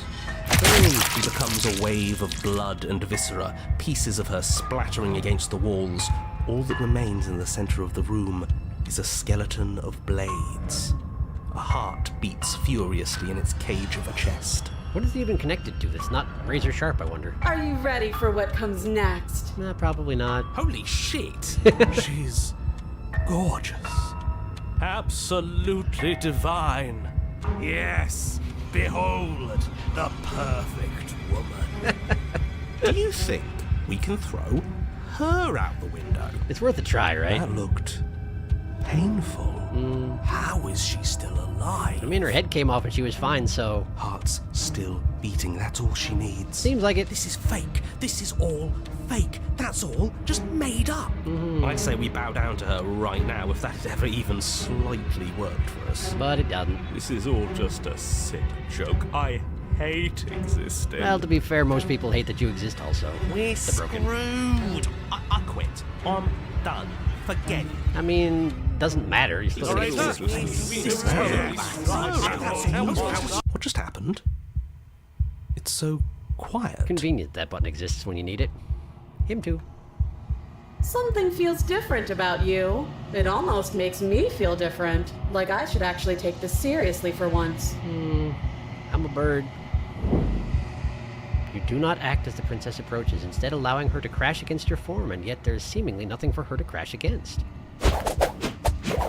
Again and again she swings at you, but there never really was a you to swing at. This worked before. I was able to make you dead before. Not anymore, though. Oh. She swings again, and this time she hits something, or something hits her. She looks down in confused terror as her arm bends and folds in upon itself. Did she hit the mirror? Did you do that? It's funny if you did. You're nothing. You've done nothing to me, and I've done so much to you, and that's who we are. But it's like you're nothing now. You can't be nothing. If you're nothing, then what am I? Am I nothing too? No, you're there. You're everything. I'm nothing. That's how it works. No, I'm the one who hurts you. Uh-huh. hurls herself at you, but as she does, her metal body bends outward, the very contact with what you are, repelling her to the point of destruction. Ugh. Be formless, shapeless, allow a sharp foe to vanquish herself. The din of shrieking metal subsides and something small and delicate falls into your hand. It's your heart. It beats gently, calmly in your palm. I don't like that. Oh, just the one hand. Great. Not another word is spoken. It's time for you to leave. Memory returns. Approach the mirror. You do so. Reflection. I'm a Bonyman. Silence is reached towards the glass. It's time for you to see what's in it. Bonyman. You've unraveled. You find yourself in the long quiet once again. Hi. Time's going slightly over, but we're almost done. I think the only difference in the opportunist dialogue in the ending, all contrarian wants is to throw knives out the windows. Connie sees a knife, out the window it goes. One hand, only one. Why do I find the hand grabby so funny? You're so nothing, you deleted her too. Yes, I did. Proceed to the cabin. Wait, she's not going to have a mouth to operate this time. You're at the cabin. Approach her. There's a world beyond the endless walls of the long quiet. We're supposed to be there. Hearts bother me. It didn't bother me when it was inside the rib cage, but now that it's just being held there, I don't like that. Do you know what we'll find out there? Sorry, I wasn't really listening. There's a heart. Is that a rhetorical question? Do you know? Do you want to tell me? There's trees and stars, and I think there are people, I think. At least they're supposed to be people. Do you think anything out there is real? Do you think that we're real? Do you have thoughts on this vessel? I don't remember what I said last time. Probably this, though. Maybe. I don't know. There is a warmth and sadness in me at the thought of people. I didn't say this. Fresh tears on a winter's day. They are not like us. They do not last. Do you think anything out there, thinking is real out there? Do you think that we're real? We are real. Nothing is an idea that dwells in the absence of something. But nothing cannot exist on its own. And because of that, nothing can't exist. But arguably I am nothing, in a way. But I'm not nothing. I'm just more nothing than you are. But you can't conceive of that yet. Huh. Do you have thoughts on this vessel? This one is a single-minded edge. She is cruelty, but she is also joy. She will make for a piercing heart. Piercing heart? Is that what you said last time? I don't know. Do not mourn her. She is exactly where she needs to be. In the palm of your hand. You know what's going to happen when you awaken? If I did, I would already be awake. That's fair. When you send me back, I'm not alone. There are voices that speak to me. Some of them are the narrator. Have you had the vessels had one? No. Their thoughts are quiet. Do you think your narrator lives in the spaces beyond? This is the thing where I was like, no, I don't think he does. And then all the answers were like, yes, he definitely does. I know this for a fact. I said that. He does. I don't know what I'm going to do when I find him. He does when I find him. You and I are finally going to get some answers. That's technically true. That one. Do not look to one who fears me for your truth. The only answers worth knowing are those we can find within ourselves. Interesting. Fair enough, I guess. Although he did give me information that I can't intrinsically find myself. How many more vessels? One more? One. Whatever you bring me next will be enough. And then gravity will pull the others back to me. I will be singular. A final multitude. This is the last time. Is there anything you would like me to bring you? These gifts are a conversation, and each one shows me the contours of your heart. The only thing I want to see is what you choose for me when the thread is fully drawn. If this is the last stage before your completion, then I'm not going back. I'm just going to stay here. No. I know where that goes. It probably force quits the program, so I'm ready to go back. The next time I see you, each of us will finally know what we are. And then we'll fight for some reason. I will be here, waiting for you. I'm premature on the push. Everything goes dark and you die. A piercing heart beating free. Bring the razor's heart to her. You're on a path. Bink. Okay, well. Sorry, Sharky. Oh, loose heart, not ideal for Sharky. Not, it's true. I'm more concerned about how the heart is talking. There's no mouth for the hands to move this time. You can just skip to resetting it if you need to. No, I'm not like, it doesn't mess me up that much. I'm just like, I'm a little squicked by it, that's all. You just beat the razor by being nothing. That dialogue was same as last time, so it's a different way to get here. Booshed! Hey, Force Quit would be fine if you're ending the stream anyways. That's true. Sorry for begging for Knifeless Razor. I know that went over our time limit. It's okay, don't worry about it. It's not nearly as far over our time limit as we went last time. Hope next stream we will get my favorite. Good night and have a good Thanksgiving. Yeah, you too. Only by 14 minutes. It's true. I do love this game. I'm crossing my fingers for you, Darkness. Well, I mean, if it's a chapter 3, there's no guarantees, but I definitely will try and go for the last 2 chapter 2s, and from there we'll explore new options. You know, once I get to the ending and out the other side. But thank you for coming to the stream. We are going to wrap it up here. Like I said, there will be no stream on Wednesday unless I'm unexpectedly available, in which case there will be a stream and it will not be Slay the Princess. So we'll return to Slay the Princess 1 week from today, next Sunday, which is, I don't know what date that is off the top of my head, but either way, it'll be the same time as usual on Sunday. And also this week, uploads will be a little weird because Night in the Woods is over now. I might do that thing where I'm going to drop in some video from Extra Life and then follow up on it, trying to get the stuff that I missed in Soul Void and Turnip Boy. The thing is that I don't know when I'm going to get that recorded because I haven't done it yet, but I may just at least isolate the video and drop it in, which means if you were at Extra Life, you already saw it, but that's all I got right now, and I don't have time to produce anything else, so it'll be close to a week off, but not exactly a week off, you know? Anyway, that's the plan, because I got people in town. These things happen. It's very specific. Happy Thanksgiving. You all should try pumpkin cheesecake, by the way. It slaps. It does. Good night. Good night, everyone. Have a good holiday week. You probably won't find it naturally, but hey, weird things have already happened. That is true. That is true. Anyway, yes, thank you for coming to the stream. I'll wrap it up here. And hopefully we'll see you back here in a week, if not sooner. Enjoy your holiday if that's a thing that happens where you are. And otherwise, I'll see you again soon, yeah? Be well, and good night.